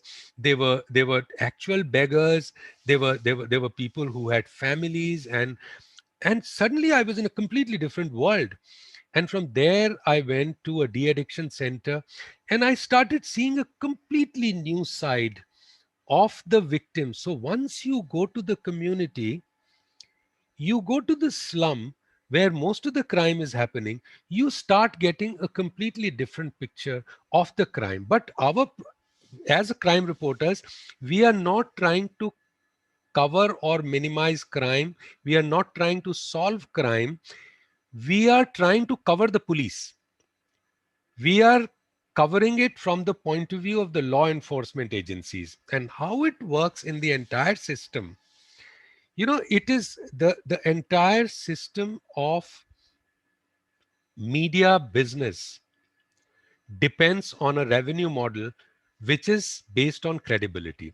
If you lose your credibility, you see, I very often I look at my favorite papers are Dainik Bhaskar and Dainik Jagran in Hindi, who are completely pro Modi. Now, if you are so pro Modi and you are so pro Yogi and you are so pro power in all other states that you only write the chief minister's point of view, then how do you carry your credibility? because the credibility gets you the readership, and readership gets you the advertisements, and that is how the business model works. So if you are so patently pro some politician, I mean, a classical example is about last week or about 8 or 9 days back, the official death toll due to coronavirus in UP at one point was 300 something, another point it was 167. 75 districts, 167 or even 300. How many? 5, one district. You must be mad saying that. One district, Agra alone, there were at least as many deaths. So they were. So how do you justify as a newspaper this kind of lies consistently coming from the mouths of the most powerful when your business model is credibility? So actually what the crime reporting does, day-to-day crime reporting, is more or less accurate. It is given from the point of view of the law enforcement agency. A body recovered, a drunken brawl in such and such mall, Sara mall, there was so and so arrested, and that kind of thing. So you see a retail every day, things happening which are part of the police reporting, which give you the police doing challans today they are doing drunken driving tests today. So all those things build credibility for the newspaper, so that the newspaper can actually you know, carry its lies or carry its motivated reporting. So the crime reporting is a very important part of the business model. It's a daily staple. We used to say that the daily staple of newspaper industry is crime and sex. In some way, I mean, you write about Hollywood, Bollywood, cricket, and crime. I mean, if you get these 3-4 things right, you can carry big opinions here and there, and this is how the business model works. We can talk about it later. So ultimately you say that it's कानून के हाथ लंबे होते हैं in the end of every crime thriller in Bollywood. So finally what you say as ideology of the media is that whatever is going on in front of you is being reported, and because people are obsessed with violence, people are obsessed with violence for many reasons. One of the reasons is that I want to know how safe my area is. If my daughter is going to school every day, my children are going out to play, I want to know if the area is safe or not, and that crime reporting tells me that. And crime reporting does not tell me how unsafe it is. Crime reporting tells me how the law enforcement agencies are doing a wonderful job of what they are doing. So we actually, in the long and short of it is that we actually learn, to report one side of the picture, which is the law enforcement side, and we start asking less and less questions. Once you cultivate, once you become friends, you stop asking too many questions, and because you know very little as a youngster about the law. I'm sure today's reporters know much more than what I knew in the 80s. But I have this feeling that they can know more about the victims' rights and rights-based reporting and community-based reporting. So when we do that, when we do the overall 360-degree of how the crime should be treated, then you actually start getting a much different picture, and the reporting starts becoming more contextual reporting. So one of the things that I want to say to you, that the most important context for the crime reporters is to know the justice system. The I mean, it's no brainer to say it's that police do not work as the private armies of politicians. They are supposed to serve the community. we know this, but we forget this. In our day-to-day reporting, we forget who the police are working for. The police are working, all this jhanda. When a DCP comes, it's like a big racket. The jhande wali gadi comes, one jeep comes before it, one comes after that. He comes out, dar salute, and you start getting, all this pomp and show is the taxpayers' money. It's all that we see, and we are very impressed as crime reporters. We go into the DCP's room or go into the commissioner's room, and the four people ask us questions, somebody this and that, and then you go inside and have a cup of tea. Sir, this is all taxpayers' money. All this pomp and show and all this nakshebazi and everything is coming from our money. So we should be able to ask the questions, the most important questions on behalf of the citizens we are. And who are we serving as reporters? We are serving not only our readers but the larger public, because by asking questions we are also serving our newspapers business model by building credibility not just from one side. We know that the dividing line is very thin. If the police is not effective, if the police is not able to do its job, if police is not equipped enough, then we see a void in the society, and the society is likely to be seen as a failed state, and that's not good for democracy. But if you do the opposite of it, that if a member of parliament goes to another member of parliament's house and says that there are 30 ambulances parked there for a very long time while there is a crisis going on in the country, in the evening he's arrested. Arrested for what? He's arrested in a case which was going on against him in 1989. I would say half of you would not have been born in 1998. So 36-year-old case, what for? For asking a question. Is it a police state? Are we living in a police state? We are still not living in a police state, thankfully, but we are getting there, And if we, as crime reporters, start asking questions, so a democracy does not want a failed state where the police is weak and inefficient. And a democracy also does not want a police state where, to keep the market locked down at 6 p.m., the police in Tuticorin, kills a father and a son. We don't want that kind of a police state. So the most important point for me, if I have to say this, all that introduction I gave you of the different angles from which I have looked at the police, let me tell you in one sentence. And before that, let me also tell you that I was in the United States. I was in Washington, D.C. when the George Floyd case happened, and I saw the way the police mistreated there. And I was under the impression until then that American police is much better than us. And what I saw was difficult to believe. I mean, the police have everything there, all the equipment that we lack and more. They have stun grenades, and they have taser guns, and they have rifles, and they have at least 4 or 5 different kinds of weaponry. They have pistols on both sides, and they have armored vehicles which look like tanks on the road. And what do? They kill innocent people.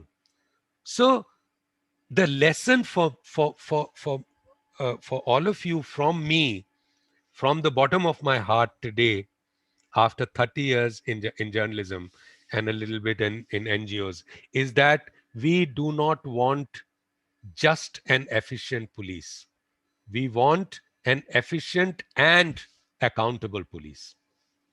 In fact, the accountability of police is more important than efficiency of the police. And you would see in most of the reports which come out, data heavy reports by different government agencies and by many other institutions is like geared towards how well equipped they are. अरे यहाँ पे wireless set नहीं है, अरे यहाँ पे ये नहीं है, forensics कमजोर है. But sir, where is accountability? Who are you accountable to? Are you accountable to people, or are you accountable only to politicians you are serving? So I think one of the, sorry. Vibhu sir, you have 10 minutes. I'm sorry to interrupt. You have 10 Oh my minutes. God. Don't do that, please. Give me about 15. Sorry about this. Good that you, I mean, you stopped me from getting carried away. So, so the thing is that long and short of it is that if we have to stop this, we have to know the rights, and we have to understand the criminal justice system, which includes the police, the prisons, the legal aid, and the judiciary, and the entire process in which, you know, the arrests happen and in which the victims are supposedly dispensed justice. You know, so this I will skip some of these slides because you know all of it. You have seen, you know, others have taken you through this. Basically, the long and short of it is that the registration of the case, when it happens, you know, the arrest has to be, you know, a magistrate has to be involved within 24 hours. If that is not happening, there is a problem.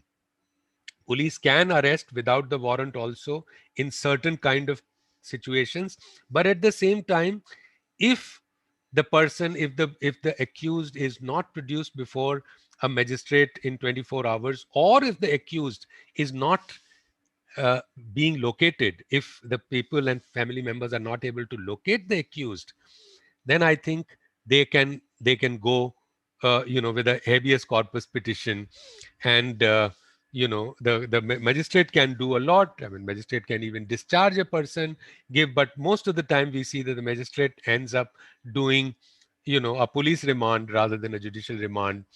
And rights of the accused, I'm sure, Vale, this part has been covered. Yes, You know, sir. This has been covered by Pradeep yesterday. yeah, okay. So, you know, the most important thing is that the health and safety of the person arrested is of utmost importance. You know, you need to give, not only do an inspection, you need to prepare an arrest memo and an inspection memo and the place of arrest and the kind of injury, and also give a copy of this to the accused. Now, what happens is that as a crime reporter, you are most often not able to ask direct questions like, sir, iska memo banaya ki ya aap nahi banaya? Aap banaya to mujhe dikhaiye ek baar. You know, or you can say that what are the, were the relevant documents sent to the magistrate or not? Or what time was the entry made in the control room records? Okay, as a reporter, when you ask these questions, so you don't have to ask these questions on their face all the time. Some of these questions you can ask in your reports. When you're reporting, you know, you can ask whether all the investigations were done before arresting this person, or this person was arrested just on somebody's say so. You know, you can raise those questions in your report. Remember that the police will respect you more when your reports show that you know the law. You know, they become actually apologetic and they come to you and they say, nahi sir, humne to kiya tha ye, aapko batayenge hum agli baar, ye aise nahi aise kiya tha. But they become very careful with you. And if most reporters start asking questions about law and about both the rights of the accused and the duties of the police, you know, then, and when it starts reflecting in your reports, then I think the police tend to become more kind of regular about things that they should be careful about.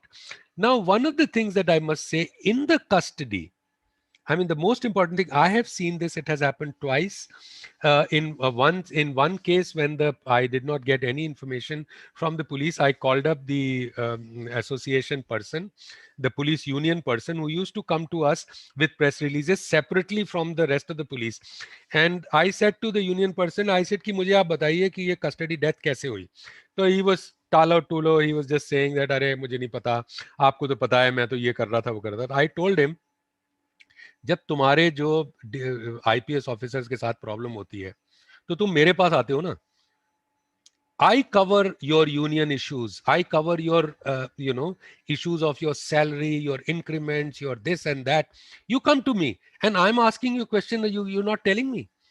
So this guy said, "Sir, let me find out." And he gave me the information. So that day I realized that within the police also, and then slowly, when my reports had more legal basis, etc., a certain kind of police officers started taking interest in me. Earlier, a certain kind of police officers were cultivating me, but once you start doing good reports, there are a hell of a lot of very good police officers who are on the lookout for people who will do decent reporting, and they will give you tip offs and they will give you exclusive stories also. So but that will all start once your copy starts showing respect for law. You ask questions of legal variety. And one of the things I must say is that the third degree treatment which happens inside the police stations should be stopped completely. Every custodial death is torture gone wrong. As simple as that. Which means that if 30 people have been tortured, one of them is in very serious condition. And if there are about 6 or 7 are in serious condition, one of them will die. Which means that the issues which come to light are only about 1 or 2%, and rest of the issues of torture, of maltreatment, are actually not even brought to the fore because we as reporters do not ask those questions. Again, I mean, on torture, there are many laws in India, but the most important thing to remember is that there is a UN CAT law, which is Convention Against Torture, and India signed it about 11 years ago, but did absolutely nothing about it. We were supposed to ratify it in Parliament. We were supposed to pass a matching law in our own country. We did that. We came very close. It was passed once by Lok Sabha and then by Rajya Sabha, and both of them lapsed with the dissolution of first the 15th Lok Sabha and then the 16th Lok Sabha, and we are back to square one. Among the civilized democratic countries, India is a shining example of a country which has not signed the which has signed the UN Convention on Torture, but has done absolutely nothing to implement it. So then, I mean, I mentioned this earlier, the habeas corpus, bail application, NHRC, SHRC, all these questions have to be asked in the report. In fact, very often reporters don't talk to the victims at all. When you talk to the victims, you start getting a completely different picture. When they say, for instance, in the Mumbai case of Sachin Waze, when this businessman friend of Sachin Waze was interrogated, or next day his dead body was found in a creek, the first case that the police filed was a case of unidentified body, or something like that. It was like woefully inadequate. There was here is, and it was I think accidental death, if my memory serves me right. It was a case of accidental death. Now a reporter has to ask if his mouth was stuffed with handkerchiefs and with cloths, and his mouth was also tied with a piece of his own handkerchief or something like that. How did nobody, no reporter, I'm not privy to what the Marathi papers were writing, but not many questioned that this was not, and later it turned out that it was a different human being. And the moment people went to speak to his wife, a completely different picture emerged. So when we report as crime reporters, It is our duty to look at both sides. It is our duty to go to all kinds of sources, to go to the hospital, to go to the morgue, to go to the victim. If we can't do that, we should do some other beat. If you are doing crime beat, once in a while, when a situation like this appears, you have to speak to everybody. And when you speak to them, they often ask you, and it is your duty also to tell them that they can actually complain to SHRC or NHRC. I'm not saying that you become a party to the thing, but you discuss law with them. They discuss the whole situation, and you also cultivate victims. You also cultivate NGOs. You don't cultivate only police officers. Now, I have, how much time I have after this? About 2 minutes. 5 minutes or 5 minutes would do. Okay, so that's very good of you. Okay, so I'll just take you through some of them. Okay, only about 14% people have anything to do with the police, and rest of us in our daily lives do not come into the contact of the police except in probably minor traffic challans, etc. And this is the global law, that just about 15%, 16% people. So it is very important for both NGOs and people working on police and police officers, and also the crime reporters, to know what is victimization survey, why we should look at the point of view of the victim. So those 15% people, once we know, they hold the key to how policing can be improved, how police reforms can be carried out. The second thing is that the poorest are almost always more likely to be contacted by the police, and the rich are more likely to contact the police.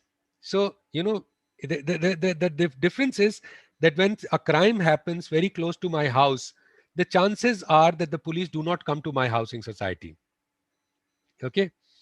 But when a crime happens in a slum, they knock at every door and say, "Kya hua yahan pe? Kaun hai ye? Tera bhai tha kya? Kisko janta hai? Bata mujhe." That kind of thing. So when it is the poor, the police knock at their doors more often than the rich. And the poor, even when something small happens, are scared to go to the thana. But the rich, at the drop of the hat, can go there, which is a good thing. I think we should. Everybody should do that. But this difference between being contacted by the police and contacting the police is quite stark. Now, this is quite important from the point of view of the victims, that we see that about, and I think I will, after this, I'll show you just one more and I'll stop. About 60 to 65% people in our country are more or less satisfied with the police. You ask them, kisko badalna hai? Nahi, theek chal raha hai. Are you more satisfied with this or that? Then you realize that the people do not have too many problems with the police. But when you look at the remaining 35% who are dissatisfied with the police, you start getting the larger picture. And the larger picture is that if you are an ST, scheduled tribe, you are both distrustful of the police and you are dissatisfied with the police. If you are SC, Muslim, OBC, you are likely to be more distrustful and more dissatisfied with the police. So we see that the police are particularly nasty to the poor and the vulnerable. If you are a rich Muslim, you get away more easily. But if you are a slum dweller Muslim, or if you are a Muslim woman who lives in a slum, you have a problem. You have a double, triple problem. Discrimination, caste-based, gender-based. If you see the SPIR report, I'll send you the links. You will find all of this. There's a very important slide which is there in you get the picture in India Justice Report as well as in SPIR, that their overrepresentation of the SC, ST and Muslims in the prisons, and their underrepresentation of the same people in the police force. So not only you have less policemen who are Muslims or who are tribals or who come from vulnerable communities, you also have their overrepresentation in the prisons. Now, this is a very simple slide. Actually, it looks complicated. Basically, shows how the total cognizable crimes against SC, ST, women and children are likely to take longer than the total cognizable crime as such. So the entire criminal justice system actually probably discriminates or is unfair to the vulnerable, to the SC, ST, children and women. The last slide I'll show you. Okay. Police attitude towards violence. Okay. You remember there were a spate of fake police encounters. One, there was a veterinary officer, a young woman who was raped and murdered near Hyderabad, and later 5 people were shot dead in cold blood. Now 4 people, I think. Now, this crime was despicable. This crime should not have happened, and the culprit should have been brought to justice. No doubt about it. But if the police are if the people, common people, are garlanding the police officers who have shot people dead in cold blood, then I think society has a problem. And I think this is when the society and the police both are on the side of violating the law. I think the media is the only one left. It becomes our responsibility. I would say it becomes our duty as reporters to ask questions about every custodial death and every fake encounter. We don't have to do that. We don't have to become enemies of the police in such a way that they come and they arrest you under something else. You can ask politely. You can talk to some NGO who will raise the issue. You can put it in the mouth of somebody. You can find 100 different ways of doing that. But for God's sake, ask questions. Because यहाँ कुएं में भांग पड़ी हुई है, जनता भी वही भांग P रही है, पुलिस वाले भी वही भांग पी रहे हैं. हम लोग वो भांग अगर ना पिए तो हम लोग बचा सकते हैं. For every fake police encounter in Uttar Pradesh, I am told the total number could be in thousands. And every time a fake encounter happens, I am depressed, but I'm super depressed when the people who have done the fake encounter are garlanded and the person, the chief minister who's openly saying that thok do, his word is thok do, you know, he's brought back to power. I mean, he's an elected leader. He's a popular leader. So we are the only ones who should be asking questions. In fact, if we look carefully, we will find, if we have friends in the NGOs, if we have right kind of friends within the police, we will ask questions. And lastly, you remember there was a police DG or one revenue officer or one DIG. If I remember correctly, there were 3 officers inside a helicopter. Once again, this is all public money, who were showering flower petals on Kanvariyas. Now, Kanvariyas is a certain kind of yatra, very nice yatra, going from Ganga to the villages where people take the holy water from the Ganges to the Shivlingas. So why were they doing it? Because there is a chief minister who's very happy by this kind of acts. So you are, 1 hour of hiring a helicopter, I'm told takes in the range of anything 30,000 to 50,000 rupees. You are taking that, you are showering petals on them to do what? To please a chief minister. I did not see many reports. I mean, the photo came out. Fortunately, the photo came out. It's worth keeping, for all those who talk about police reforms, to say that, sir, this person, the DIG, should be dismissed because this is not your job to do this. Your job is not to please the chief minister. Your job is to serve the community. But anyway, I will stop there. Basically, our job, if I can summarize it in 2 or 3 lines, our job is to ask questions, particularly about flagrant violations like fake encounters, like custodial deaths, like torture. And number 2, we are not looking for an efficient police. We are looking for an efficient and accountable police. Thank you.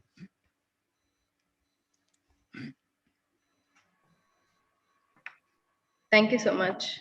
Thank you so much, Vipul. We have a couple of questions from Shubhangini Dubey. So, first one is, how do you see the incident of the encounter of the accused in the Nandini rape case by the Cyberabad commissioner without even a court trial? What role should media have taken in such incidents?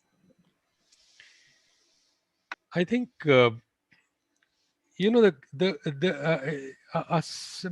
first of all, simple reporting.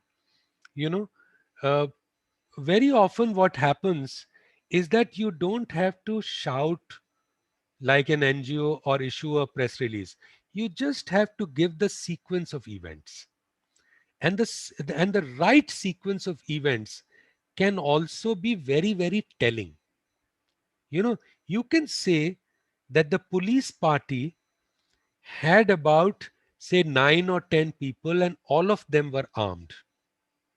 You can say that when you take somebody to the spot, you do not take them at 3 a.m.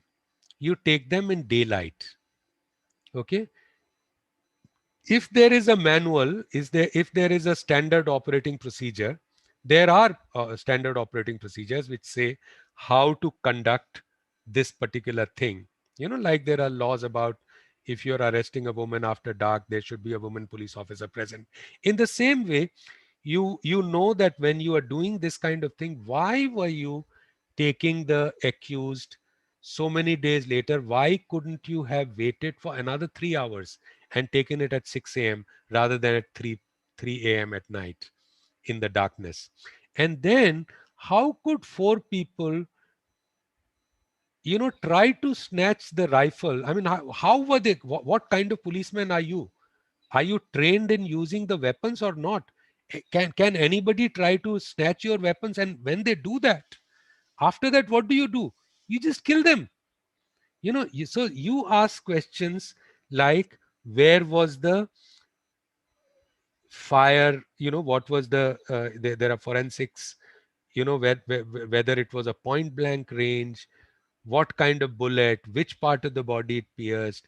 When you run, you know, you run in a certain way, and then the bullet does not go into everybody's head from the same side and comes out from the other side. You know, so when you do the truth fact finding, sometimes can give more clues than asking kind of hard questions.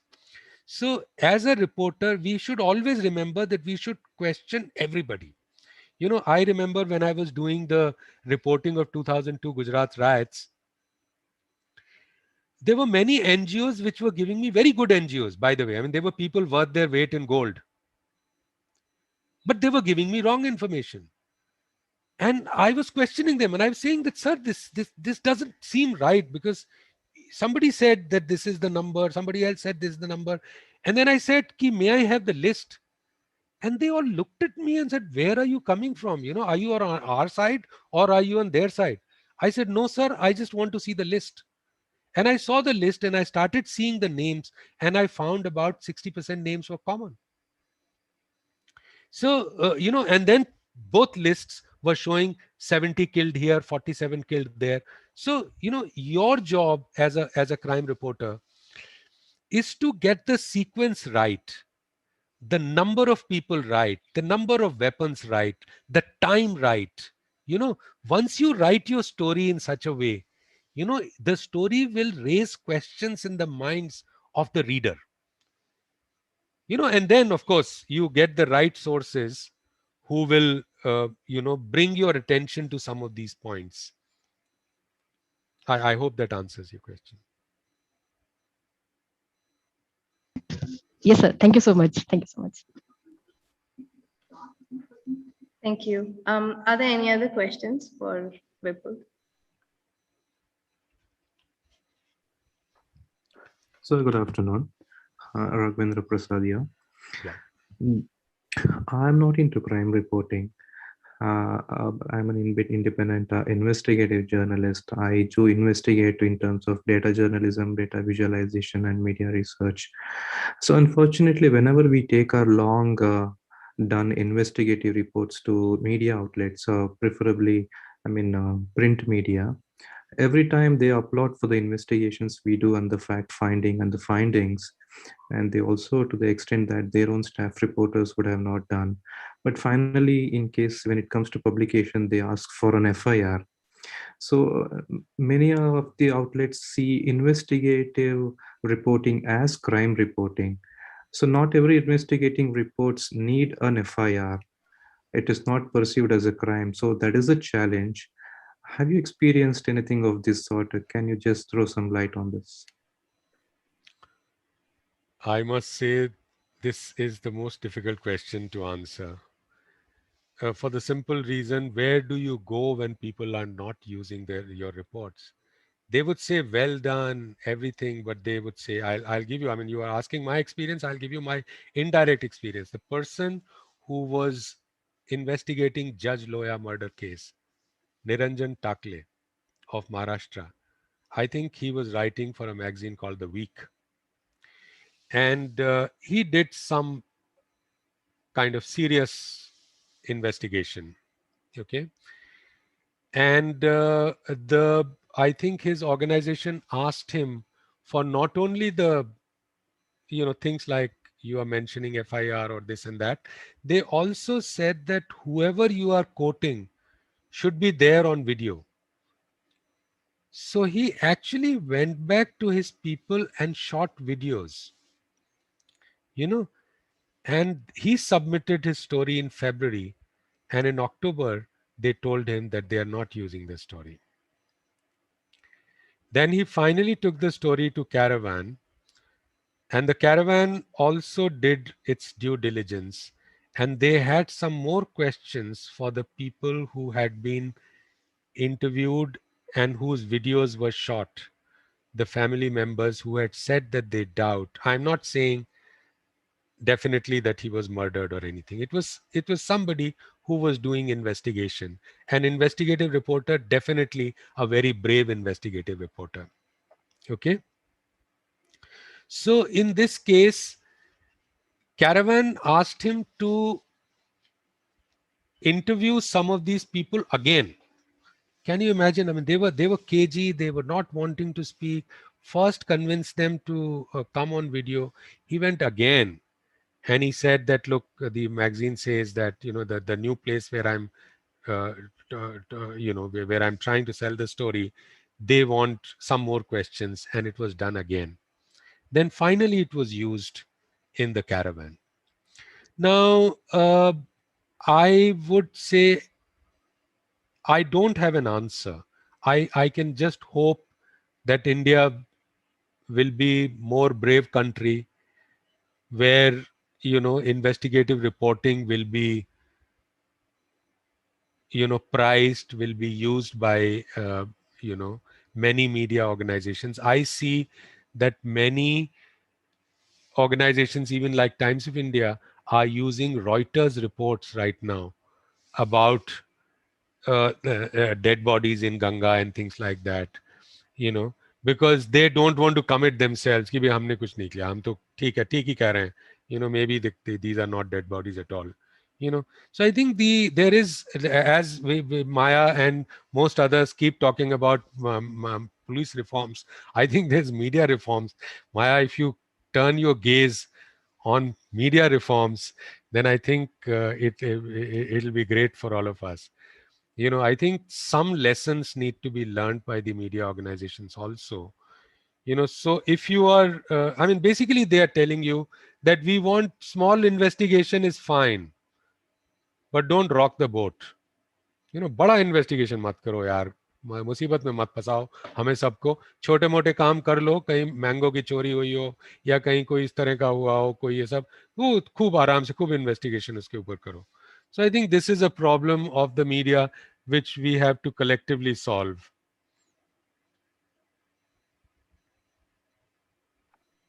Thank you. There is one question from Jennifer Kishan. How difficult is it to report on crime and legal issues as a freelancer with no backing of publication?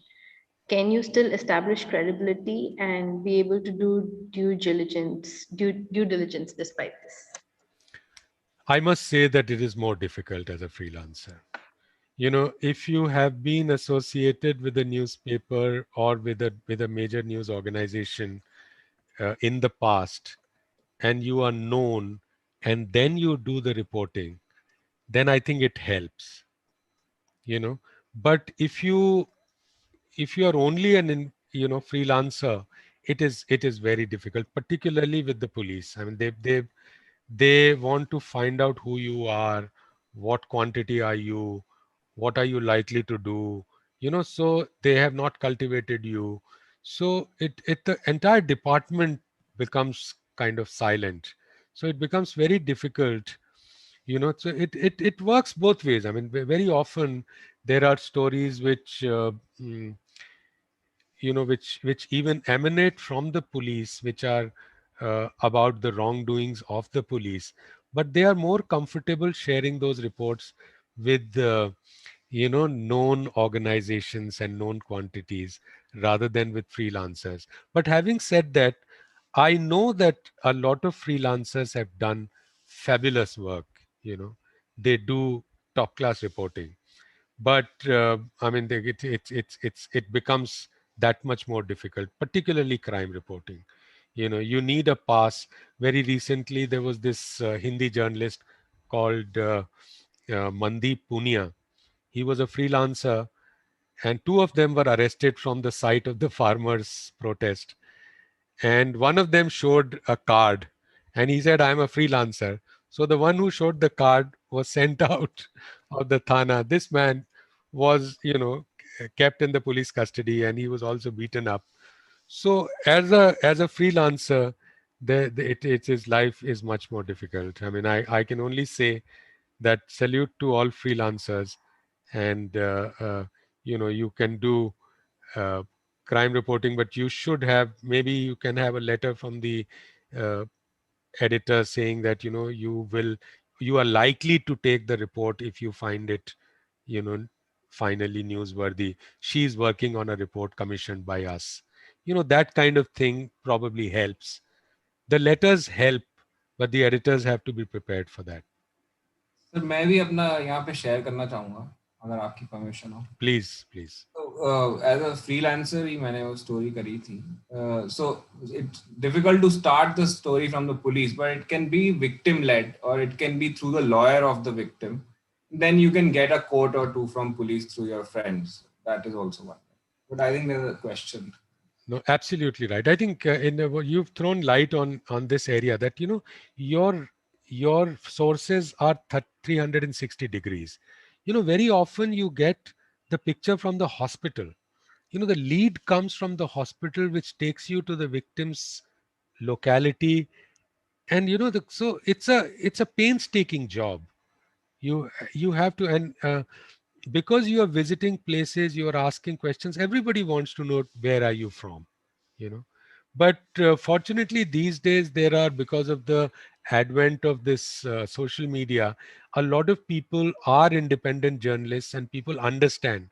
There is this person called Anjum, I think, what his first name I'm forgetting, who's doing reporting on farmers movement, and everybody talks to him because people see him on YouTube.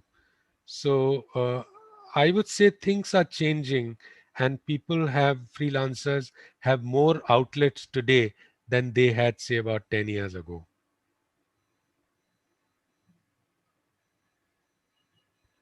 Thank you. We have one question from Avdesh Malik. He says, Sir, I'm hoping that you will share some techniques on how to cover insurgencies when the police is hostile and the person, or especially a journalist asking questions, may have to face consequences. Yeah, no, that's a very good question, and that's very close to my heart because as a reporter in Punjab and Kashmir, I had a lot of problems of that nature. But you know, every time you find one good police officer, be on the lookout. You will be surprised how good police officers can be when they want to help. You know, there are a large number of them who do not support fake encounters. There's a very good number of them. So the finding the right police officer is very important. I had many fights, and one of my fights was with Mr. Ribeiro.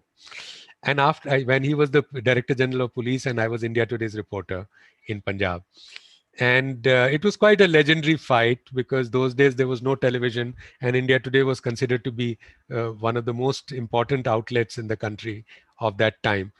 But that after that, Mr. Ribeiro became my lifelong friend. I can call him even today. You know, I can call him today, and in fact, he takes my call, he replies to my emails because I wrote that. I wrote a report in which I said that, you know, the fake encounter culture was started by some officers, which included him, which is true. You know, but at the same time, Mr. Ribeiro was had a in the heart of his hearts there was a dividing line that somebody who's committed 100 murders and if not arrested will is likely to commit another 100 murders. You know, you treat that person differently, especially because the courts are not giving the punishment. You know, courts are letting them go. So I think in some way it was started probably with a good intention, but it was completely unlawful. So I hope he also wrote about it in his book, and he said that you know, he's against it completely, and he also opposed Mr. KPS Gill when he came in later. You know, so in the police, particularly in the encounter stories of so-called terrorists, I think it's very important to be in touch with human rights organizations. You know, very often you get the story from SHRC or NHRC. Very often they are able to confirm. You can they say, "Bhai, hum isme bolna nahi chahte." Then you say that, "Sir, my facts tell you that 1, 2, 3 has happened. Do you confirm it? Do you informally confirm it?" So the person, very good chance is that will say that, "Okay, I confirm these two, I don't confirm the third one." You get your confirmations from there. Basically, for working in an environment of insurgency or militancy, you need allies. And the allies are required both within the police forces and then within the NGOs. Because NGOs are protected, some of them are working in human rights, you know, many of them are lawyers. So they have a way of dealing with this. So I think if you talk to the, say, victims lawyers, some of the NGOs, and if you find a good police officer who takes your line or who supports human rights angle, then I think a good story can be done. Thank you. Shall we take just one last question? This is from Mahesh, who asks, how does a reporter earn the trust, I presume, of the police, especially in rural areas? You see, it's again, I mean, it's a candid, good question. I think when you do correct reporting, even if it goes against them, they have a hidden respect for you. You know, they have a contempt for their chamchas. You know, good police officers very often. In fact, if you ask Mr. Ribeiro, who's now 92 years old, how many of his chamchas he remembers from Punjab, probably he would not remember a single one. You know, he remembers people because he's a good police officer. He remembers people who questioned him.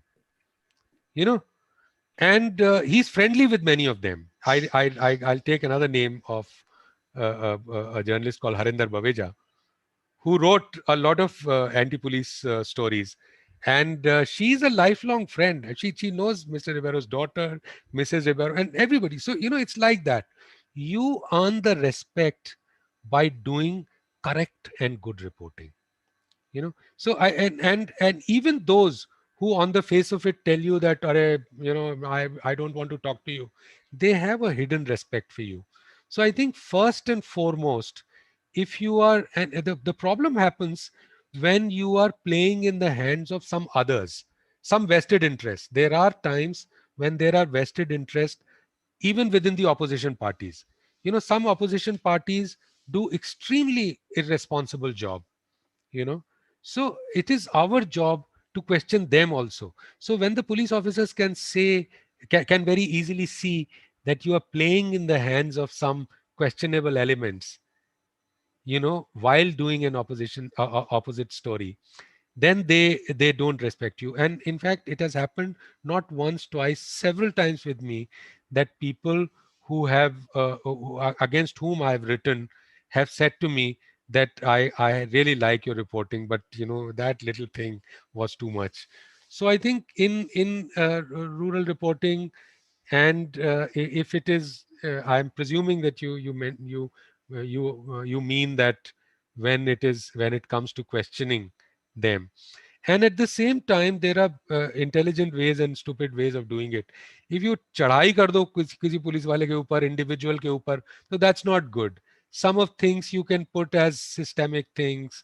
Some things you can question indirectly. Some things you can question by giving the sequence of events. Like I said about Hyderabad event. So our report is a clever construction. It should not be very simple. When you do a clever construction and do a good report with all the facts and figures, the chances are that all those who have stakes in it will respect you. Thank you so much, Vipul. Let's close the session with that. Thank you so much for your time. Can I just say one last thing? Sure. There is this thing going on in India about compensation for miscarriage of justice or willful denial of justice. I think reporters should think about this also.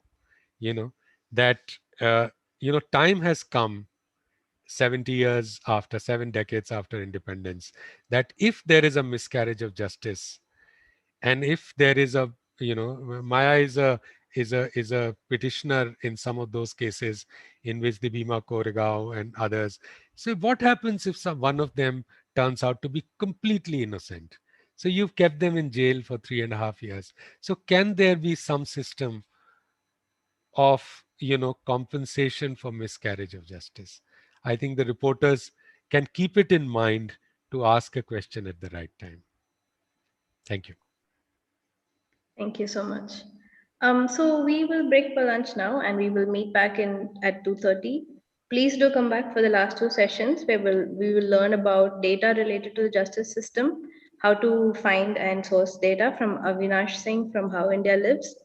And we will also be hearing from the correspondent from Bar and Bench on the practicalities of reporting from the court, Debayan Roy. So the meeting will be open. We will meet in 20 minutes. Thank you. Thank you for all the speakers. Thank you so much. Thank you, Vipulji. Thank you. Vipul, thank you so much for being here. I know you've not been well, so I'm doubly grateful. I'm fighting fit now. Good, good. I can see that.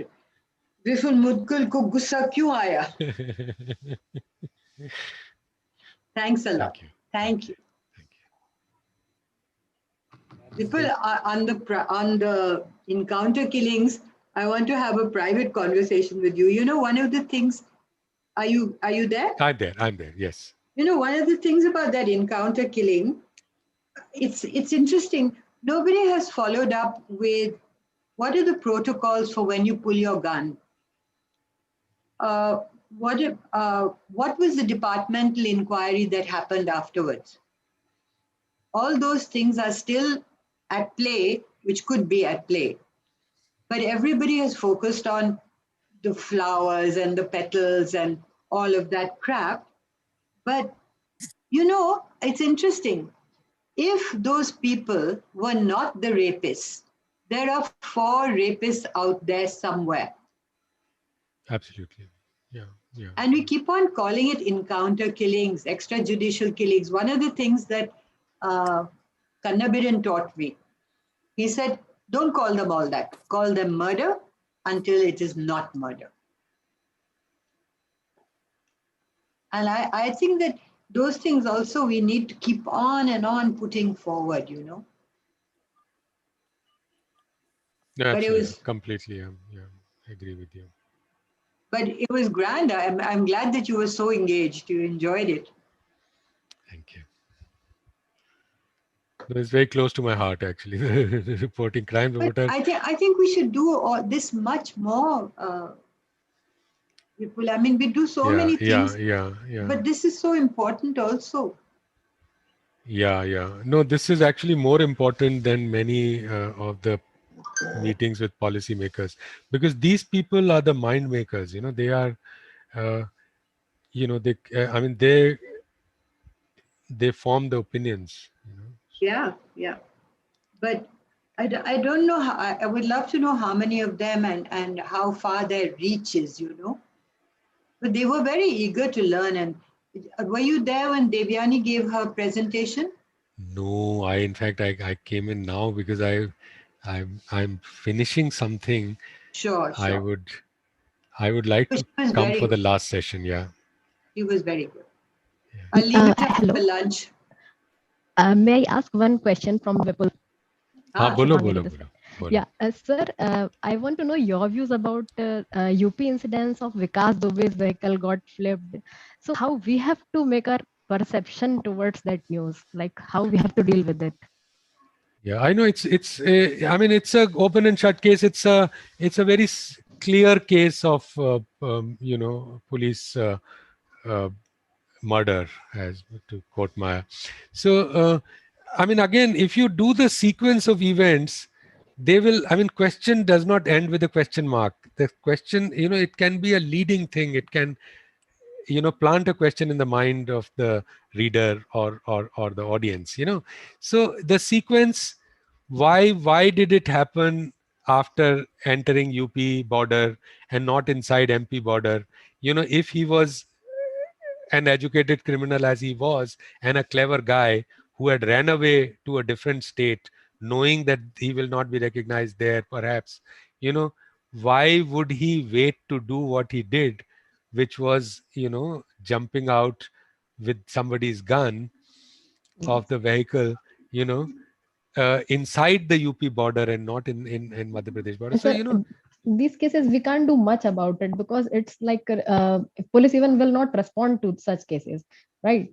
Because if reporting are happening, and sir, one more case are there when CA protests were happening across Delhi, right? So arbitrary arrests were there.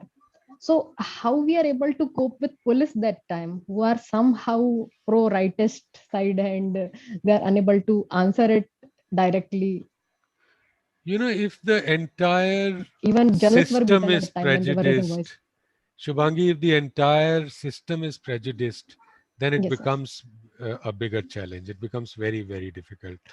I think sometimes it works when you find somebody very high to say something which even the newspaper can't ignore.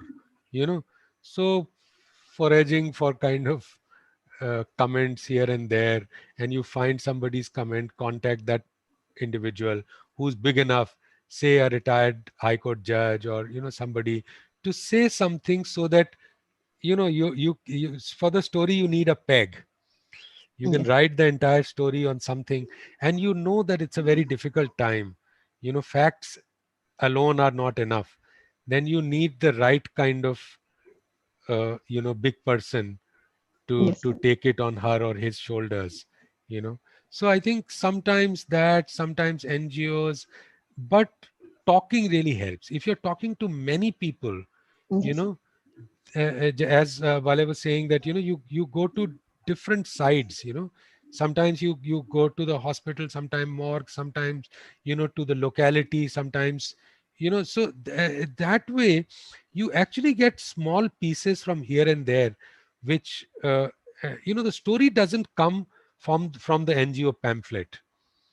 Those are useless actually. I mean, NGOs, uh, uh, it comes from when you ask them questions, when they start talking, answering your questions, then you start getting fragments of things. I mean, I would say first and foremost, when you have a very good angle, then the editor can't say no, you know but sometimes when you have a very good editor and you go with not, editor say yaar ye kya le aaye, ye to tum mujhe, you are preaching, you are saying that ye to koi baat nahi hui, story lao. Yeah, angle must be different, The right? story comes from the location. If Yes. you are in television, location sounds, location shots, you know the sights and sounds, and as they say, you should be, as a crime reporter, you should be able to smell the people you are reporting on, and you can smell them only when you go close to them, visit their houses, so the stories come from there, the real kind of nuggets of stories, which nobody can. On CA, etc., it's difficult when the Yes. newspaper themselves shut up and they say कि बस बहुत हो गया, हम नहीं करेंगे reporting. Maybe keep a dossier, maybe one day when they open up, you can carry the Sir, story. I used to cover Mahila Thana in Bhopal itself, and interesting stories were there in Mahila Thana, and people used to read it, like small incidences are happening, divorces are happening on basis of small issues. So these are resorted with the help of counselors and all that. So if angle is different, so it also benefits so many readers as well as the Oh accused as yes. well. Oh yes. No, they very often come. In fact, I've had experience, and they often come and they say कि domestic violence case कि मेरे husband को मार पिटाई करके छोड़ देना, ज़्यादा मत मारना, क्योंकि नहीं तो Yes, मुझसे sir. बदला निकालेगा घर जाके. You know. Yes, sir. It happens. It So happens. Actually, I covered a story in which जो महिला थी उसका सिर्फ जो हस्बैंड था उसका ये कहना था कि मैं इसको जो भी गिफ्ट ला के देता हूँ ये अपने मायके दे आती है and I want a divorce. So in that counselor come and help those. So such stories are also helpful because yeah, बहुत yeah. basic slum areas से आते हैं लोग and then their Oh disputes yes. are resolving. Thank you, sir. It was a wonderful session. Take care. Thank you. Thank you, Ruby. You're chalo. Everybody's here then. We are on a break, guys, so see you in 15 minutes.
Hi everyone, we will begin our session in another 5 minutes with the band Roy.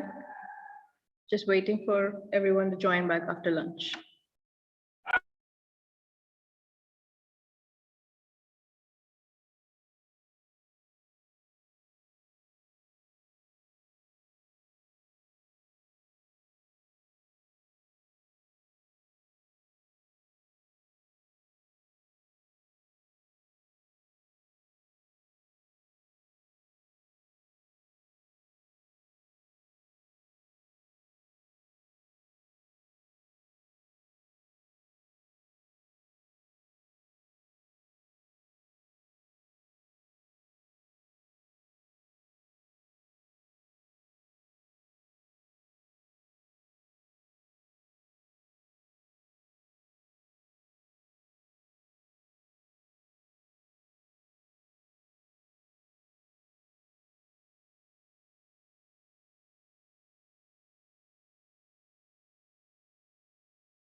Hi everyone, I think let's start. I think the Bayan has something else to do after this, so we have to let him go early.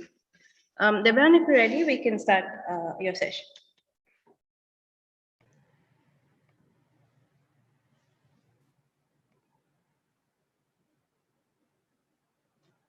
Am I audible and visible? Yes, yes, you are. Hi, everyone. So first of all, there are a few. Sorry, I just areas- wanted to introduce you before you start. Sorry. Everyone, this is Devyan Roy. He is a special correspondent for Bar and Bench.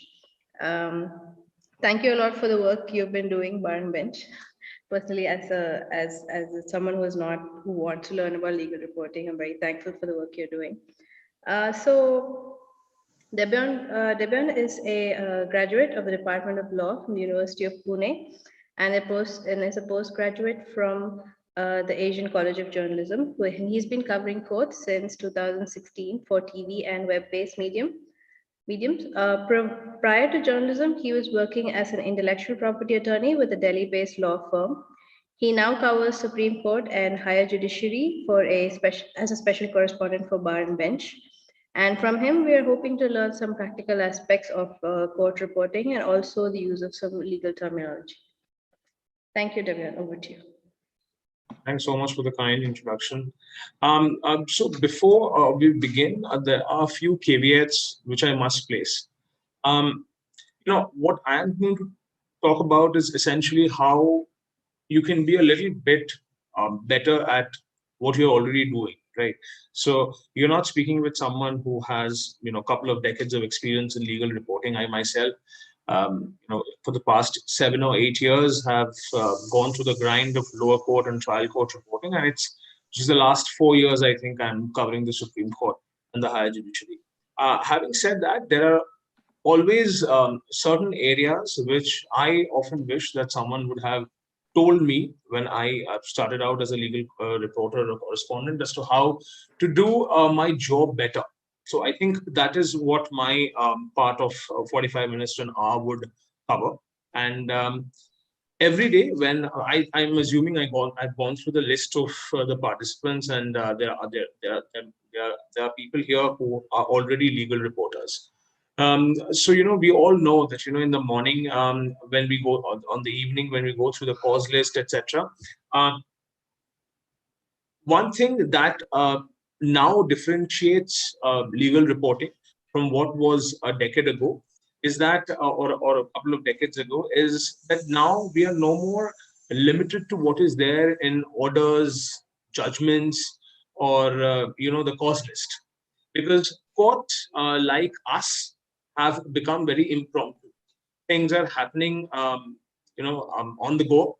It can be in some other court, it can be in some conference, etc. So we have to be on the top of our game. And if we don't know how to go about it, we end up missing stories. And that is like a cardinal sin for a reporter, to be very precise.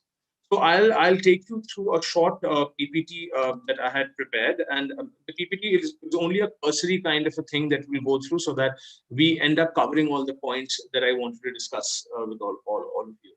Is there any way I can share the PPT here on screen? I've made you a co-host, so you can go ahead and share your screen. Okay, you share screen. Can you all see? Yeah. Okay, so quickly, my topic today is about the practical aspects to reporting while examining good illustrations in the field. So the illustrations would come as in when I speak. So let's just quickly go to the first one. Why is it a legal news? So, when we talk about legal reporting and legal news, one mistake that most of us do is we confine stories of legal news to the four walls of a courtroom or a tribunal, or to what a judge is speaking at a conference. But that is not often the case. With the advent of time now, each and every news that you see in the newspaper has a legal angle to it. Say, for example, the COVID issue that we are facing now, that, most of us are not getting registered, most of us are not able to find slots, and we are jostling for the same. So when this is happening, when we are not getting through the COVID app for the COVID-19 vaccination, the first thing as a legal correspondent, you must think, or we must think, is that there must be someone somewhere uh, working on a petition or a letter or something to bring this to the notice of the courts. Right. So, it was since 1980s when, the PIL litigation or the history started, and, people started writing letters to the judges, and how the judges started taking cognizance of various things that happens every day in our lives. But now it has probably become more efficient, so as to say that whatever we read, whatever we see has a legal angle to it. Right. So even if you start thinking that there is a problem in the society, I can give it to you in writing that there is something happening in the courts around it. So every news that we consume each day has a legal angle to it. So unless and until we are very aware of what is happening around us, there is a high chance that we, or me, you, can miss legal stories. So the stories are no more confined to the area of the four walls of the courtroom, as I said earlier. Whether it's a murder case, a highway robbery, a credit card fraud, a corporate merger, a promotion, a custodial torture, or a political rally, there is a connection of law that will emanate. It is up to us how efficient we are to track down that point of connection with law. I'll give you a very simple example. If you remember, there was this murder case that happened in Hyderabad a couple of years ago. And I'm not talking about that rape incident which happened wherein a few sleuths murdered the girl, raped her beneath the bridge and kept her body. No, I'm not talking about that case. There was another case where there was a political linkage associated with the accused in that particular case. And that case somehow surprisingly did not reach the magistrate court because there were no arrests made, and the police was not successful in finding that connection with the accused whatsoever. But there was a very efficient court reporter in Hyderabad at that point of time who actually found a PIL that was filed next day before the Andhra Pradesh High Court, seeking a court-monitored probe in the case. And that is how the case came to life. But why I'm giving this example is because if, as a reporter, I shut my eyes today to what is happening around me, right, there is a high chance that we'll do follow-up stories tomorrow. So as I said earlier, that my 45 minutes to 1 hour is more confined to how we become more efficient at our job or to what we are doing currently. So this is one very important part or the aspect of what we do.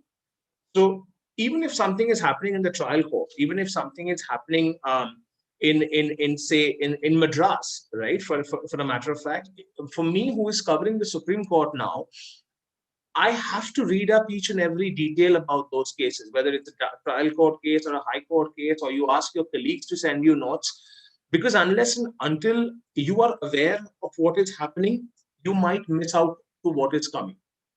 So that is a major part of our job now, which unfortunately or fortunately we have to be aware of. Secondly, the three rules which I developed as a reporter very early on to identify a legal news is to abreast with law, past case history, or future effect of a particular case. It can be any case. For a matter of fact, most interesting orders and judgments are now coming out of cases of motor accident tribunals or consumer disputes redressal commission orders, etc. These are areas which were often missed out earlier, But we as reporters, as legal reporters, who are trying to do better than what we are expecting, than what we are doing as of now, identifying these three aspects of legal news can actually help you attain that mastery over the job that you're doing. So one is to keep yourself abreast with law. Now, when we talk about being abreast with law, it doesn't necessarily mean that you have a law degree or you are very good with your legal subject. Of course, that comes very handy.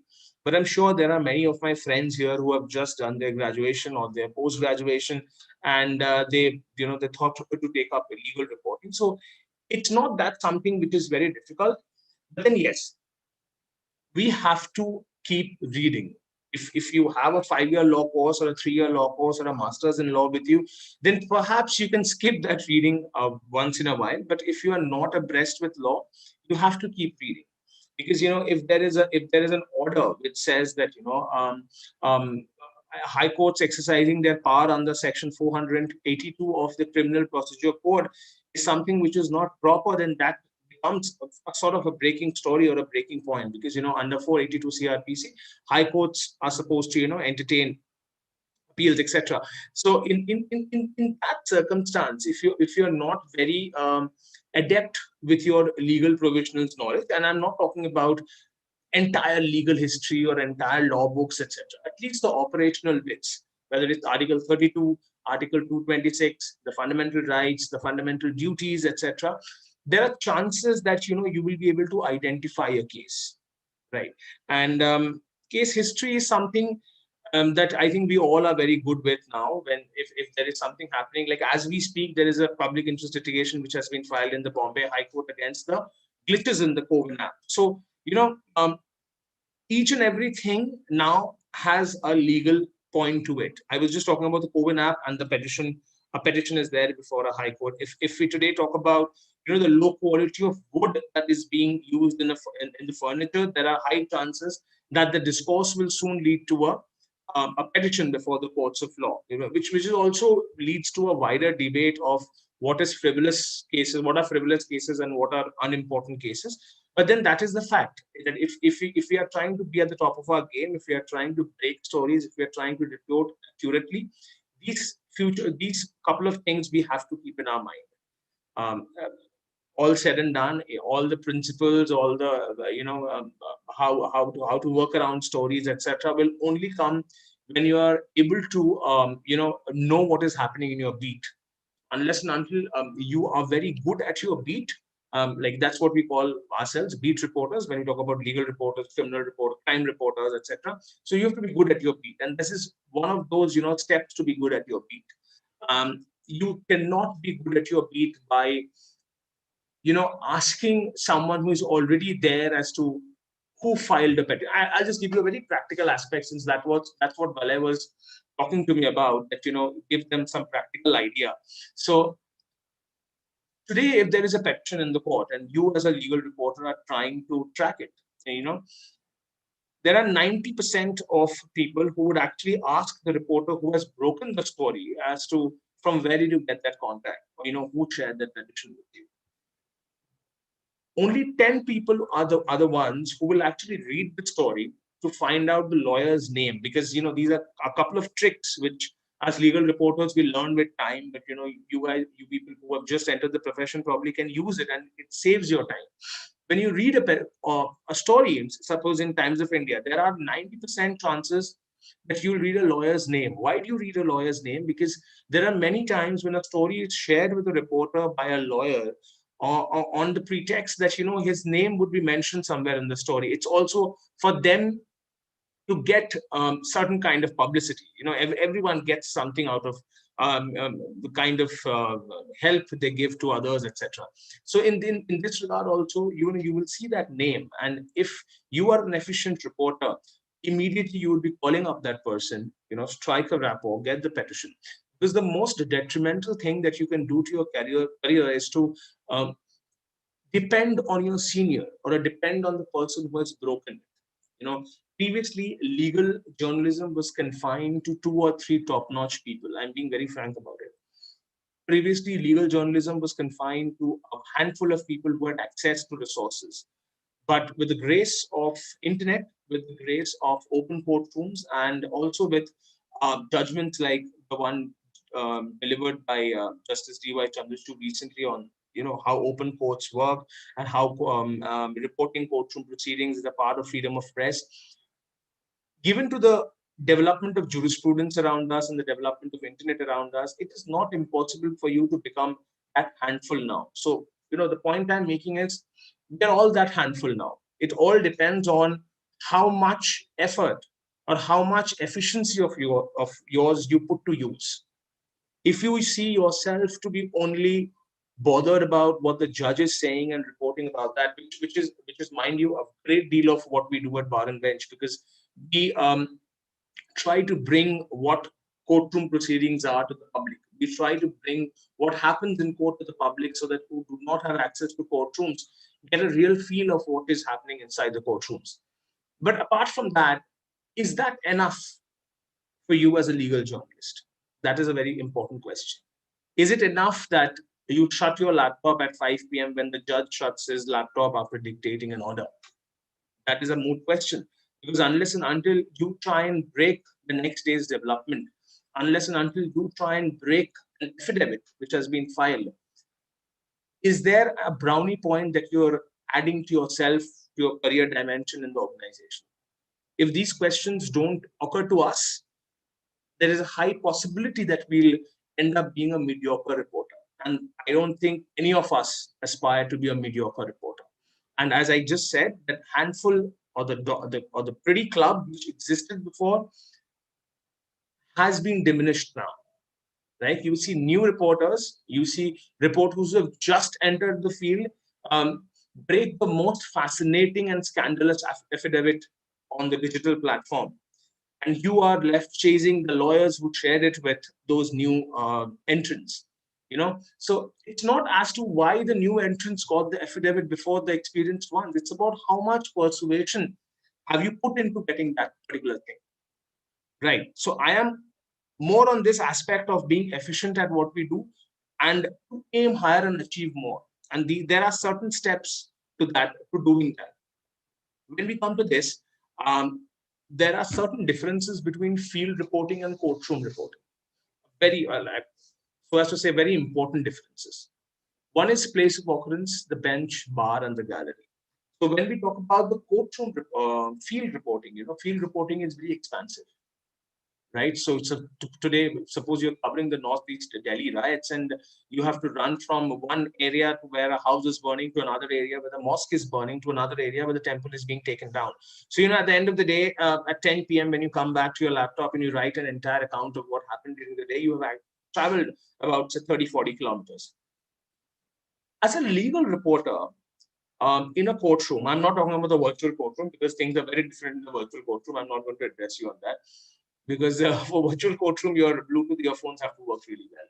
So for a real courtroom, your eyes and your ears are your best friend, right? Your eyes need to travel to 3 distinct locations in the courtroom after every minute. One is the bar, that's the judges. You cannot miss a smirk because when a judge asks a question to a lawyer, okay, a lot depends on how he reacts, right? So if he tells the lawyer, no, you say, Mr. Singhani, I'm like, you know it. If he genuinely says it, right, and you as a reporter watch it, he's airing a genuine concern, right? And if he says, no, Mr. Singhani, you go ahead, you say, then that he's testing the lawyer, or he doesn't go with, or he's not believing the argument put forth by the lawyer.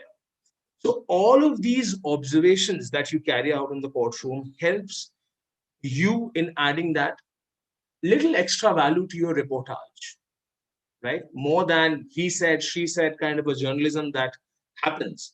You can actually add a lot of value to your reportage by being more observant in a courtroom. There were days, when some heated arguments take place and we are so bothered in taking down notes so that, you don't miss out who said what. We missed as to what were the expressions, right? And this is a very important learning lesson, because when you go to the trial courts or when you go to the regular Supreme Court proceedings or the High Court proceedings, not every day a lawyer is arguing a constitutional law point, right? Not every day a lawyer is sitting with a TD Basu in hand and reading out the provisions to the judges, right? He makes certain random arguments. Like I'll tell you something very interesting. Dr. Abhishek Manu Singh, you all know him, he's a senior lawyer. Before every argument, okay, mostly, I hope he's not in the conference. Before every argument, he says, I'll just take 3 seconds. Okay. Before every argument in the court, he'll just say, my lord, I'll just take 3 seconds. Okay. One day, Solicitor General Tushar Mehta replied and said that your 3 seconds often become 3 minutes. So this Singhvi said that, you can also take 3 more minutes and not cut me out. Okay, so when you write, story ideas come like this. Singhvi's 3 seconds in the Supreme Court today, and then you lay down his arguments in a particular case, maybe Maratha reservation or whatever. And he went up arguing for about 2.5 hours after assuring the bench that he would speak for 3 seconds. So this is something which you have to observe, because Singhvi in every hearing would say this: you are not reporting inaccurately, you are being more observant. And when you be more observant, you end up reporting out of the box stories. So if you as a reporter, a legal reporter, is not reporting out of the box stories, which I myself complain, to my own self at times, we are not doing justice to ourselves, right? So if you just have to report what the judge said and what the lawyer said and what happened in the court, you can also take notes from a stenographer, but you're more than that. Secondly, confined to spoken words. You have to confine yourself to the spoken words. You have to confine yourself, right? So you cannot, as a matter of fact, as a legal reporter, you cannot add anything which is not said in court. Even if it's very, a very clerical punctuation, right? It's best not to add. Let it be. Even if it's an incorrect statement, let it be. It's what the lawyer said, right? It's what the judges said. They may make no sense, right? But even then you have to report that. Because your accuracy as a legal reporter also means how accurately you're translating the proceedings to the general lay public. You can obviously comprehend it at the end as to what the lawyer said, but you may go wrong in there. Because often what judges say have different meanings to it, right? We as hurried reporters often try to break those particular things and, churn out stories. And, the judge said this. You would see often in mainstream news channels, I won't name them, judge ne kaha, right? Judge ne uthai sawal. No, judge ne koi sawal nahi uthaya. Judge has not asked anything. It was just a random observation which was going on between the bench and the bar. Unless and until you're observant to what was the dialogue, delivery, or tone and tenor of the particular judge or the lawyer who was engaging in the conversation, you will end up reporting inaccurately. So those are very important things. I think what I said also flows down to the communication exchange bit. Legal accuracy, why? Because when we talk about, that also covers the second part of what I should speak a little about, about legal terminology, etc. It's not something that I can tell you about, legal terminologies. It's all, legal terminology will only emanate when you read. The more you read, the more petitions you read, trust me, if you're covering High Court, and if in a year you have read 200 petitions, which you will, because every day you will read 3 petitions, so automatically, maybe in a month, you will read 900 petitions. If you have read about 200 petitions of a particular court in a year, you will know how petitions are drafted, what are the words, and how it goes about. No one can teach you legal terminology the first day of your job or the first few months of your job. Every lawyer will use his own words. There are certain lawyers who likes to go overboard with jargons. There are some lawyers who will just state the facts. But however, there are certain key strategies to decipher that for time-saving purposes. I'll tell you that in a bit.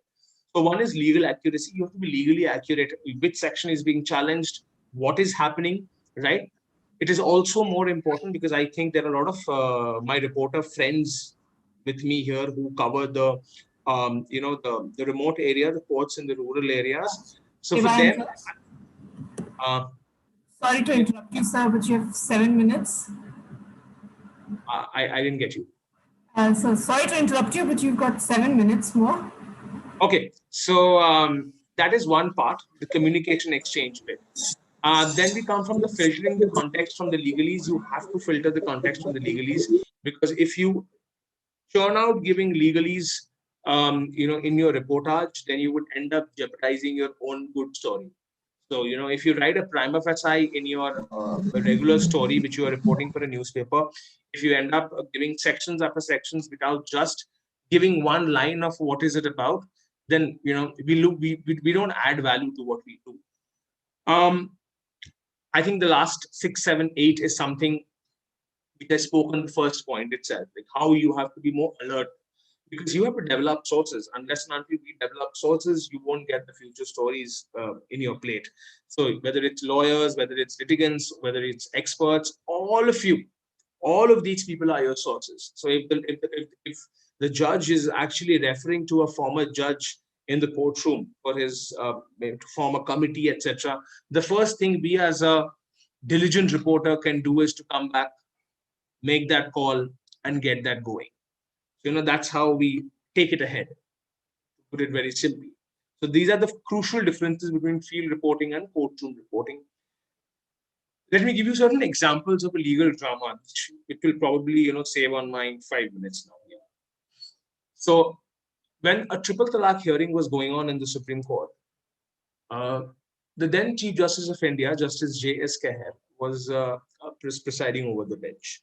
And there was a very heated moment of argument when senior advocate Kapil Sibal, I think, was representing the All India Muslim Personal Law Board, and he was reading certain hadiths from the Quran, holy book of the Muslims, to show how triple talaq as a system of marriage is valid.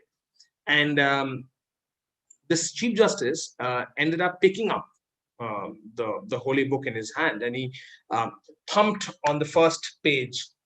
And he said that, counsel, I too have read the holy book, and you are spending far too much time in reading the intricacies while I know what is the truth, what the holy book prescribes. Now, when you come back and you have to report this exchange that took place, which makes for a fascinating read, if you don't capture the emotions, right? If you don't capture that moment when Justice Keher picked up the book and thumped it and showed Kapil Sibal, and if you don't relay down the expressions of what maybe senior advocate Narasimha was expressing, sitting at the opposite side, you will not do justice to the story. So legal drama is also about how observant you are in the courtroom. Every legal story has some or the other drama. Either you churn out the dramatic element into a separate story, or you incorporate the drama in your regular story to make it different than others. Whether it's a petition to defer the CBSE exams, etc., there are certain very strong observations which the bench will make. If you're covering the trial court, there are very random local language exchange that happens. If you're in Bengal, if you're in Hyderabad, if you cover the trial courts, you will see a lot of exchange happens in the local word, in the local language. So capturing the essence of that conversation in your reportage is also often very important, right? When Justice D.Y. Chandrachud told the central government that, with a smile on his face, that, we don't want to become firm on you, but you have to supply 700 metric tons of the oxygen. That was in itself a story. When the Supreme Court is trying to come down heavily on the central government, even though they do not want to interfere in the executive domain, right? And the basic structure, whatever. So in that, capturing that essence of how Justice Chandrachud cautioned central government to abide by the court order, it's also something that will add value to your reportage. Sources, I'll quickly read these pointers, which I think is something which I have always adhered to. Without sources and way to get through the legal breakthroughs, legal journalists run the risk of playing the role of a stenographer, which is rule number 1.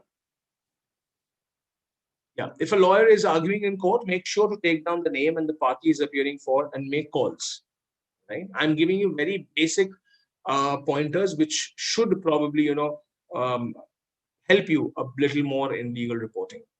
It's important that you introduce yourself, your beat, and you keep at it, right? You have to keep at it. You can't get tired. We can't get tired of making calls to our sources. We can't get tired of making calls to judges or lawyers. The day you are getting tired of it, that day you become an editor. Then you no more remain a reporter. Share your stories with lawyers, law firms, clients, judges, whichever story. It's a long form, it's a short form, it's a regular court reporting. Wherever they're mentioned, their friends are mentioned, share it with them.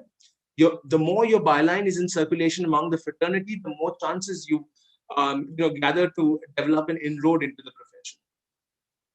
If a lawyer is not comfortable in sharing information or petition, assure him confidentiality. These are very cardinal secrets, probably. which you should always keep to yourself. Neutrality, being objective and reporting sans opinion, is important to cultivate sources from all end. You should not run the risk of being a right or left while you're doing legal reporting, right? If it's something which is against the government, it's being said, you report as it's being said against the government, right? If it's something which is for the government and someone is actually writing something for the government, you put it to his mouth, and you know, your opinion pieces can wait. While you're doing legal reporting, being factual, being neutral is very important, right? Everything has to be as it happened in the court. Flow, you know, the most important thing is to maintain a flow. If you somehow rupture the flow of arguments, remember you're doing injustice to your profession, right? If the lawyer is saying something and you write it in a way which shows that the judge actually said that thing and then the lawyer responded to it, you are not doing justice to what happened in the court, and you're adding color to it just so that your story is more interesting. This is something which is done very, very usually. Like when a lawyer continues arguing for a year, for an hour, you collate all of that, you know, what the lawyer said in a couple of lines and you put it, right? You cannot miss the fact that putting the substance of his argument in 2 lines is fine, but giving a particular answer to a particular question, that cannot be fudged. So that is one area you have to be very wary of. And use of social media to reach out, Twitter, DM, therein has proven to be great reaching tool out for scribes.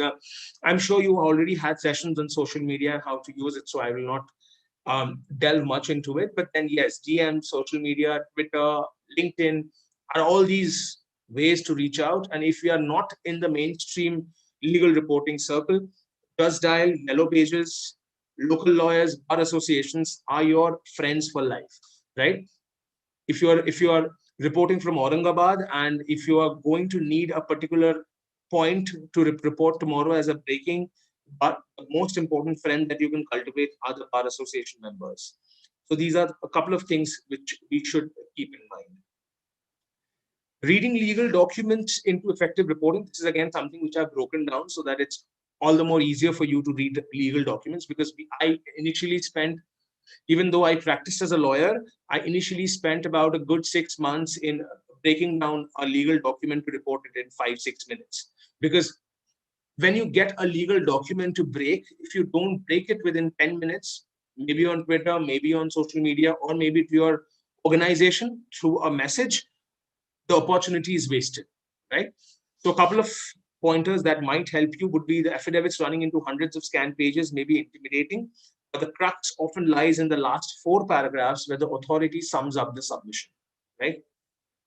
If the affidavit is by a petitioner who is not the government, the crux is often in the first few paragraphs. Petitions, the primary area is to read for a story is the synopsis, which is after the index and the topics. Maintain an effective timeline for breaking and reporting the story. The lesser turnaround time, the better chances to break it. Do not get confused with replies by parties, which often is an unending process. Rejoinder, counter affidavits, it goes on. All that matters to you is to what point of law and what is the rebuttal that has been made. The more you engage in all of these rejoinders, counter rejoinders, affidavits, counter affidavits, the more you lose the essence of what is actually to be reported. So these are a couple of crucial things. If you keep in mind, probably you could report in a little more effective manner. Terminology and the judicial system structure, that's what I think I was told to speak on at the end. I'll just take 2 more minutes, 3:15, I hope. A basic law degree helps. If you don't have a basic law degree, then experience. These are the 2 crucial things for you to keep in mind forever. Only way to enhance your knowledge of legal terminology is to attend courtroom proceedings, first of all, like a movie. You should not have any pressure to attend a couple of courtroom proceedings in the initial years of your life just to report and get the story out. Because if you're doing that, you will miss out what the court is trying to say. It's practically impossible for you to report a story in court on your first day if you are not adept to what is being spoken about. See, every case is not the Nirbhaya murder case, where Justice Bhanumati is going to speak about the issues of criminal justice system, and the lawyer will argue that why they should not be hanged. The issues at some times are extremely complex. When it's a Tata Mistry case or some other case, when it's happening in the court, it makes for an important part of your job to attend it, right? If you are in West Bengal and a post-poll violence issue is happening, there are high chances, 90% chances, that the judges would not be talking in late hours. The judges would be on law. And why did you approach the sessions court first? Then your mind boggles. Then why are we talking about sessions court here? What happened? Then you go to my first slide, case history. Whichever case you're attending, if your case history and matrix is not ready, then there are chances that you will miss the essence of the arguments. Prior reading, prior research on any case that you attend is extremely important. Go inside like you're the judge, right? Go inside like you're the lawyer. If you are doing that much of research for a case, there are high chances that you will understand the case like no one else, right? So that really helps. And the possible second way to read case files, you have, I mean, this is something which you can get from your friends, from your teachers, from the lawyers that you interact, get PILs, get matrimonial petitions. 3 civil, 3 criminal, 3 PILs, 3 matrimonial is the basic which you can do before you start your legal reporting career. If you are in the legal reporting career and still face issues with comprehending petitions, files, etc., then the best is to read certain files and attend certain proceedings at leisure. Once you do that, you can be rest assured that you will get a hang of what you do when you actually report for the real job. And yeah, fair and accurate legal reporting, I think, again, has been covered. But the primary point here is that judges and lawyers will always view, like I can tell you 90% of the cases, right, as a necessary evil. Because you are reporting what is happening in the court. And right now, the courts are not live streamed. Okay. So when the courts are not live streamed, there are certain lawyers, there are certain judges who are not always comfortable with reporting exactly what happened in the courtroom. So how do you navigate this path? You navigate this path only through accurate reporting, right? So if tomorrow the Attorney General, Solicitor General, Attorney General for a state, etc., questions you as to why you reported it and it's incorrect, then you can actually stick to your stand of being accurate. This brings me to a very important example of CGI, will you marry? Case. Fortunately or unfortunately, I had happened to break it on social media for Bar and Bench, after which it was taken up. And how did I hear it, right? That case was not important. That case was not at all important. No one was listening to it. We were all in the press room. We were not allowed inside the court because it was COVID times. And suddenly I heard marital rape, So I looked at the screen, and then there came that comment of the judge that, why don't you marry her? Was I in the dock for reporting that? The question is here. No. Because you report how you saw it or how you heard it. If the CGI says that, why don't you marry her? And at the end, if he says, okay, we are not going to tell you what to do. It's up to you, but, your case file says so. You also have to say what his brother judges say. That, your case files show that, you had a promise to marry each other. And that is how. So if you make this flow, if you incorporate everything that is said in the court, there is no way someone can haul you up. Even CGI the next day had expressed displeasure at media reporting. Didn't he have all the wherewithal to initiate a contempt case for wrongful reporting? He had, right? But why he couldn't do so, at least against the specific media outlets? Because the reporting was accurate, but there were media outlets where the reporting was over the top, where only a part of the thread that we had flashed was taken up. Will you marry her? Asked CGI. Or CGI offers a rape victim to marry the rape. That was not the story, right? He was asking because there was an agreement between the parties.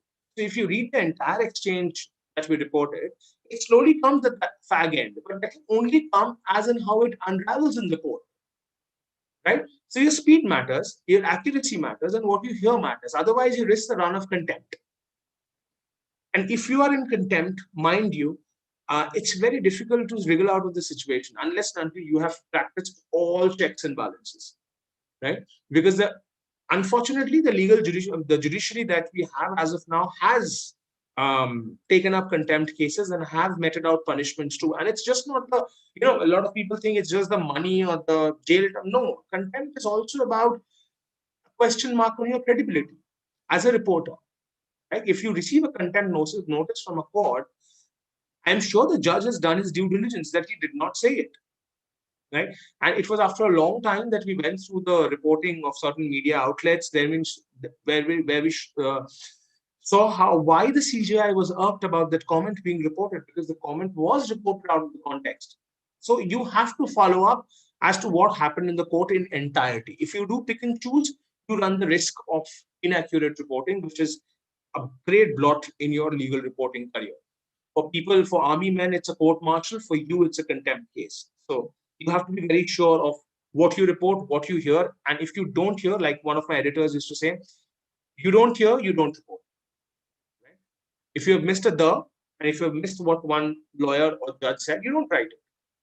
Don't think of what you heard. Always think of what you are hearing at the moment. If something that's happened and you don't remember hearing it, do not incorporate it in your story. That's the thumb rule. I think question answers in the communications have to be highlighted. Yeah, I think that was all about my time. If you have any questions, or I think we have done away with the question and answer session, so this might not be needed. But those were a couple of pointers which I think could make you a little more efficient in the job we all do.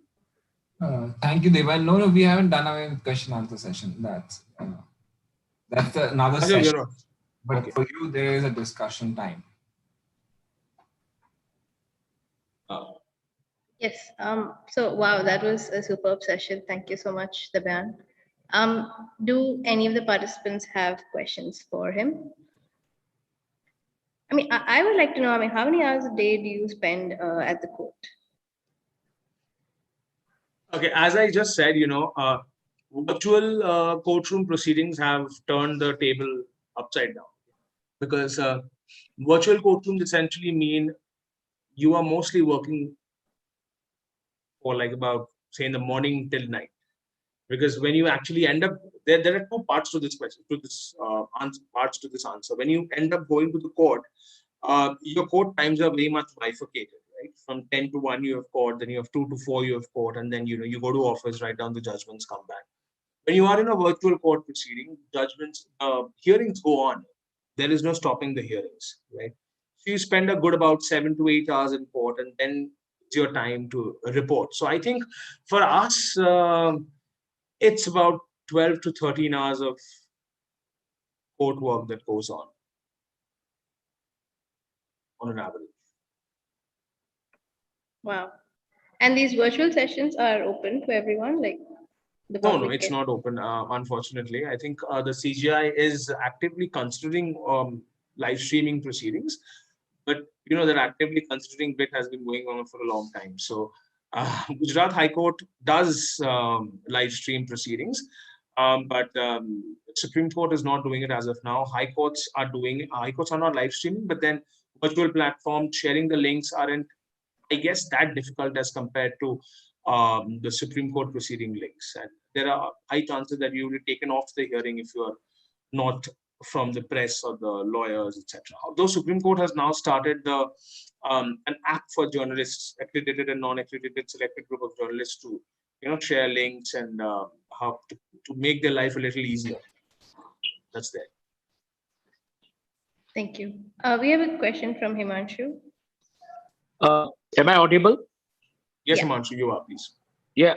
My question is, sometimes there is a difference in the verbal order and the order which comes in writing, maybe due to the comma or, a kind of punctuation mark. Right. So in that situation, how do you deal with that particular situation? Because that has gone as a wrong interpretation. And I mean, even the court clarifies on that. I'll give you a very straight answer to that, where the answer lies in your question. We don't interpret, right? If you have ended up interpreting an order, right, while you're reporting it, right, we have made a cardinal error in reporting. Okay. So when there is an order being dictated or delivered by the court, and suppose at the end you just hear dismissed, right? Your reporting has to be dismissed. That's it.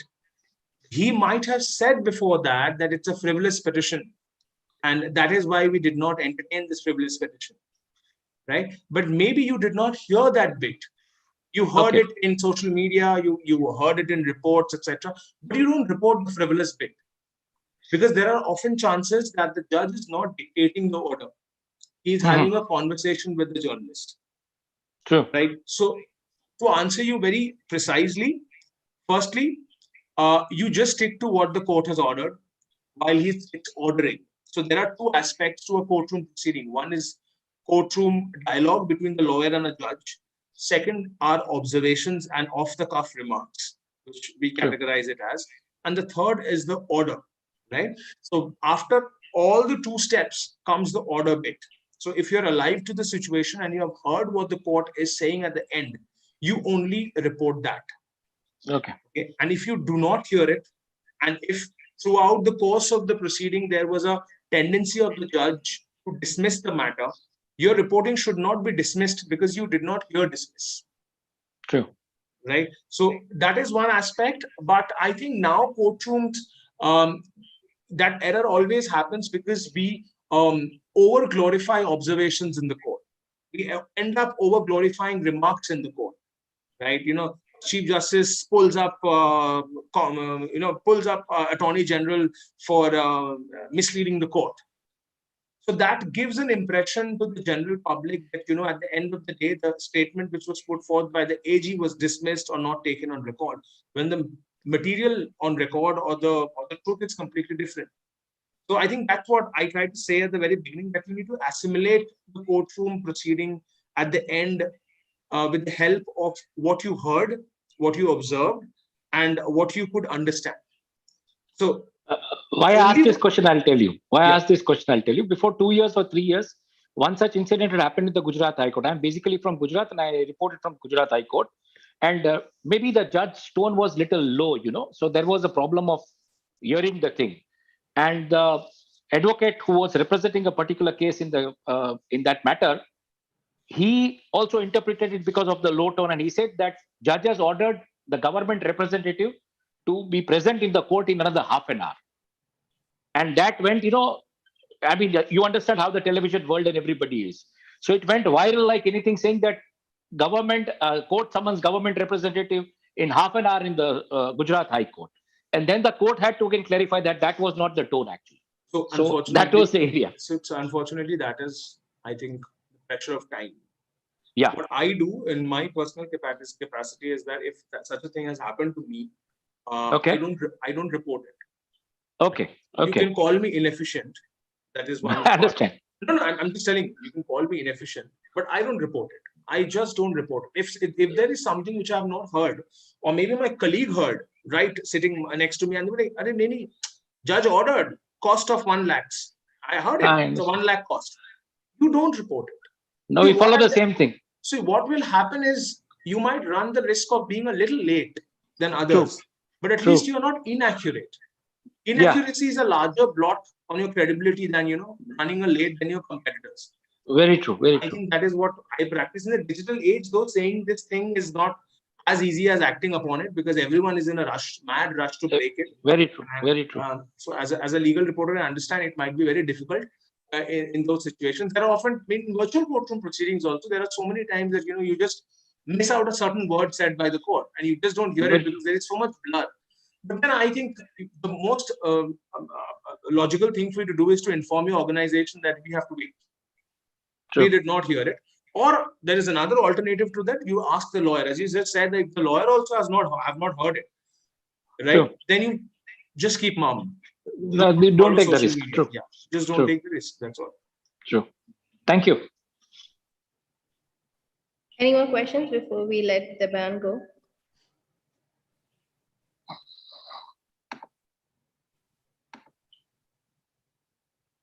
Okay. I do have a question. Sorry, I was waiting.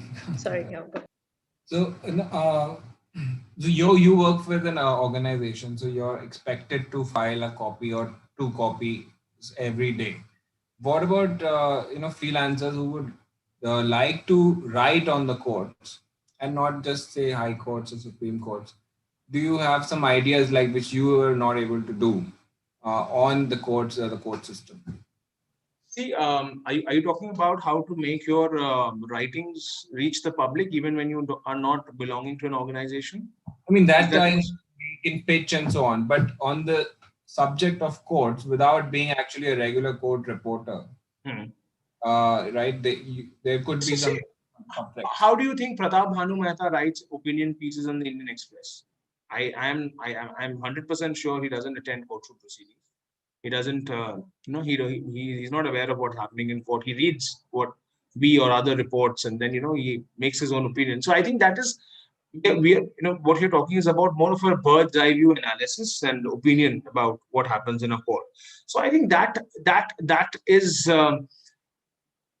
something which you can do. A lot of organizations, maybe us, there are other organizations like us. They take opinion pieces, they take analysis from people of all fields. Every day I receive about 10 to 12 opinion pieces, out of which 8 or 9 gets published in the same week.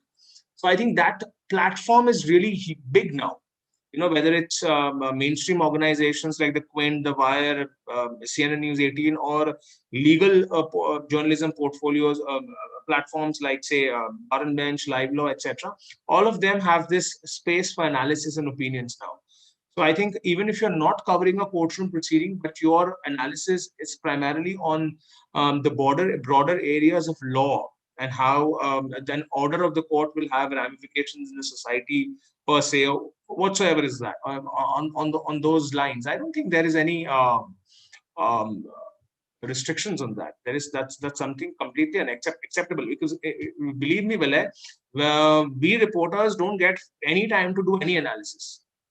Right? I really think that, when I was back in CNN, and when I was not a very hardcore court reporter, I was happy in my, little bit crime beat and all. I had a lot of time to do my long explainers and, videos, etc., which has drastically reduced now, because now your petitions and your orders and judgments go till the wee hours of night. So you don't get time. So I think there is a lot of need for other experts and people who can see it from a distance and take a holistic view and analyze the situation and give us those opinion pieces. So I think that's fairly done, and there is space for it now, given the advent of social media and digital platforms. Thank you. That's really good to hear. Thank you. Thank you so much for having me here. God bless. Thank you, Devyan. Thank you. You have to run for a hearing or something. Yes. I think that there is supposed to be a urgent Supreme Court hearing and AP matter. We are expecting it to be today afternoon, but I don't know if it's taken up. It's a vacation bench is on. Hopefully it should be taken up. So let's see. Thank you so much, Devyan. Thank you so much. God bless.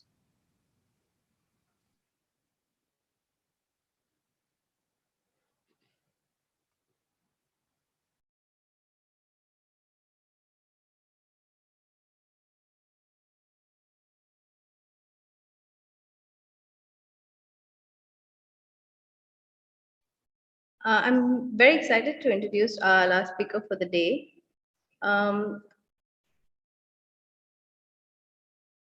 So Avinash Singh is the co-founder of How India Lives, a Delhi-based company that uses public data and technology to craft data products, provide consulting solutions, and do data stories. In the media, a lot of their work has appeared in Mint, Hindustan Times, and Caravan. Avinash studied economics and finance in college before he started How India Lives in 2015. He spent about 15 years in business journalism, working for the likes of Economic Times, Outlook Business, Indian Express, Outlook Money, and Business Standard. So he is going to be taking us through some of the data sources in this session that pertain to the different pillars of the justice system. Welcome, Avinash. I have made you co-host in case you would like to share your screen. Thank you. I just share my screen.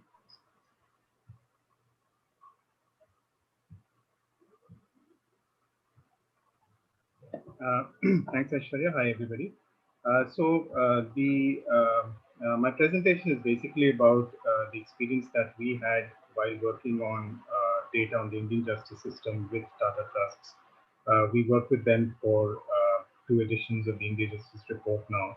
And there have been a lot of learnings for us. I think some of those might be of use to you in your day-to-day work.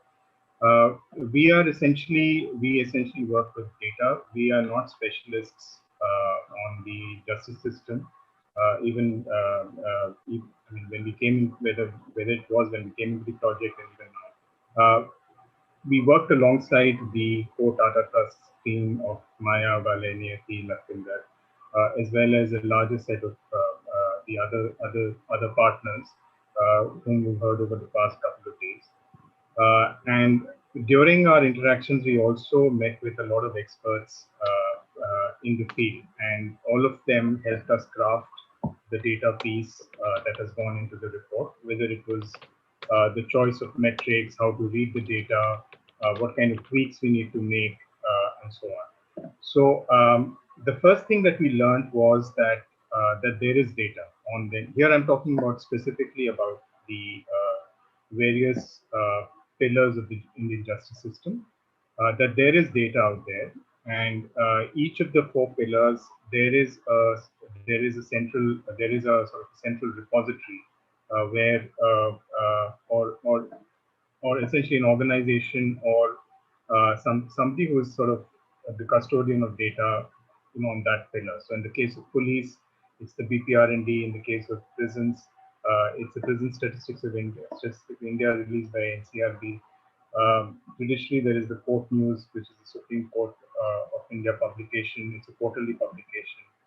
And in the case of legal aid, there is NALSA, National Legal Aid Authority, which is a central government department. Now, while there is data there, and what is also the case is that that there is not enough data. It has significant shortcomings. For example, even in the IJR, the latest one which we finished in January of 2021, the police data was a year old. The prisons data was, again, went back a year or even more than that. The judiciary data was as of March 2019. So updated data is hard to get. The second thing was that it was not always meaningful. There was a lot of, we sought a lot more data, as Vipul pointed out earlier about accountability and how important that is in the case of police. We wanted to explore indicators related to accountability, but that was not available. Similarly, forensics was not available. Representation by religion we tried to get, but we got some. We did an RTI, but we got some scattered data which we were unable to piece together. So a lot of data that one would be looking for to add depth to an analysis, to cover, to make sure that it's holistic enough and broad-based enough that we want it to be. That's not always possible with the kind of data that is there.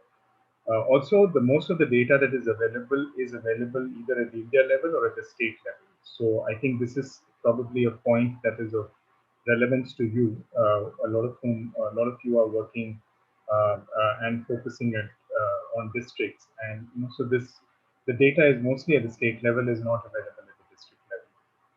And lastly, the hurdle was that the data was not always in a machine readable form. It was in PDFs, and for us, when we are kind of trying to analyze large data sets, PDFs does not help. What we look for is, either in a very minimum is Excel. So, given that there was data, but it wasn't enough, we started looking beyond the base sources. And we did find data that we used. So, for example, we found that the Comptroller of Auditor General, CAG, puts out budgets data. And it is very good because what it does is that it essentially reduces data from all states and makes it comparable across various ministries, across various sectors, across various domains.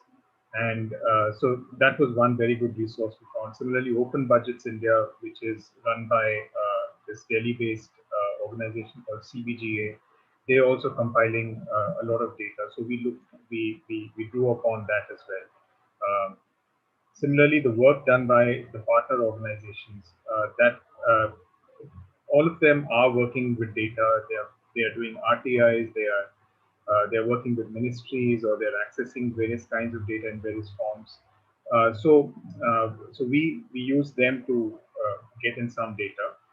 Similarly, we looked at parliament questions, and we looked at ministry documents and annual reports.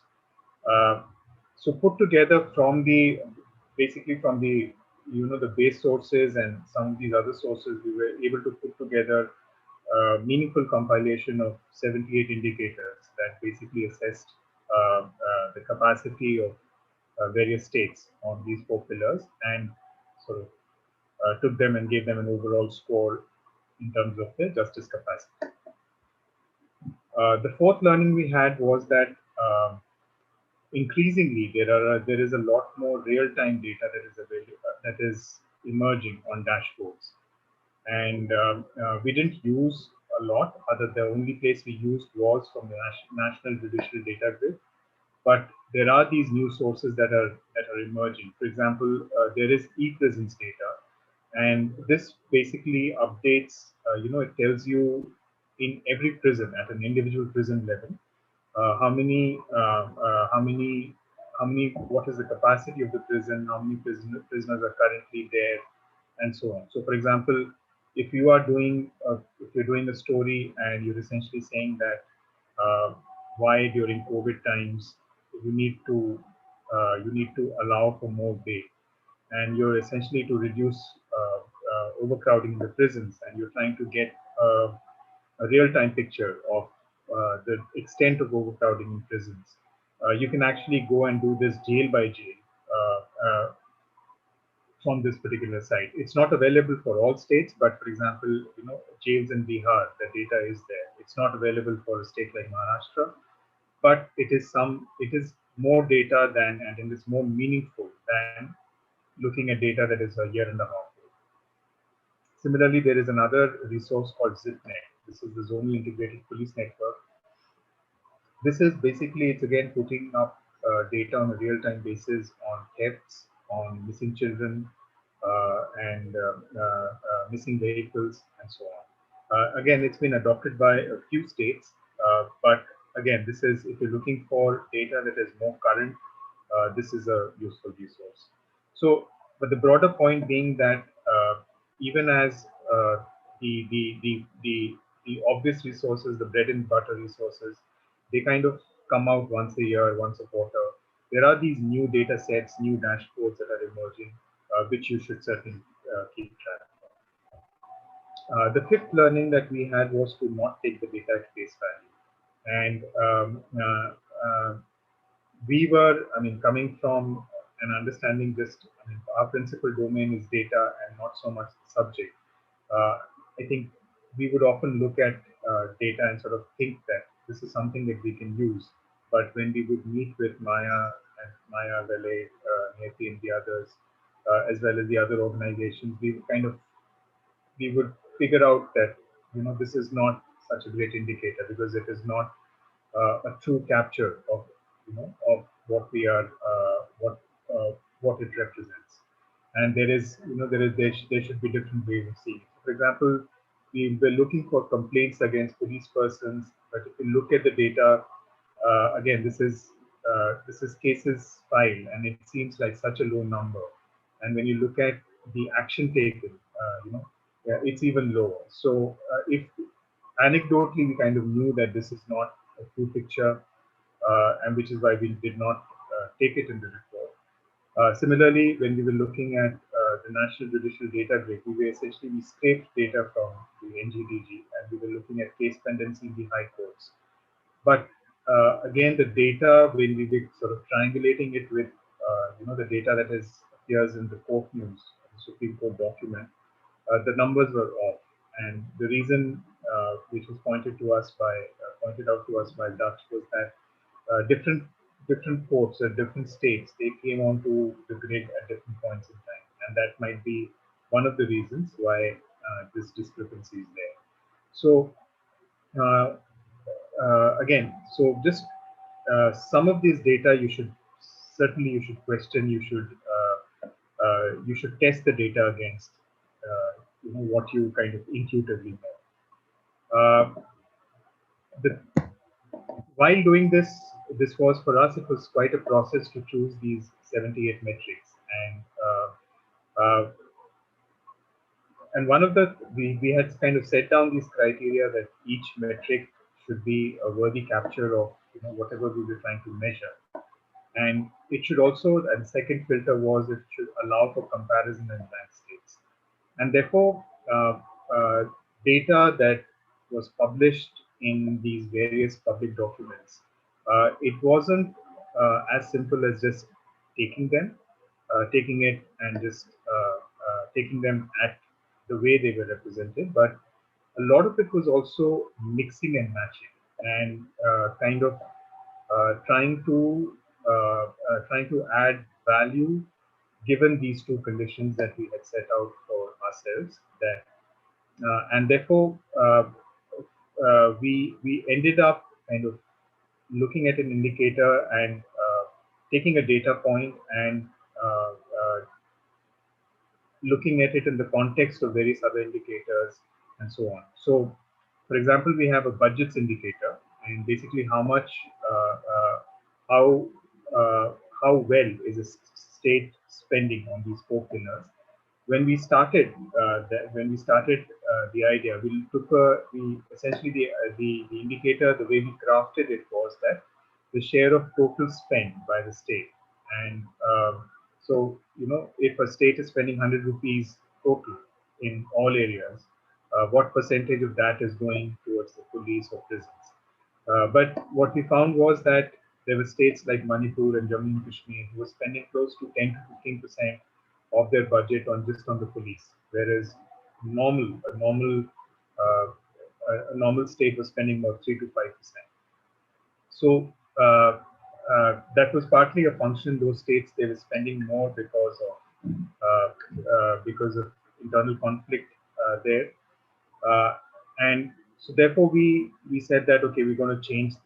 I mean, that's not a fair way of looking at it, and that's not a fair way of ranking states.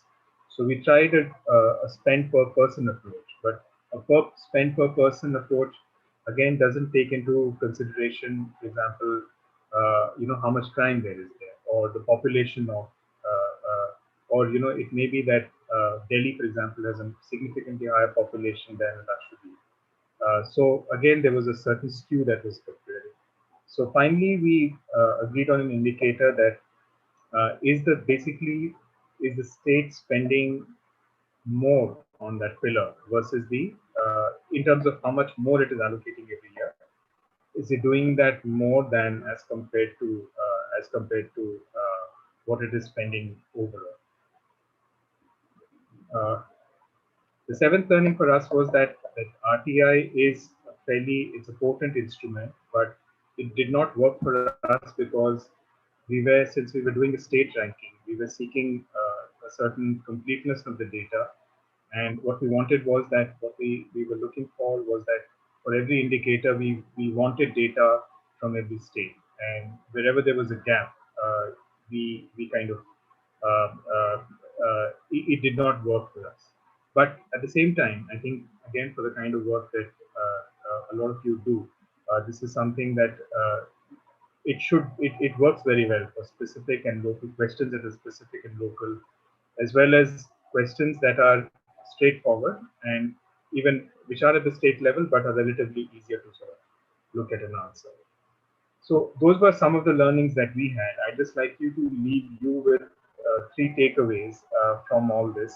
Is that when you are drawing from, one is that in terms of when you're looking for data, you should draw from the known and established resources. Besides the public data sources that we shared earlier, whether it is BPR&D or Business Statistics of India, there is the entire data from the India Justice Report is there on the portal, and you can download it.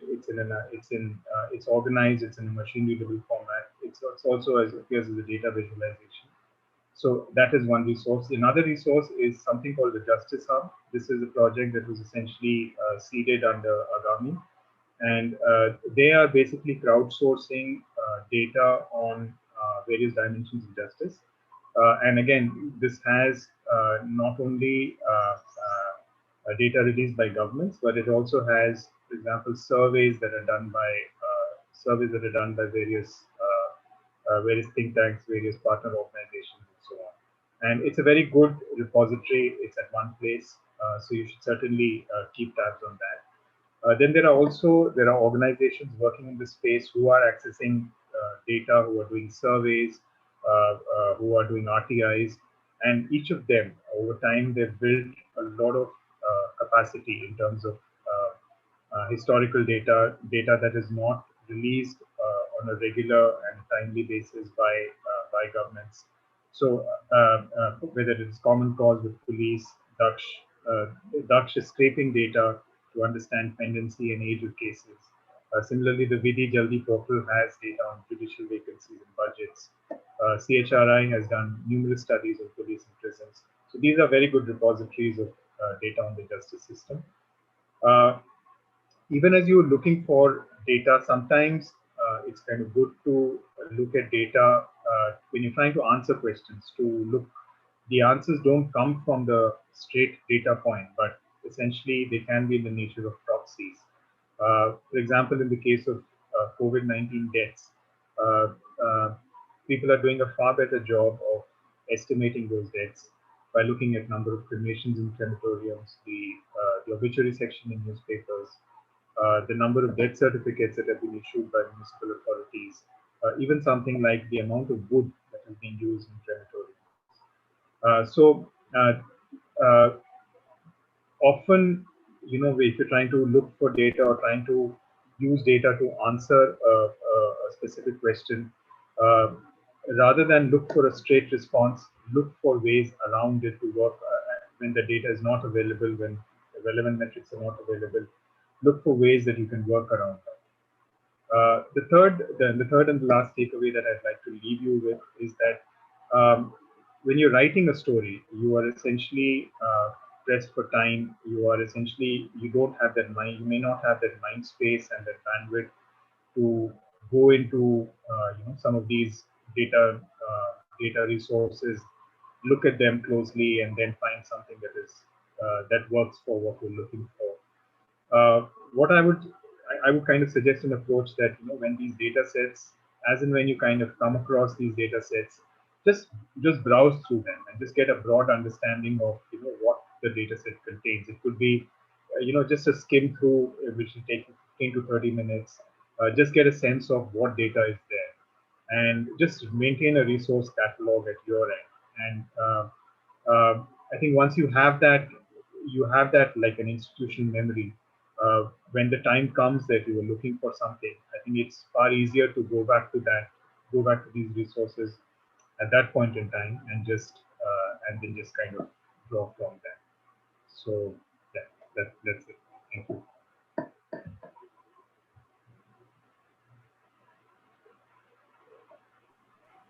Thank you, Avinash. Do we have questions for Avinash?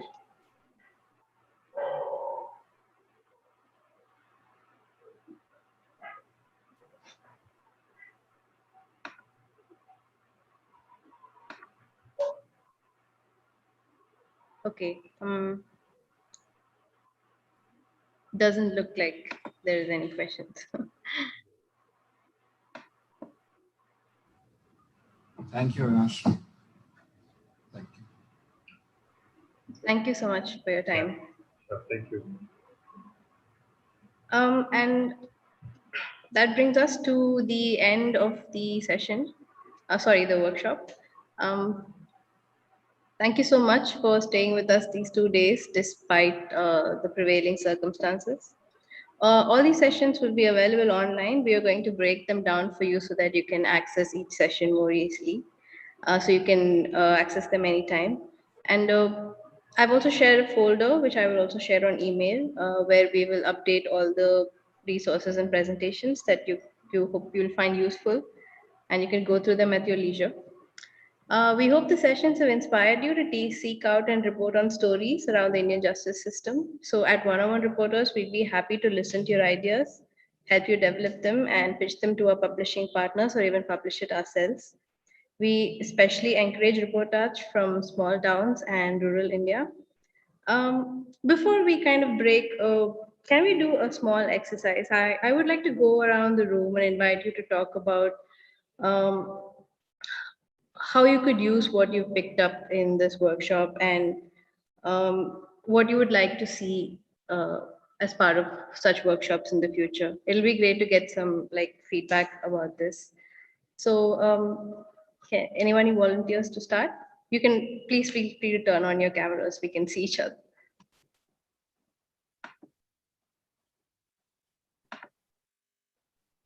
Because most of the participants here have been here for both the days, which is great that you could take out the time. Can we just go around the room?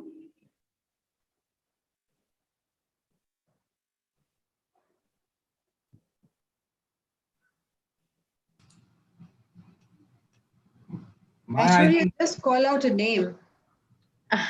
Okay. That's the best way of doing it. I think Chetan Ranganathan sir has from Karnataka, and he was actually very excited about the workshop. He had followed up with us a couple of times to know when we're going to have it. Chetan, if you have any comments about how you found the workshop, what you learned from this, and how you think you'll use it. Yeah, to be honest, I am pursuing this LLB graduation currently. Okay, so that was the basic reason for getting excited with this legal report workshop. And moreover, I am also fighting a case on my own where there are so many powers judgments for different IAs. Okay, I mean interlocutory applications. So I was excited to know how to put it on paper about those particular things. And this particular workshop were very much helpful for me.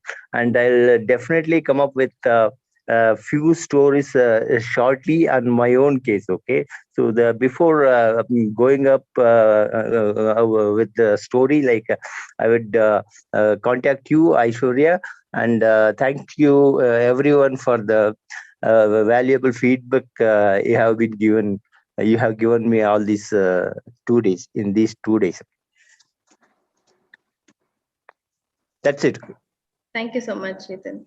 Yeah, thanks. Okay, Himanshu, would you like to go next? See, it was indeed very insightful because I, being a business reporter, I report a lot of things from the legal side, from business perspective, mainly the corporate law, the company law, and corporate taxation matters. But this insights are very good, basically, from all the ex-police officials, the journalists covering the law, bar and bench specifically, and our ex-friend who was with Hindustan Times and India Today, the kind of narratives which he gave. So I really welcome this initiative, and I'm really keen to join such more sessions from 101 reporters and India Justice Report whenever they come with these sort of areas. My little bit request over here, my humble request would be, if you can do some specialization in areas of, because GST is something which is new and a lot of litigation is happening in areas of GST. So if you can get some experts in these areas, in coming days, 2 days workshop in these areas for the taxation laws or the, subject specific matters, basically. This would indeed help even the legal journalists who are covering these areas. That's what my understanding is. Thank you. Thank you. That's noted. All right. Yeah. Even cryptocurrency is one area. We should talk on this, I suppose. Okay. Yeah. Vivek is a prolific journalist from Jammu who has worked with us extensively, and he's also been with us both days. I suspect it's also because he's a little sick. Vivek, do you want to share some of your thoughts? Yes. Why not? I found this entire workshop very insightful. And let me tell you that besides being a journalist, I am an RTI activist as well. So I've got so many things penned down from this workshop, and I'm going to definitely try all those things in filing RTIs in Jammu and Kashmir. That's what I have to say. Thank you. Thank you very much. Thank you, Vivek. Kishore sir has come in. Hello. Hello. Hello to everyone. Hello, hello. Yeah, actually it was a good workshop because I had been also reporting legal. But presently I have stopped because I'm doing my PhD. So concentrating on it. So, but it was very insightful for reviving all the topics which were covered. And thank you for such a good workshop. Actually, I hope to join more such ones in the future. Thank you so much. Someone had started, sorry, Hi, Arpita? yes. Yes. Yeah. So this is Arpita. I'm from Aurangabad, and I report on things. I'm not a legal reporter as such, and for a person like me who is not specifically, trained or have experience on working in courtrooms, but I report on issues like civic body or health or women and children. So on these issues, when there is a court matter, I do have to attend that, and I have to do reporting on that. For someone like me, a training program or a workshop like this is very beneficial in the terms of the kind of you know the points that we need to keep in mind while reporting what the judges said, and especially the the experiences and the knowledge shared by Mr. Roy. That was very, very helpful for me. So yes, thank you. And it's just one thing that I think all of you might or might not um, uh, connect with me or relate with me, but one thing is that when you are in a court and you know for sure that this is the fact, but the lawyers are presenting it in a different manner than what it is, and you have, it's just not out of accuracy or reporting, but you have to keep your sanity, that for sure that this is not right, but it is being presented, and you cannot say anything. With all you can do is report what is happening in the court. So that's just my experience. So thank you once again for the workshop. Thank you, Hello. Arpita. Hello, I am Yes. Shubhangini from Bhopal. I am a budding journalist, and lately in a few years I have covered NGT. It is in Bhopal. So there were so many legal petitioners who are working towards environment. So it was kind of difficult to understand the language. But because of this session, a lot of information was there, which will further help budding journalists like me. And I have also covered Lok Adalats, district courts. So there are so many interesting stories also. And the way yesterday Ajay sir told many things about how judges are working and how they are lacking because right now appointments are not there. And then today Divyani ma'am shared a lot of things regarding the policing structure of our country.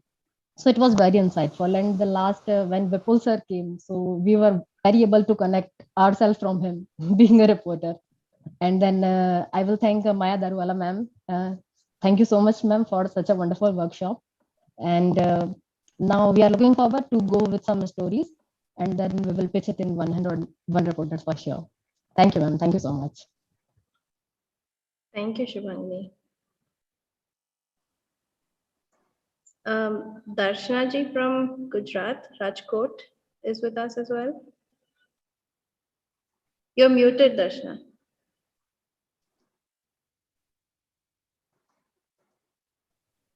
Hi, Yes. everybody. Yeah, I'm Darshana, a senior correspondent, and having a women's channel. This is a very informative workshop being done. We need to do more about this because uh, uh, mostly I'm covering all women's issues more. And there are many rape cases also here in Gujarat. So this informative workshop is going to help me how this women police and how they are being operating and all, and how to conduct and how to contact them. Exactly. This is a very informative workshop for me. Still, we need to do more on these workshops. Exactly. Aishwarya. Thank you, Darshana. Thank you. Melvin, would you like to add something? He's a young journalist from Bangalore who's attended a lot of our workshops in the recent. Okay, I think he may be AFK. Hello, Aishwarya. Yes. This is Ram Mohan. Yes, Ram. Yeah, I just wanted to say the workshop helped me refresh my basic legal knowledge, which I probably picked up from my 1 year which from a drop to a law course in Delhi University. But still, it was definitely useful. It brushed up my legal knowledge. And my main problem is having not done any actual legal reporting, I didn't have any questions as such to ask to the panelists in the past 2 days. It would have been more useful for me if we had someone who helped us navigate those websites where those data and those things are available. Or, for example, even reading the last bar and bench correspondent was telling us how to look at where to look for information in a big petition of maybe a 500 pages, and then try to write a story about it and all that. These are practical aspects which probably someone has to do and then get a hang of them. But I don't know how feasible it is to teach it online or whatever. But that was what I was expecting actually. Yeah, navigating the data part of it, and then how to look for information probably in a petition or something like that. That can be good. Well, Ram, I can volunteer to help you for your next story.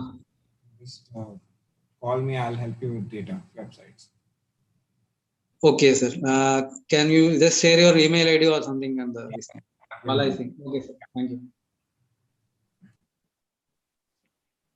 you. Thank you, Ram. Anybody else would like to go next?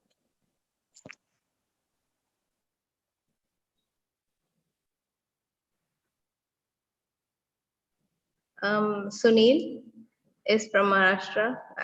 I hope he's not mad at me. I've been sitting on his story for a week now because I haven't been able to look at it. Sunil, now that the workshop is done, we'll process it in the next couple of days. No, ma'am. Right now, I don't have any words. I'm working now. Okay. I'm in office. All right. Okay. Sorry. Yes. Good. So I don't want to pull up anyone else unless they're also in a similar situation. So if there's anybody else who would like to speak, Melvin says his internet is very shaky. I just want to say the workshop is very informative. There's a lot of distrust between different pillars, and we need to work together in mending this. Thank you, Melvin. So I want to thank the IJR team for partnering with us to hold this workshop. It was really ambitious, and I hope all of us, it did justice to what we set out to do. Thank you so much to Maya, Vale, Niyati, and Anika. I want to invite Maya to share some closing comments with us. Thanks. Can you hear me? Yes. Yeah. Thanks a lot. First of all, thanks. I want to thank everybody who helped with this workshop. All the pretty poster was from Niyati. Nayanika has been working on getting every resource person there, doing the agenda, getting everything put together. We had how many registrations, Aishwarya? 99. We had 99. I was hoping for 101, but in the end, we just had about at the height of the workshop, we had about 57, 60 people. And then right now we've got about 24. And I guess that's to be expected, but the fact that 24 people sat through these whole 2 days is very, very encouraging for us.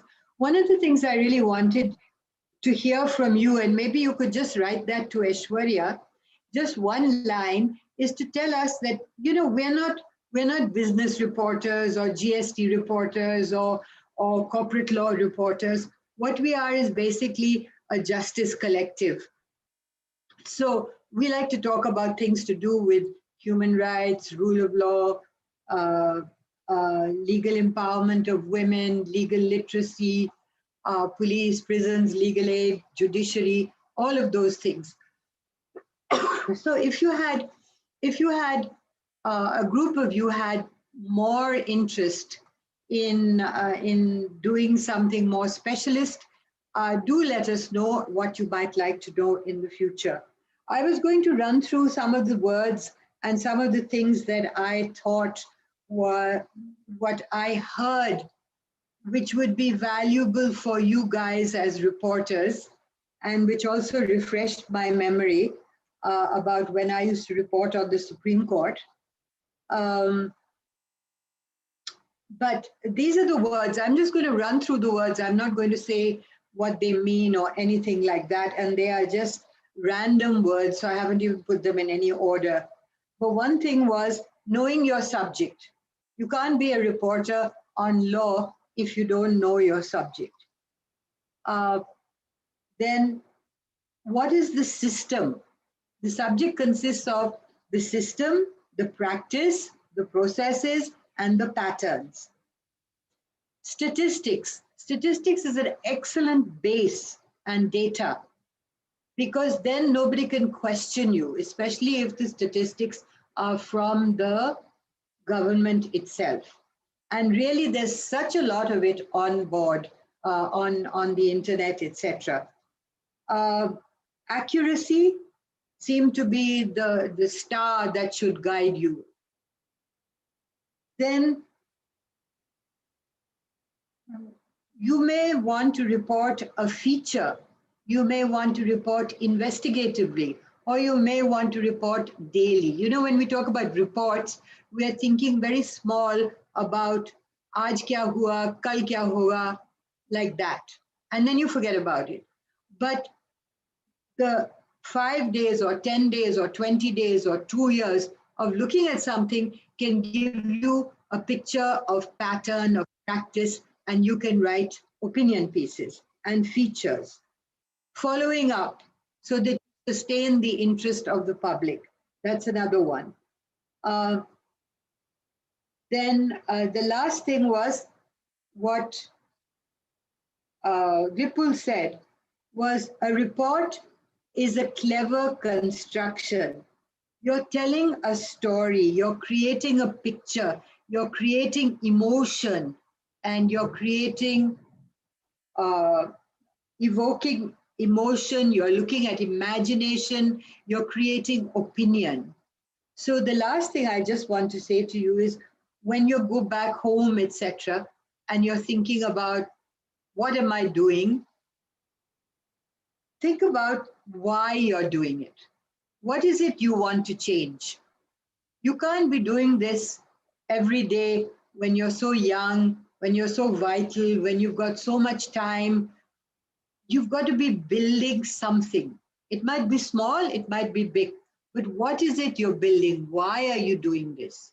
What is the ethical quotient of what you're doing? And I think if you do that, you'll be a wonderful reporter no matter what.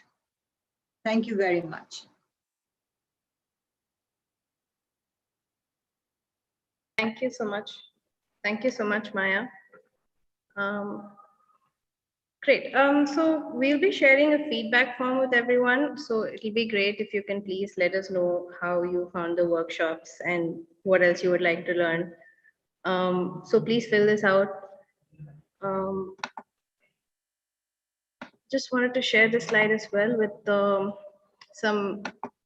Balay already shared his personal number and email, but this is a general email that you can write to if you have any queries.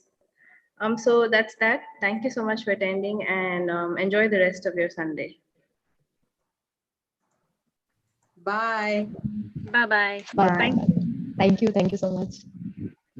Aishwarya, thank you very much. Thank you so much, Maya. You Bye, did guys. recovering from Corona. It's amazing. Thank you. Who's You guys did most of the work. Bye, Aishwarya. Thank you. Thank you so Great job. much. Thank you. Thank you, Darshana.